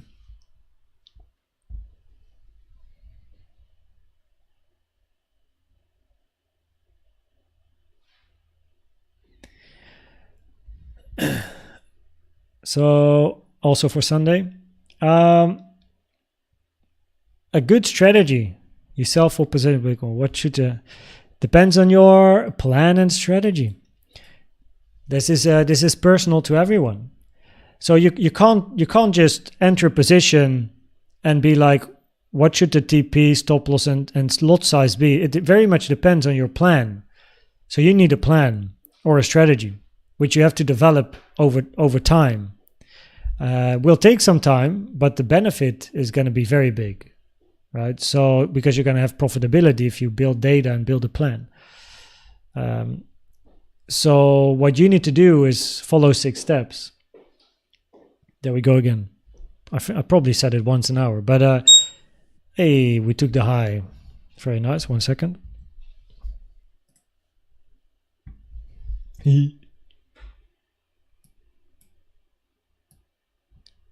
Da, da, da, da, da, da. Oh.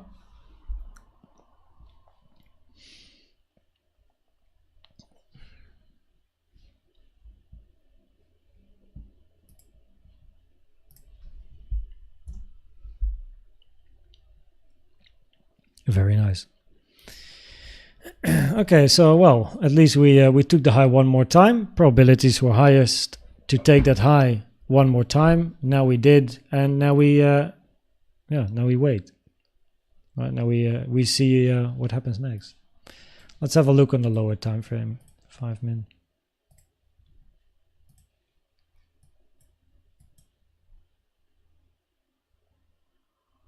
Yeah.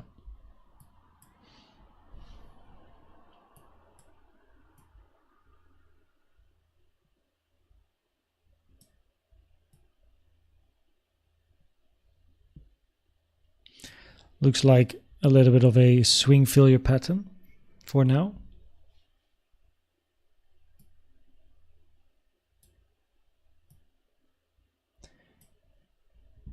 Just managing.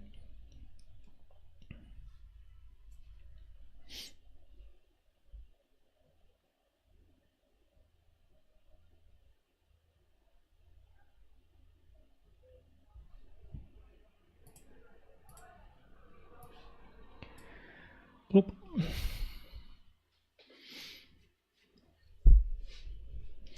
So, plan or strategy. So Step 1 is try as many free tools as you can. Indicators, tools, whatever, right? Step 2 is find your favorite tools and build statistics on these tools, right? If price hits this tool, what happens? Step 3 is combine some of your favorite tools, build statistics on the combination. Now you're working on the strategy. Step 4, add a tool, tweak and adjust. Add a tool, remove a tool, see what it does to the statistics. Step 5, start trading it, work on trading psychology. And step 6, increase your portfolio size. So, and based on following these steps, you will develop a plan where you will know what the take profit and stop loss is going to be. You will know how to calculate your lot size, which should be calculated based on your stop loss as well. And yeah, you'll be able to be happy.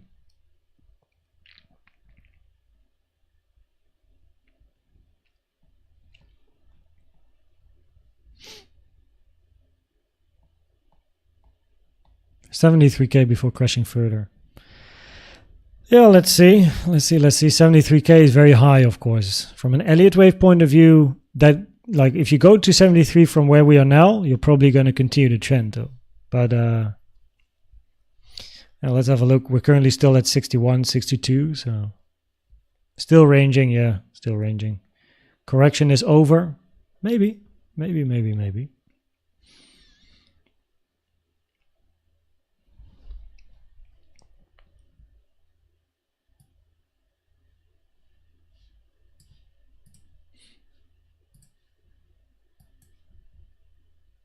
Okay, we also took the high at least here on AGGR.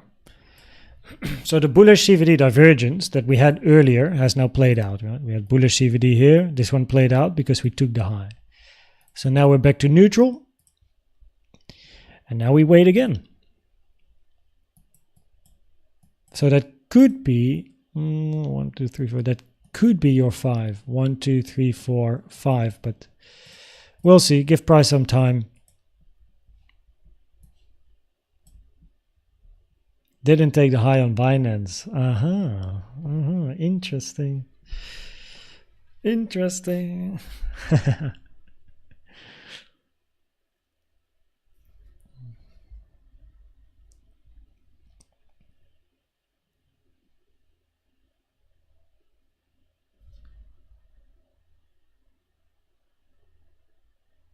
Or a sideways range, yeah. Still looking on the weekly time frame for another wave 4, so another very big range before continuation in the final push. Binance spot took the high.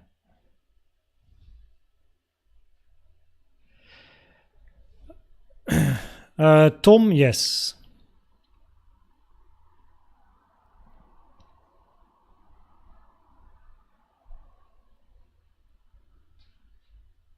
Well, so what I did is we hit the resistance here, right? And then I took full profit, so 100% out, and then I re-entered again here. Because the probabilities were higher to take the high, which now has happened. So there you go. That is why I had to manage my position there. What time is Sunday all stream? I'd like to have you chart for me. Yeah, so it's going to be a vote. So I won't do individual requests. So what will happen is there will be a vote in the beginning. Top 5 is going to get analyzed, and the rest will go into a wheel of fortune. And then we just pick them. So it's a community effort, I suppose. So everyone can vote, and I'll write them all down. Alt stream South African time is the same as the Dutch time zone. So it's going to be around 1, 2 p.m. Probably more closer to 2 usually, but around 1, 2 p.m. Yeah. Also anything would be. Yeah, I'm not really too familiar with the news. Mind sharing the level? I just So I just shared because we're at resistance. We were ranging here for a bit, and So I'm trying to work on my biggest weakness, which is actually closing trades fully. So you always leave some profit on the table. I'm good with take profits, but I'm not good with closing trades 100%. So I kind of want to get into a situation where I can close a trade and I can trust myself to re-enter when I see again what I want to see. So I'm now practicing this. So I prefer to just take the profit, get out, got the shit done, and then if there's another reason to join, I can join again.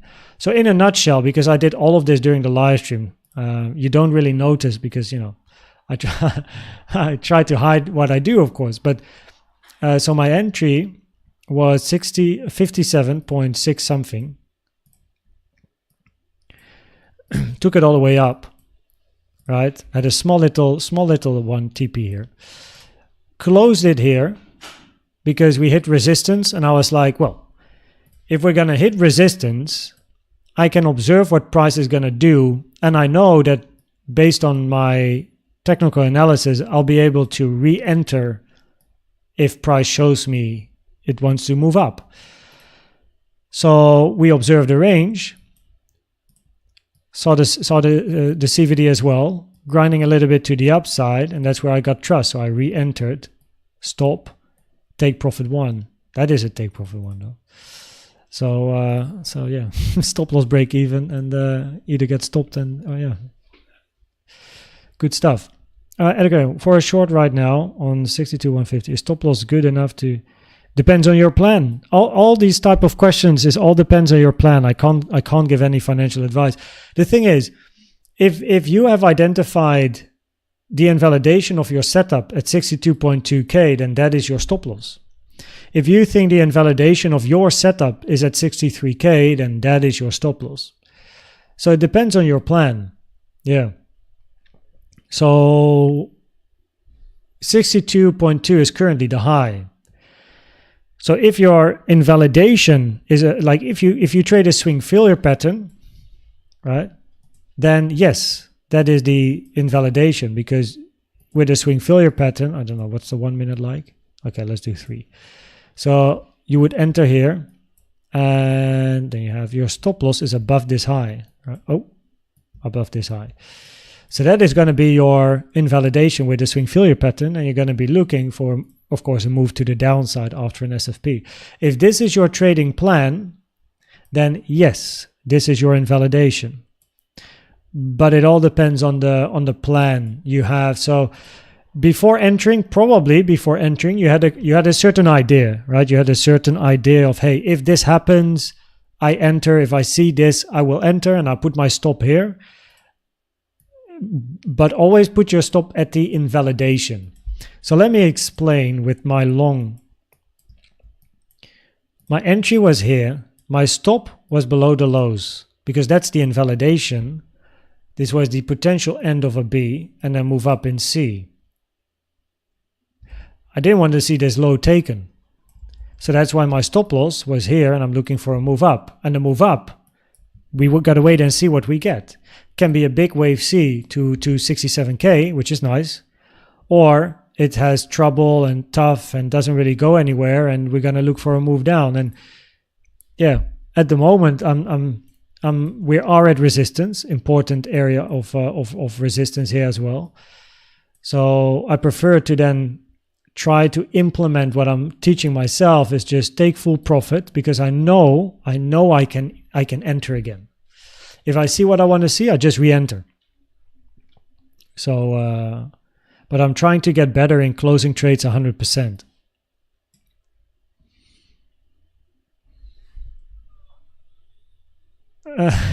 Quick email needed. Yep. If you don't think your trade needs an invalidation, just don't trade. Or if you don't have an invalidation, don't trade.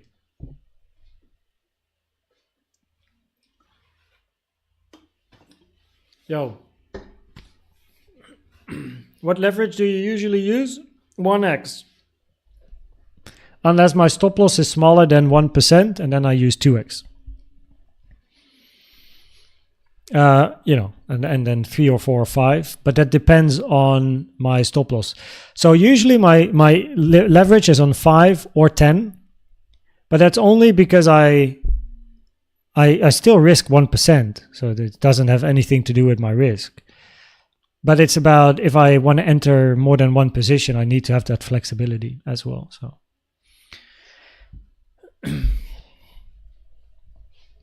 you should put your entry point right in this stop loss point. I'm not sure what you mean. Cheers, Swaftabor. What? Yeah. So is there a bear scenario? Yes. That would be the 4-hour diagonal to the downside to still take the low. So it's a bit of a 4-hour while we wait for clarity. Tap. This would currently be your bearish scenario.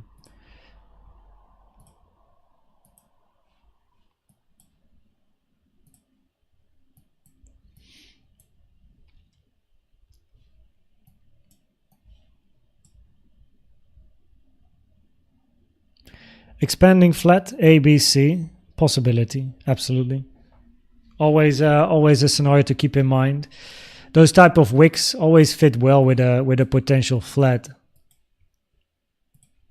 It's a very short B though, for like A, B, C. But you can have your A, zigzag, B, whatever that is, C to the downside, take the lows, find support on this range here, then start a grind again, moving to the upside, uppy, uppy, uppy, uppy, uppy, uppy, uppy. Some bullish CVDs would be nice, and then poop, take the high again. And if you do, probabilities are higher to move to 64K to fill the 1-hour gap that you have.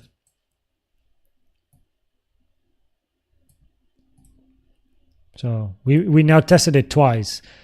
Of course, the more often you test it, the weaker it becomes. Testing it once, you always kind of expect a reaction. Testing it twice, you know, already becomes weaker. But if you come up again, yeah, I'd probably look to fill this gap to the upside.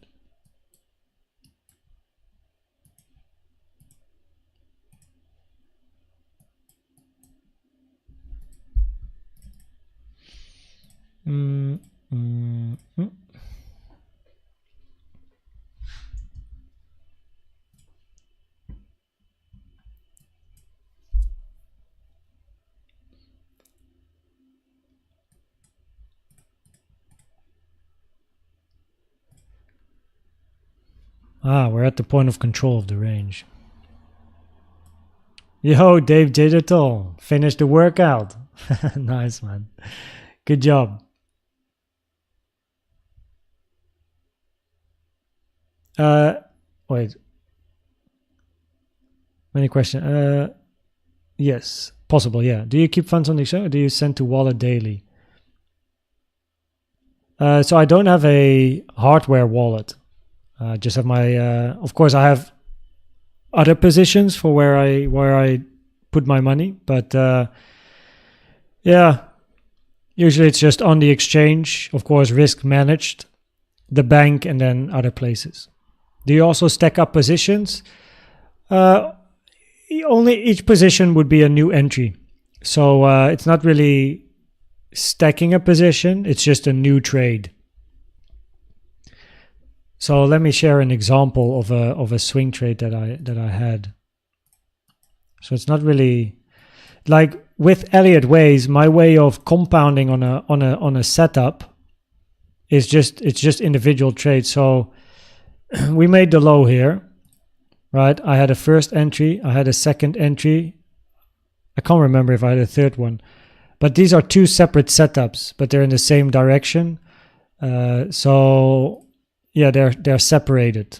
It's not like this setup adds to this and then the entry of this goes here. I don't like that. I like setups to be individual. Like, you know, I don't like to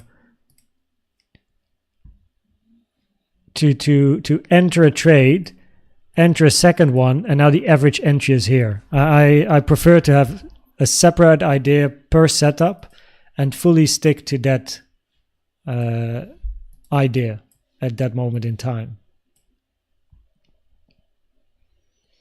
That is absolutely correct. Yeah.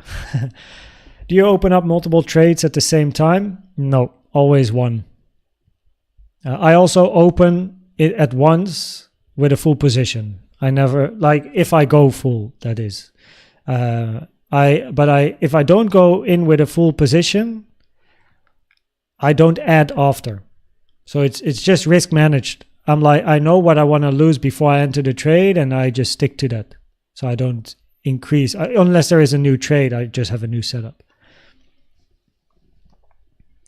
Andy, I've learned a lot just jumping into this room. What time will you be broadcasting altcoin stream on Sunday? Probably starting at like 1 or 2 p.m. Central European time, kind of like around the same hours, but a little bit earlier. Usually I start around 2 to 3 on like during the week, but with altcoins, it's quite a lot of coins usually. So probably around 1-ish, 1-2 p.m. Central European time. Do you average down? No. I mean, I do take profits if you talk about averaging down, and like, yes, because I do have trades where I take profits. But now at the moment, I do also try to train myself in taking profits 100%. So just closing a trade. So I'm very good in taking profits and managing, but I also like to be out of a position and not in a position anymore. Just take the full profits and re-enter if I see strength. You know, I like that as well. So that's what I'm training myself in now. I'm not. No. I'm not. This is not enough info for a short for me. I did long towards the second top though, but not enough info for me for any short. What's your capital? That's a personal question. So I never talk about my capital because it's not relevant for you. It's only relevant for me. And my capital is more than enough to live a comfortable lifestyle. So what you should focus on, of course, is your capital and where you are in your trading journey. I'm not that type of guy that shows trades and the trading window and everything in streams, because it's just personal information. You know, it's no one's business what someone else's amount of money is. So. Does the testing and support many times suggest weakness? Testing resistance multiple times or testing support multiple times does weaken that support or resistance area. Yes, so the more often you test resistance, the weaker it becomes. Yeah. How do you know if the... Oh, yeah, so that we were there. No problem, no problem, mate. I mean, everyone can always ask anything, and I either give an answer or I don't, you know. Well, I always give an answer, but maybe not always what people look for. Keep up the magnesium for recovery. Yeah, and food. Just trying to find the best method to minimize fees and maximize success. But I hear what you say. Oh, the transfer fees. Yeah, I see. Yeah, usually I just keep my stuff on an exchange. And else I put it in the bank and just divide it other places. But yeah, the best natural source of magnesium. I do not know. I really have no idea. The best natural source for magnesium. Yo, CVD is tanking. Eh? So now we just want to see some local strength again, preferably price moving up.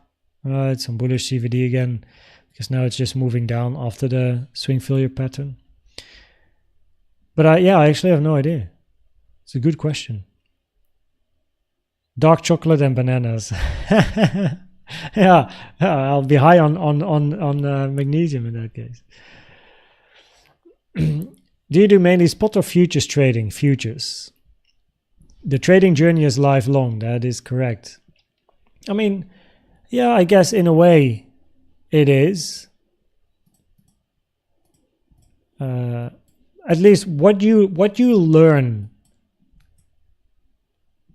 about trading is stuff you can always use the rest of your life, right? Like the information you gather, the strategy, like how to do certain things, and yeah, you'll be able to use this for the rest of your life. Does this look like a wave 4 at the moment? Yeah, so for a wave 5, this is a little bit meh. Like, I don't really like wave 5s that are swing failure patterns. I prefer a solid structure. So yeah, potential here for a flat, like someone suggested, is definitely an idea. So we are currently still just in resistance. What did we have here again? 2 value area lows. Yeah, the daily naked point of control is the main resistance area in this place, and then the key level is the low of the 1 hour gap. So yeah, looks a bit wave 4ish at least.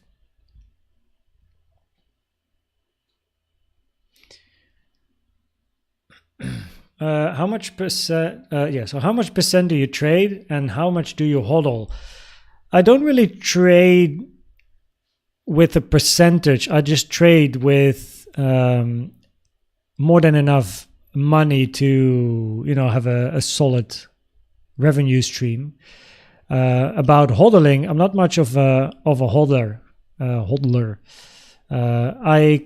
don't know. I kind of prefer trading compared to hodling, at least in crypto.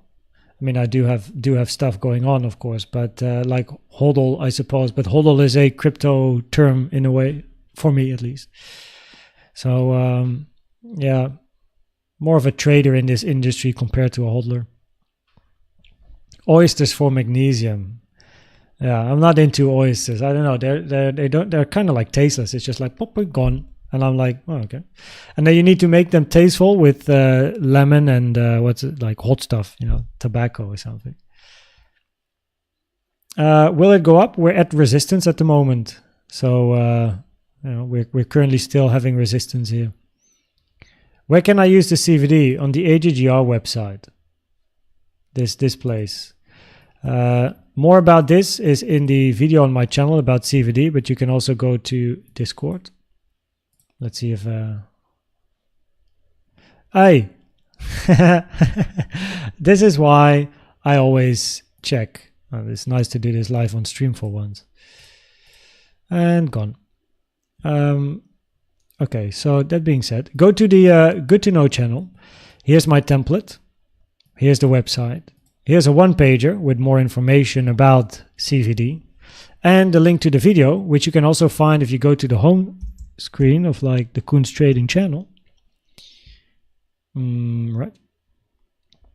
And then you go to educational CVD divergence, this video here. That's the one you want to have.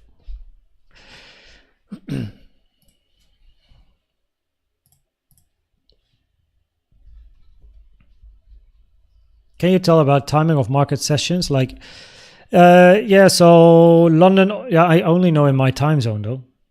So London opens at 9, US opens at 3:30. Asia, I don't know. Asia opens at like what? 11 or 12? It's night for me, so I never trade Asia, so I actually wouldn't know. I only know London and New York. And I think Asia closes at 7 a.m. my time.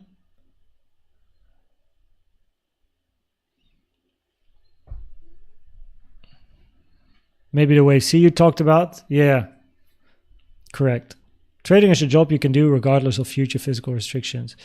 That's also a possibility, but you still want to be fit, you know? What was your motivation to share your knowledge instead of enjoying your wealthy life? I mean, look, what is a life without helping other people, being with family and friends, sharing, you know, what's your goal? Money? That's a shit goal. Money is good in like, it makes life easier, but it shouldn't be the end result. It shouldn't be the goal. So I've always been into sharing myself when I look back at everything I've done. I was a medical student helping patients, right? I was a medical student at the University of Amsterdam from 2018. Well, actually earlier, because 3 years bachelor and then you have the internship, which is the master. So I help people there. I had a company helping parents with gaming children, right? So using my experience that I had in the past to help others with their gaming kids. And then I got into Elliott Waves and trading. And now I love to share and help people with Elliott Waves and trading. It's just, I think, also maybe personality bound, but I don't see any value in a life where you have a lot of money or you have some money, whatever is a lot for people. That's different per country, per whatever. But if you have money, you can sit on your stack of cash and do absolutely fuck all, but you got a useless life. Like, you're just a piece of shit sitting on a bunch of money. Like, what do you do? So I always have preferred to help others in pretty much everything that I've done in the past. So this is just one of the things, I suppose. So, and I what I also really like to see is how people improve with Elliott Waves as well, and people write about what they've learned, and that's when I read that, that's what puts a smile on my face, right? I don't care about making a few bucks, or losing a few. It's just, if I see people writing about, yo man, I watched this video, and they comment below the video, they're like, yo, I learned about the 886, I had no idea. Like, that's what's make me happy, right? So yeah, that's I guess what I do it for. I started the channel to, first of all, share Elliott Wave content where I stay to the rules. I stick to the rules and the guidelines rigorously. Like I stick to them, because I got annoyed by watching videos online from others where they don't stick to the rules, and I know the average Joe can't recognize if an Elliott Wave analyst on YouTube actually sticks to the rule or not, because they don't know enough Elliott Waves, but I do. So I know exactly who doesn't and who does. And I got annoyed that there's no content creator online that puts on videos, at least a few a day, but sticks to the rules. So that's when I made my channel, and I was like, well, I can help people here because I know enough Elliott Wave theory. I stick to the rules. I traded myself, and hopefully people can learn something about Elliott Wave theory and get passionate about this way of analysis. So that's pretty much where it all started. And look at where we are now. It kind of got out of hand now because of all of you. Still live. Time to sell depends on your plan and strategy. You're from Italy, Roma. Welcome, Lorenzo. Beautiful country, very nice food. Tiny W patting coming on a 1 minute. Ooh, I don't really trade the one. Tobacco and oysters. Wait, what was it? Tabasco. Oh, yeah, Tabasco. Sorry, tobacco, lol. Tabasco, indeed. Horse, tobacco. Exactly. It's about experimenting, no? Bro said that oysters have no flavor. Yeah. I don't, yeah, what? The seawater flavor. Salt. Am I the only Jamaican? Not in Discord, at least, because in Discord there's multiple. Oysters is like, you either hate it or love it. I can eat oysters. There's no problem there. It's just that they, like, I don't know. There's like in out, like, no. They're usually on a menu, on a regular menu. They're usually one of the more expensive starters, and I'm like, but what's the point? I don't know. You gotta love them, I suppose. That changed my life. Okay, maybe I have to try these. Actually, try solid ones. How old are you? 31 years old. We're expecting to be good series of our talents. Exactly. Cheers, Tom. Yeah, sell if that fits your plan or strategy. Then you should. Baked clams are the best. Never had that one yet. Koens, do you want us to try to get you booked as a speaker at BC Nashville or any of the Bitcoin conferences?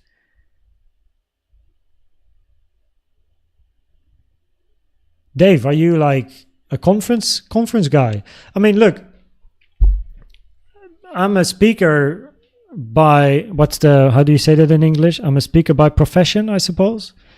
So I am a global keynote speaker. And I speak at big conferences around the world. For the people that have no idea who I am, actually, probably most people don't really know, but my background is actually already 17 years in the gaming and esports industry. So I'm a global keynote speaker, and I speak about this industry, usually for bigger companies and all that stuff.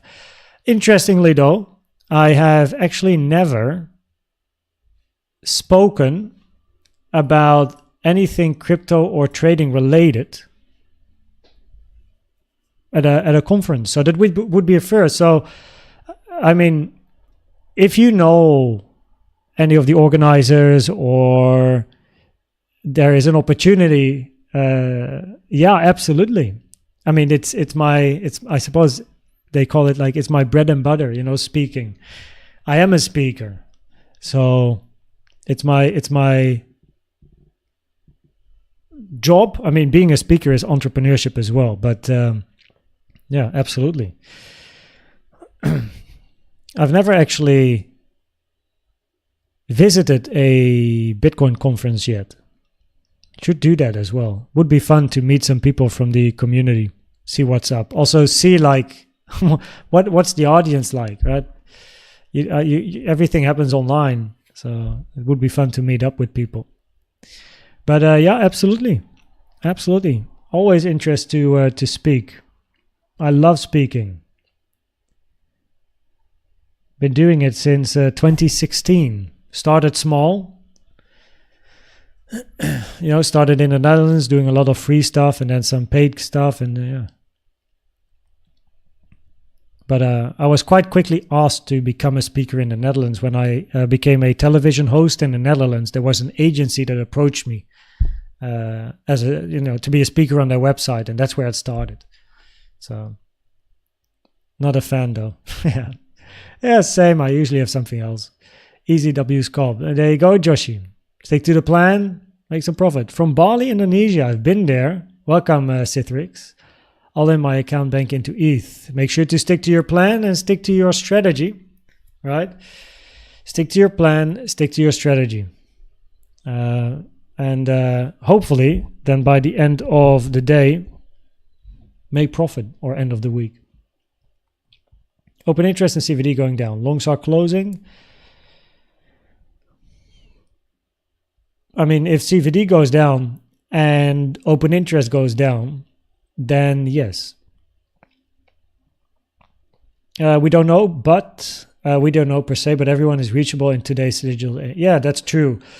I actually never approached trading Bitcoin-ish crypto conferences.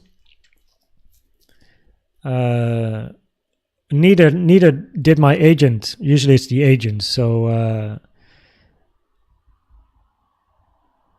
yeah, my agent though, like he does know I got the YouTube channel. I actually recently spoke to him because I might have a speaking gig in London coming up. But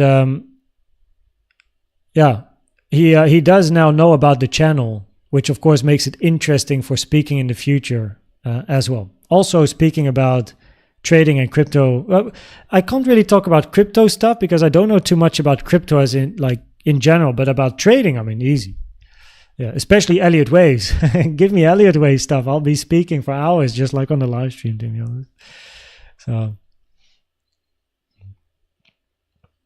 have you ever been to Greece? Not yet. My brother has been there twice, but I have never been to Greece myself. So not yet. But I have seen the pictures and the stories of my brothers. So yeah, it's definitely on the list. You don't want to meet the people from the industry. Probably Mark knows. He's a mod basically everywhere. But even if it's just industry people, but also meeting you guys. Like if someone lives in whatever country, I always write or say on YouTube where I go if I travel. It's always fun meeting people in real life, Dutchie was the first time you ever met someone from YouTube and didn't have relations with them. That is, I don't know about the relations, but he was the first from YouTube. That's correct. What do you think will happen to Bitcoin now? Doesn't look too weak just yet, but again, It's just a patience game. We're at resistance. We took the high, highest probability. Once price was ranging here, moving up was to take the high. We took the high. So, yeah. I don't really tend to go to such low time frames, you know, but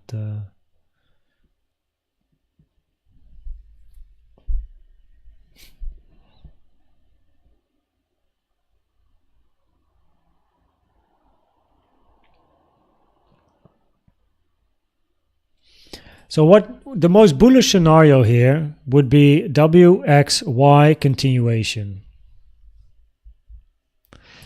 Right? Zigzag, either zigzag or double zigzag, flat, move back up, start a new impulsive structure to the upside. That's currently in this range your most bullish scenario. Right? WXY. And then you're going to be looking for signs of strength. It's a very shallow Y though. Holy moly, that's a very shallow Y. But I mean, it is still the most bullish scenario though. One. Because in this case, you're going to have some 3 in here. 3, 5, flat, up. Hit the point of control. Look for continuation to the upside in this case. So yeah, we'll see. A little bit of bullish CVD here. I would like to see it on the right side though. Like, oh, we took the low here. Interesting.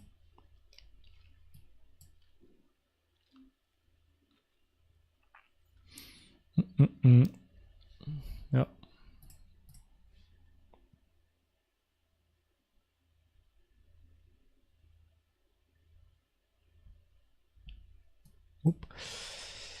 Where can you explain it? Oh yeah, this is for Sunday. Sunday is going to be the altcoin stream. Easy $120. There you go. Easy dinner. Are you only interested in Bitcoin? Mainly Bitcoin on the channel. And then currently once a month on Sundays we do altcoins. 24-hour stream today. Yeah, starts to look like it. Oh, we're getting there. How do I become a mod? It's for the few. How do you become a mod? There's not a set of requirements, but of course I notice who's here a lot and helping in different ways and forums. Of course, Mark knows what's up and gives advice as well. So I just don't qualify. Still regret it. Oh boy. You can always remove it, but I don't know what, if you'll still be able to see it. I don't have any. Yes, there's a bullish divergences. I would like extra bullish CVD on the right side as price climbs, but like after a wick, CVD can of course also be leading, so it would be extra nice if you see some stuff going on here. So for example, before we took the high, right? Before we took this high, this was your bullish CVD here, right? Look at the yellow, right? Higher low, lower low on the right side while price is climbing. That's the nicest.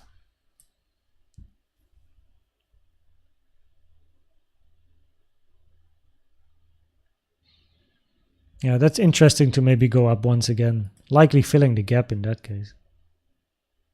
Ran out of cat food. Uh-oh. It's going to be a problem with your cats tonight. Cheers, Lorenzo. Thank you. Yeah, it's a combination of the videos and the live streams. The videos are, usually the shorter updates. And in the live streams, as a speaker myself, I love engagement. I love to talk with people. And the live streams give me that opportunity. And hopefully it's useful for many of you as well. Of course, the analysis earlier and then also answering questions and whatnot. So yeah, I really enjoy doing live streams. I don't even have a cat. This guy. What's up, Davey? How you doing? Adderall.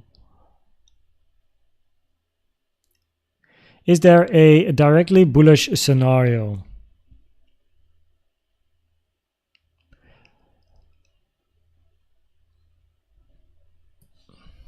At the moment, we're at resistance. And the bullish scenario is that you're in a wave 3. We start to range quite long now for a wave 3 though. But highest amount of volume, move to the upside. Preferably this is your 3. And preferably we then continue to the upside, flip resistance into support and move up. So that would be your bullish scenario. You've now tested the 1 hour gap twice. There's a gap here on the 1 hour time frame. So moving up again, and you do increase probabilities to fill the gap. But for now, it's just a simple swing, a failure, a pattern.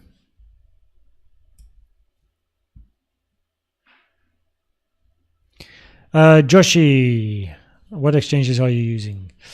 Personally, BingX, and that link is in the description as I use it myself already before YouTube. So yeah, naturally, that's the one I can recommend. And soon I will also add BTCC. Already got the links and stuff. I just got to put it in for UK, US, the Netherlands, and other people that can't register through BingX. 4 hours? Yeah. Do you know the record, the live stream record is 6 hours and 43 minutes. We're not going to reach that today. I actually look forward to walking with my wife outside. The sun is still shining. Oh, by the way, tonight is Formula 1, I believe, as well. Ooh, gotta watch. 1 second. What's the time?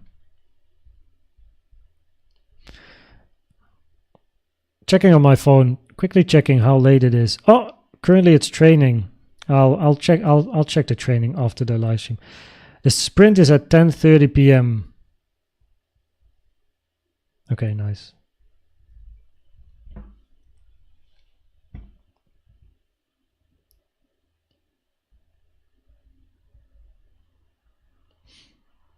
Yeah, that was the alt session, correct. The alt stream was 6 hours and 43 minutes. Absolutely nuts. But it was fun. It was definitely a fun session. So very long. Not gonna lie. Okay, well, that being said, let me have a look here at my planner. What's the time? Holy moly. Oh, I gotta go live for gold soon. Well, have you ever played Assetto Corsa Racing or iRacing? Yes, but not professionally, just for fun. Yeah. 120 bin ok. The 1 hour already curving down again on the market side. Oh yeah, I don't know about market cipher, but do you trade stocks in the USA market? Nope. I'm purely 100% a Bitcoin trader.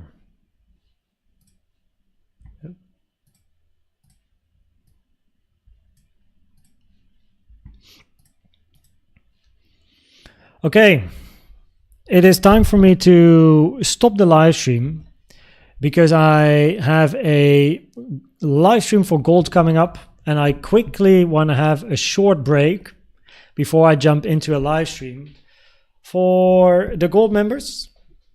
So that being said, after 4 hours, holy moly, almost 5 hours. Mate, what was the guy that said 4 hours? We're at 4 hours and 55 minutes. Talking about a live stream, yo. Almost 5 hours of Elliott Wave content. So yeah, I'm gonna call it a live stream. Got a stream coming up for the gold members, so I will be live again. But if you're in gold, then you'll see me in a second. But yeah, I want to have a short break, drink something and stuff. You know, it's a lot of talking. So yeah, hopefully you learned a thing or two. You know the scenarios, know the probabilities. The analysis of earlier did not actually really change. We're still at resistance, so yeah, we'll see. Thanks everyone for being here as well. To the new people also, of course, welcome. And yeah, cheers, Josie, Jensen, Andy, all good, Tom. So yeah, congratulations again to maybe a Band-Aid, right? Newest mod here. Great to have him here. So cheers everyone, have a good one. And tomorrow, probably another live stream, but it will be early afternoon because my friends will be coming at 3 p.m. So we're gonna go for a barbecue. Bye bye.